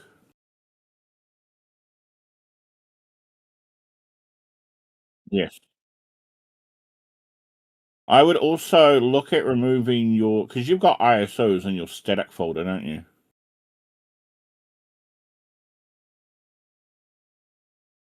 Yeah, I would probably look at moving that into a subdomain, running that as a subdomain underneath, like cdn dot thing. So they're not generated. It's not held within your thing. So you're not generating more work. It's just generating the site. Not it doesn't have to generate the whole ISO shit all over again. You know what I mean?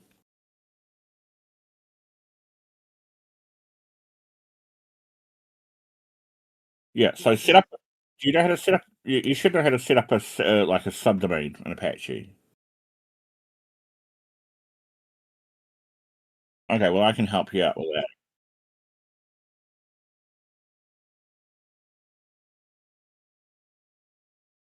Okay. Is that subdomain under repo? Because you have repo PS3 Linux.net. Do you have that?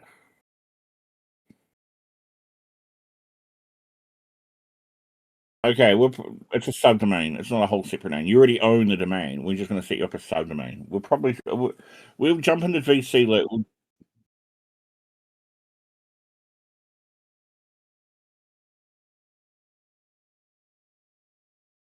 Okay, that should be done by default. Like then, yeah, that's not a big issue. That's not a whatever. But what you can do is you can set up a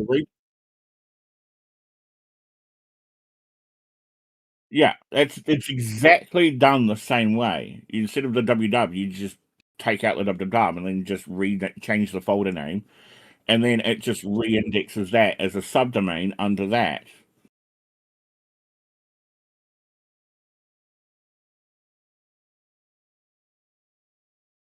Uh, okay, as far as I know, really, unless didn't you wildcard it? Pretty sure you can wildcard. You can help it. Oh, okay. I might have to set you up with the script that I wrote it that I got generated.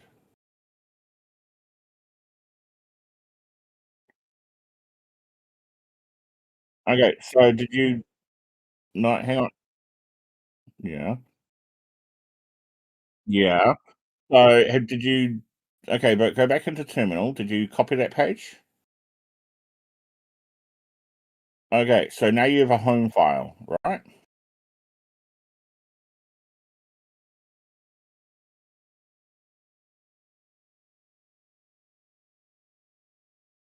Okay.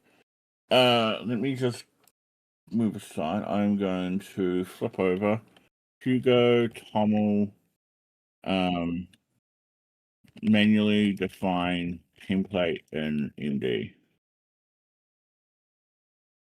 So inside your thing, so it's layout. Okay. So now go into your index MD inside your posts, your content, yeah. Index MD.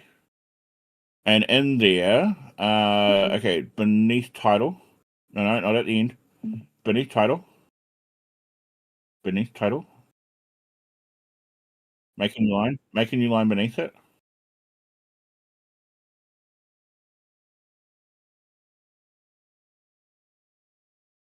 No, we don't need that. Okay, so layouts equals home. No, home.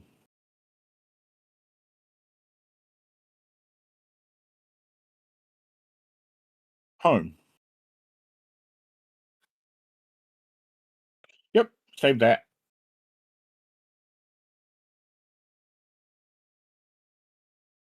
Oh, you might have to quote it as well. Forgot.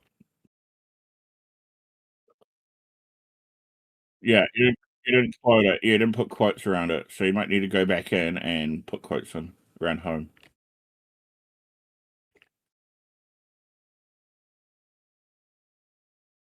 Yeah, Jekyll handles things a little bit differently. Yeah. Yeah.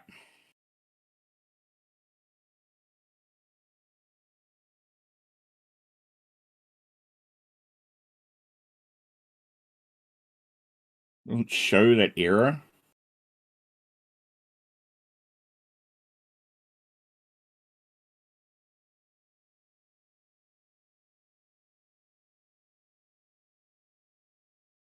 Okay.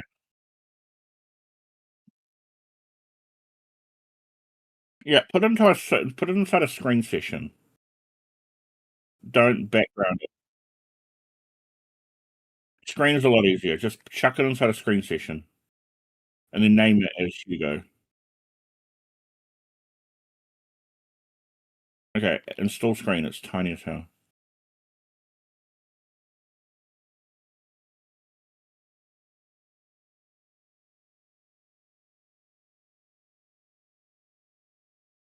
It's a basic app. I've got screen on my Synology router. It shouldn't be difficult to get screen on there.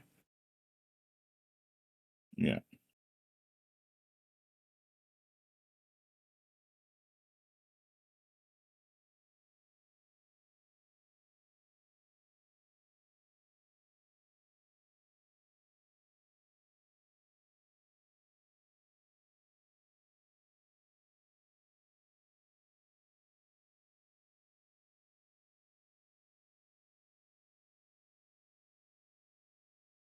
Yeah, like it's an extremely. You could have just gone capital Y. You didn't need to type in the full yes. You do know that, right? Okay, screen dash capital S.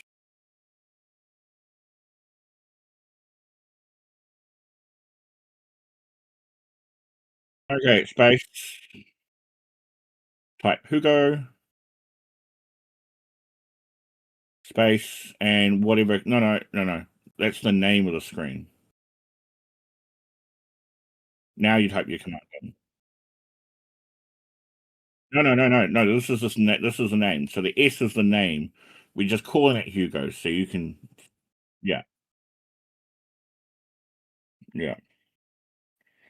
Now you can also put an SDM in there as well. So if you go SDM, like capital S lowercase DM,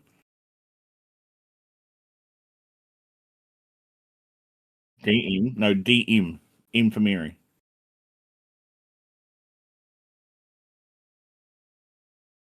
No, M. No N. Take away the N, and it's M for Mary. Yeah. Space, Hugo. Space, and whatever your command is. Oh, no, okay, you've just made an empty screen now. So go screen dash X. No, you're not in the screen.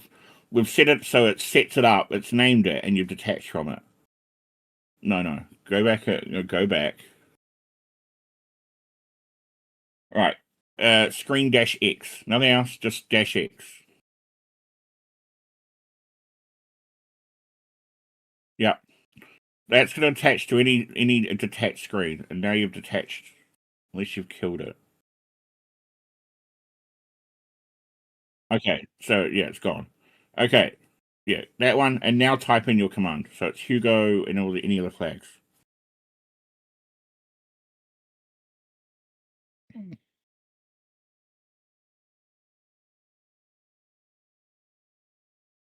All right. Now go. Yeah. Now go screen X.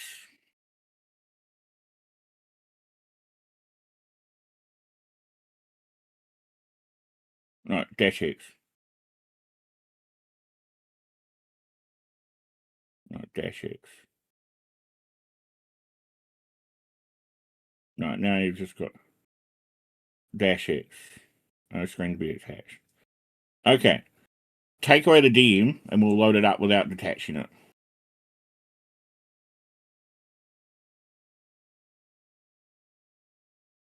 Okay. Something's go up.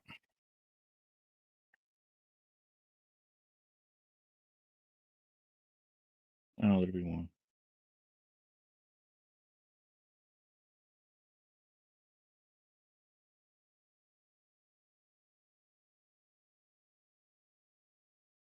Okay.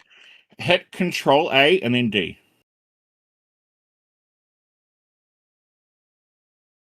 There you go. You've now detached from attached from that screen. I use screens constantly.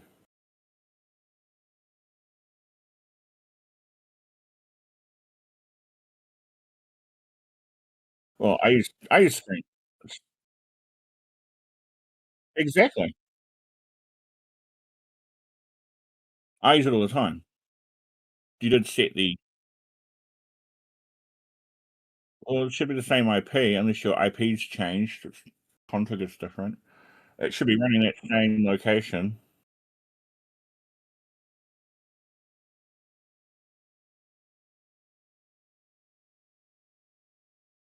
Line 5, character 10, Tommel.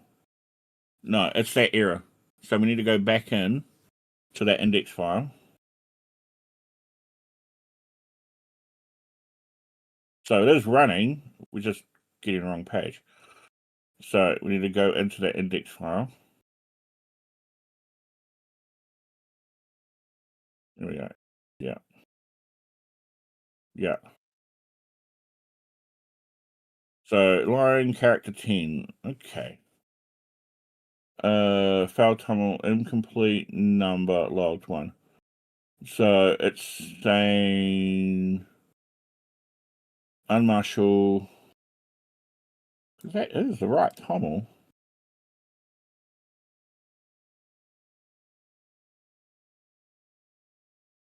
Hugo Markdown layout tunnel.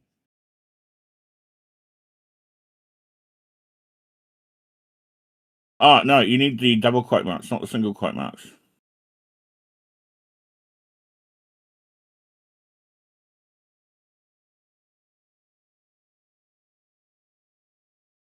That's weird.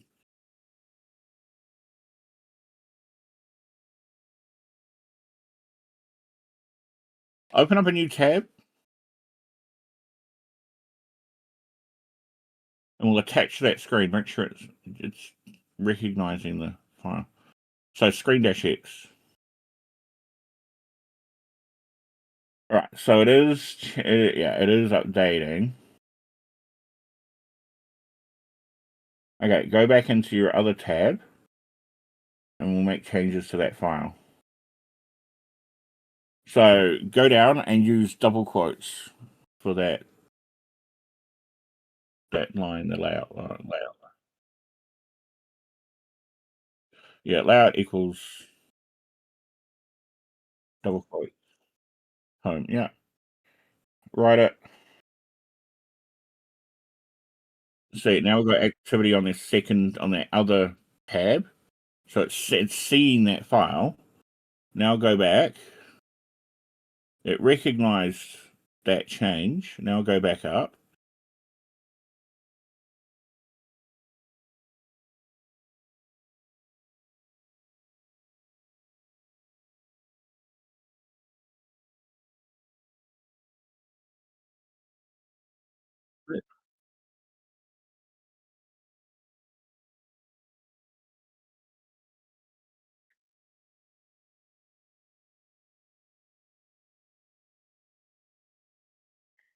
Yeah, can you charge everything except your ISOs in that book?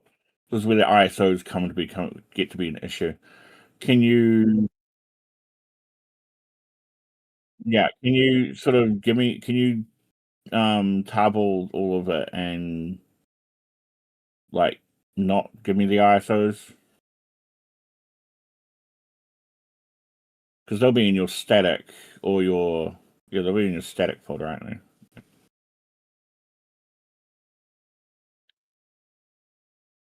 Okay. Yeah, give it to me. I'll have a playing around with it, and I should be able to give you something. I should be able to sort it out.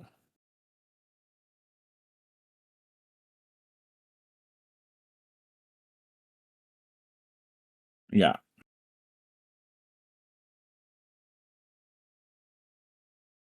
Yeah.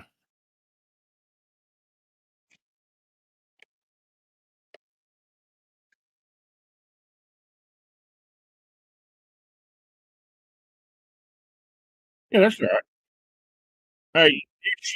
You should be able to also run a command to generate it directly to whatever that folder is, you know.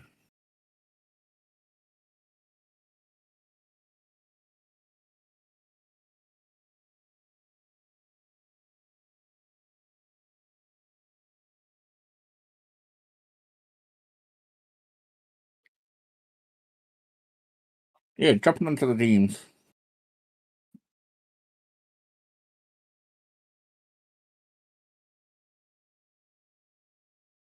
Yeah, it's that icon on the top left of your Discord that you never click on. No, the top left, right top left, below the arrow. Down a little bit. Yeah. No, down a little bit. So, yeah, direct messages. Yeah, it's all this area that you never get to look at. I'm about what, 6 down? Invoice.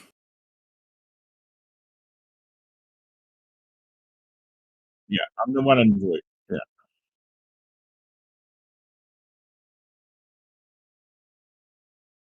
Yeah. By the way, look at that icon. Look at that. Did you see why in that file I gave you, all of them were very held against the left in 2 to 3 lines?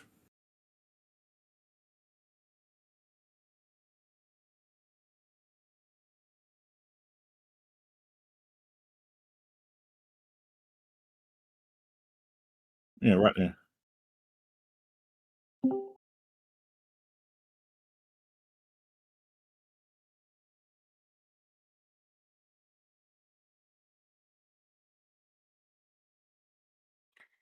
No, I would never have figured out what that file might be about.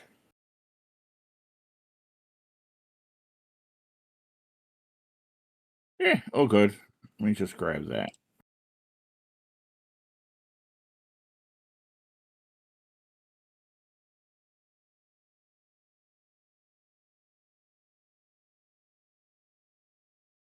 Alright, here we go. Grab that, go to downloads. Send that out. Copy. Don't listen to that. Dump it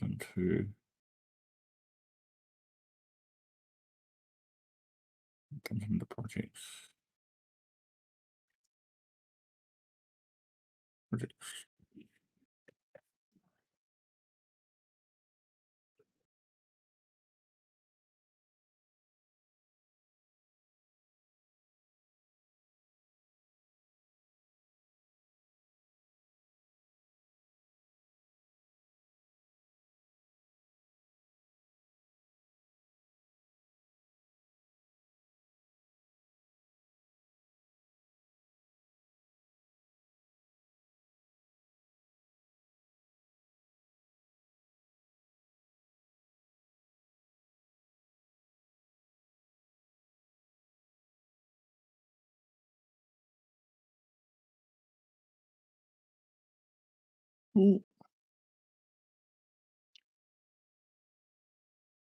What do I have open? I might need to close that and see.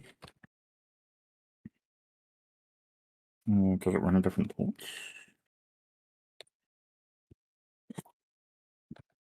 Come back.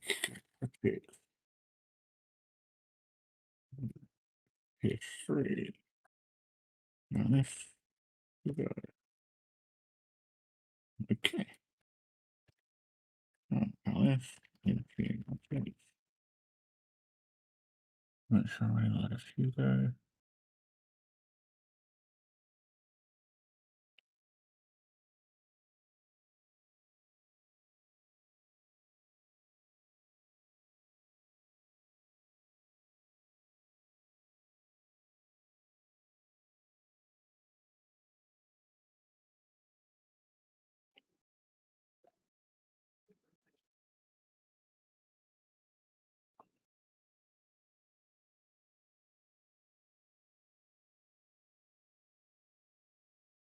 So what's everybody doing today? Because my day's about to end. Go to work. Come home. Eat. Sleep. Repeat. Oh yeah, the usual: wake up, scratch your ass, eat, drink a beer, go to work, drink more beer, burp. Well, okay, I don't drink beer at work. That's not allowed. But yeah, I mean, before you go to work. I don't even drink before I go to work. I'm gonna be real. I don't even risk it. I like my job too much. I'll drink when I get home, but not before I go to work. Like, Bro,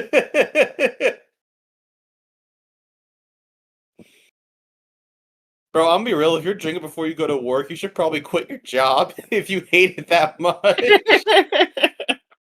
What? If you're drinking at like 7 a.m., you you got big problems, bro. Alcoholic. Yeah, I generally don't drink before 12. Mm, Yeah. I don't have to work every day. That's the lucky thing about me. that's fair. Yeah, and it's 12 o'clock somewhere, right? Well, the saying over here is it's 5 o'clock somewhere. We don't drink at 12.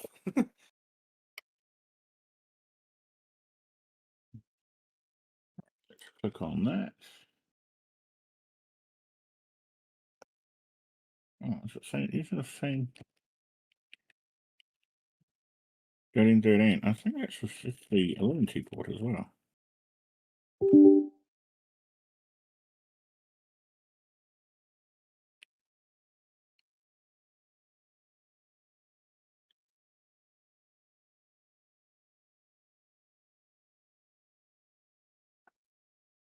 Oh, duh. It's not localhost.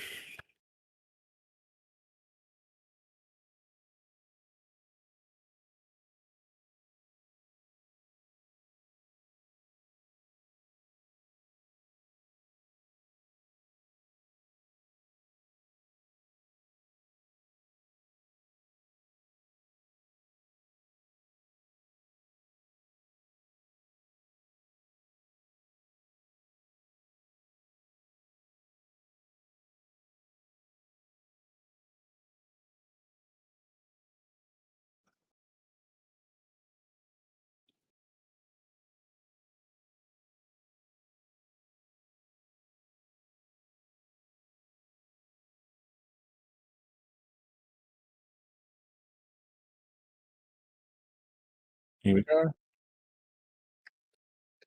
Right. Bingo. It runs perfectly fine on my generation, on my watch. So if I kill that one, go back.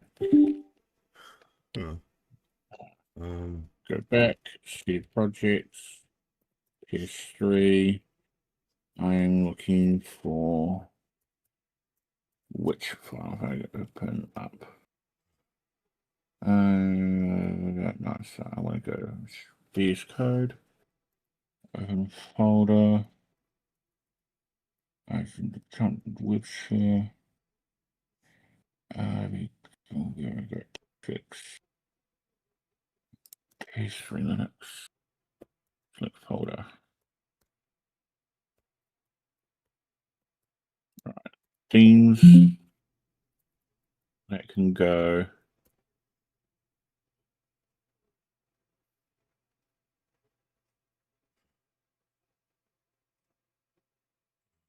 Well, it's default partials.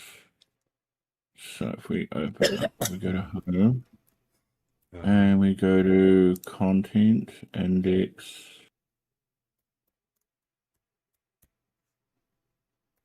layout, home. Okay, my generation didn't have a problem with home. So we go to home, and we are going to, so we go base off, block mode, So here we are. So that's the sidebar, that's the main content. So terms.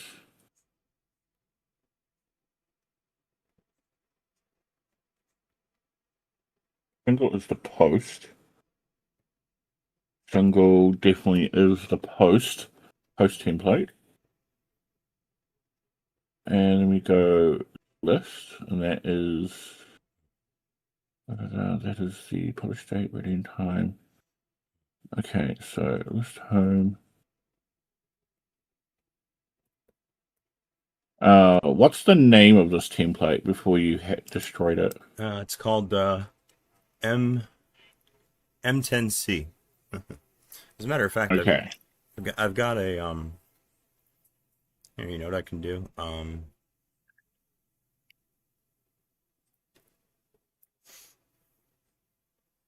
Yeah.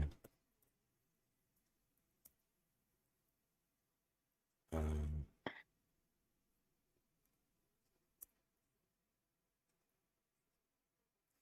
all right, the server should be shut down now, I guess.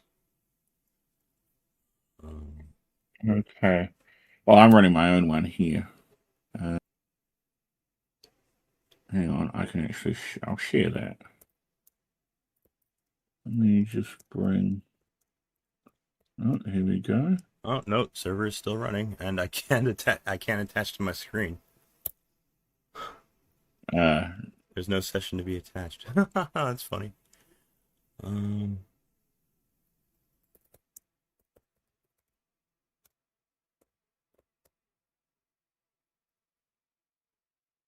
That's weird. I've never had that happen before.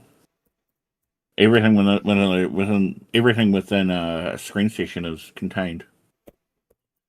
Did you forget your password?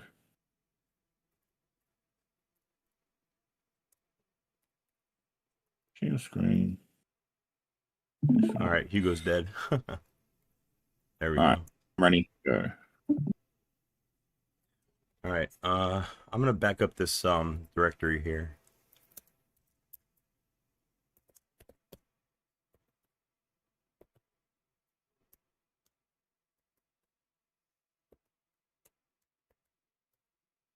Okay, so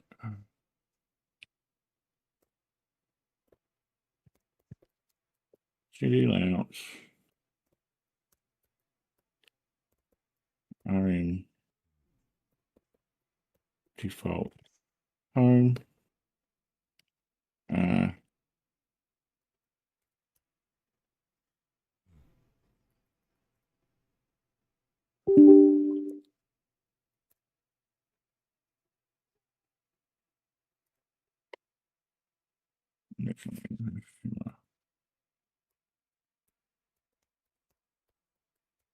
Okay, which is not what I want.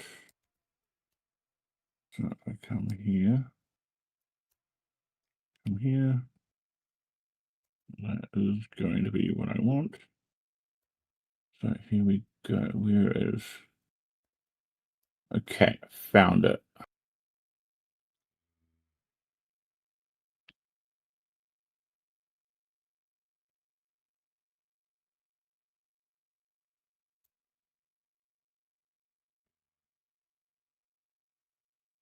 Okay. All right. I need to update the index to index. Bingo. Got it. As long as okay, done.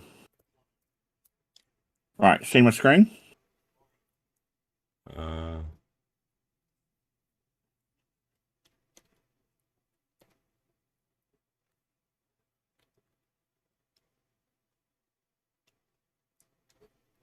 Right. Okay, I'm going to send you a code block.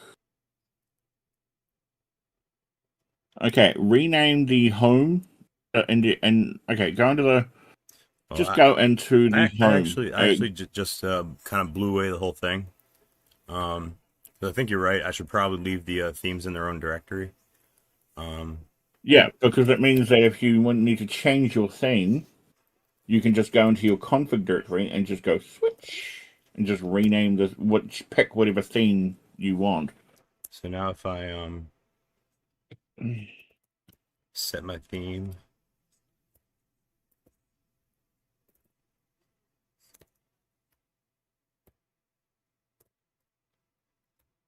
That should do it.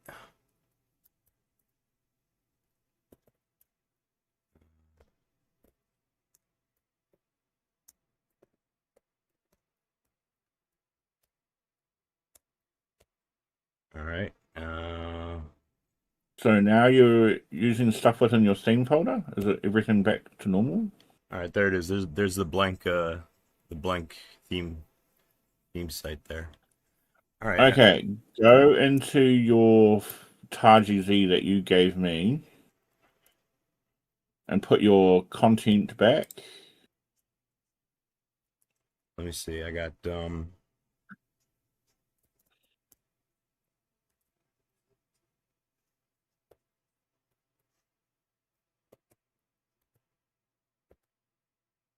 we go. It'd be under, well, let me get the Hugo.toml first. Copy that here. Yeah.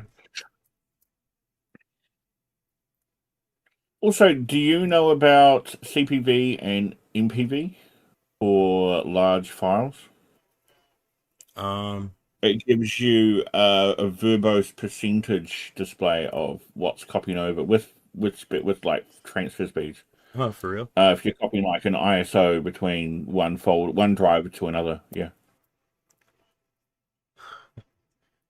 Let's see. Found no layout file for HTML for kind home. Where is it looking for home? That shouldn't be anywhere. Because we made a file template. We made a template file for home. Not so in we this need to go into not in this directory. This is a blank directory. This I just created this. Oh, so this isn't doing anything with the content.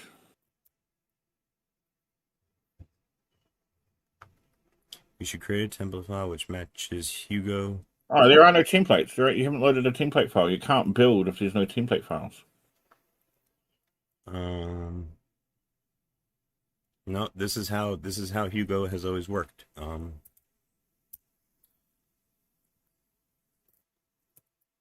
Okay, so go to themes. Will there be a themes in there?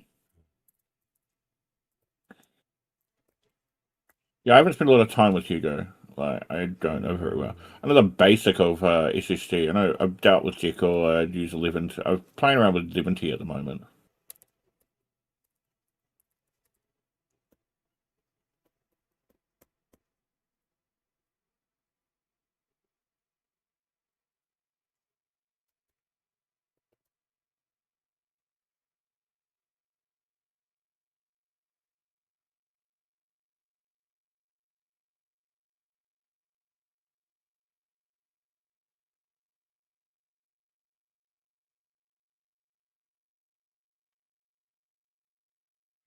Okay, well. Oh, is it under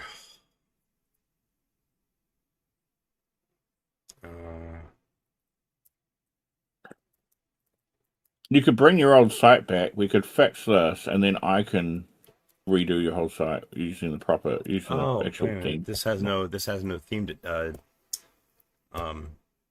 declaration. Oh, why didn't I see that?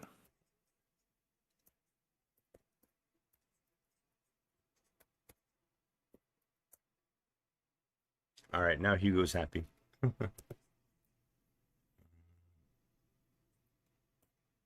There you go. Perfect. Yeah, we're back where Right. we're back where we want to be. Okay, we need to make the we need to go into the theme and layouts, and we need to make a index page, a custom index page.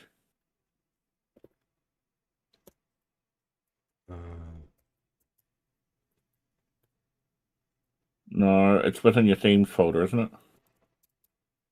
So we need to go into your themes, MC10, layouts,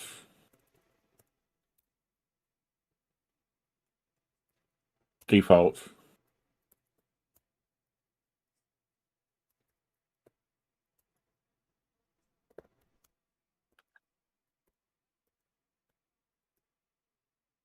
MC10, layouts, default, underscore default, and go index HTML.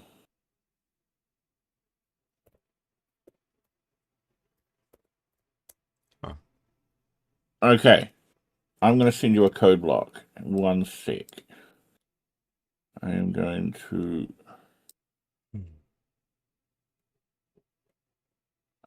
Go. Models. Message.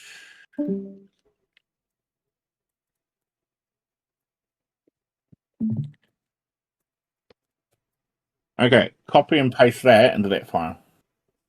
I just sent you Dean. 'Dean.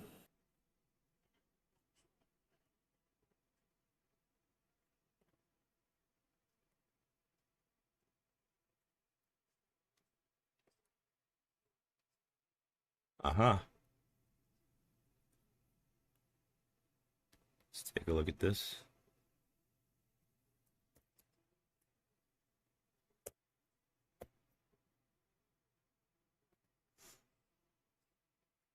Oh, look at that. Okay. All right, guys. Before I have breakfast and go to work, I got a question for you. Okay, so would you slime your homie for $10 million?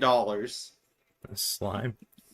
Hang on. We need to change the toml in your index file if you haven't changed that from home to index. Not the index HTML, the index MD your markdown.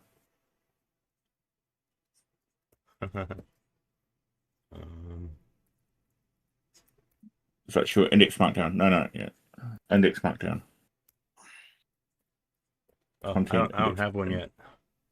I don't think. No, I don't have an index Oh, file. wait, yeah, okay. So move all that stuff from your backup.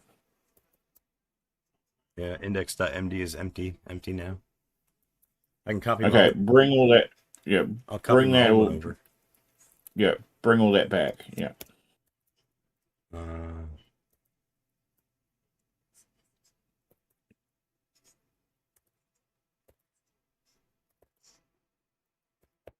I'll take that as a no. I'm actually running on fumes right now. I'm about to crash out pretty hard. I've been up for about 2 days now. Oh, bloody! That's pushing it, man. Yeah, well, this glibc took forever to build, and I had to see it finish. So, as a matter of fact, let me fucking put that on my my repo. I've been doing this for 2 days. Just a quick question: if you fell asleep, would it break? Would everything catch fire? Let's see.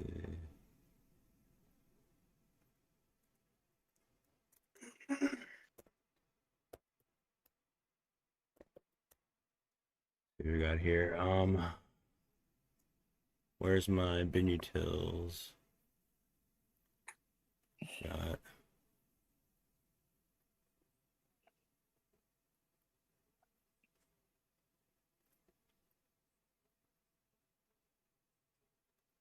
Huh.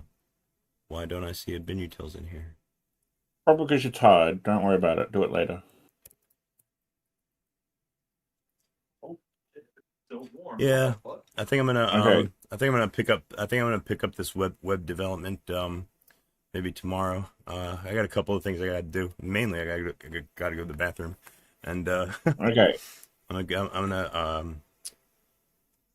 gonna go ahead and take off for now. Just before you go to bed, change the toml if you haven't changed it already. So just change the toml. You mean this one here? From home to index. No, not that toml. Oh. The toml in the index. Yeah. Oh yeah, layout index. There's this one.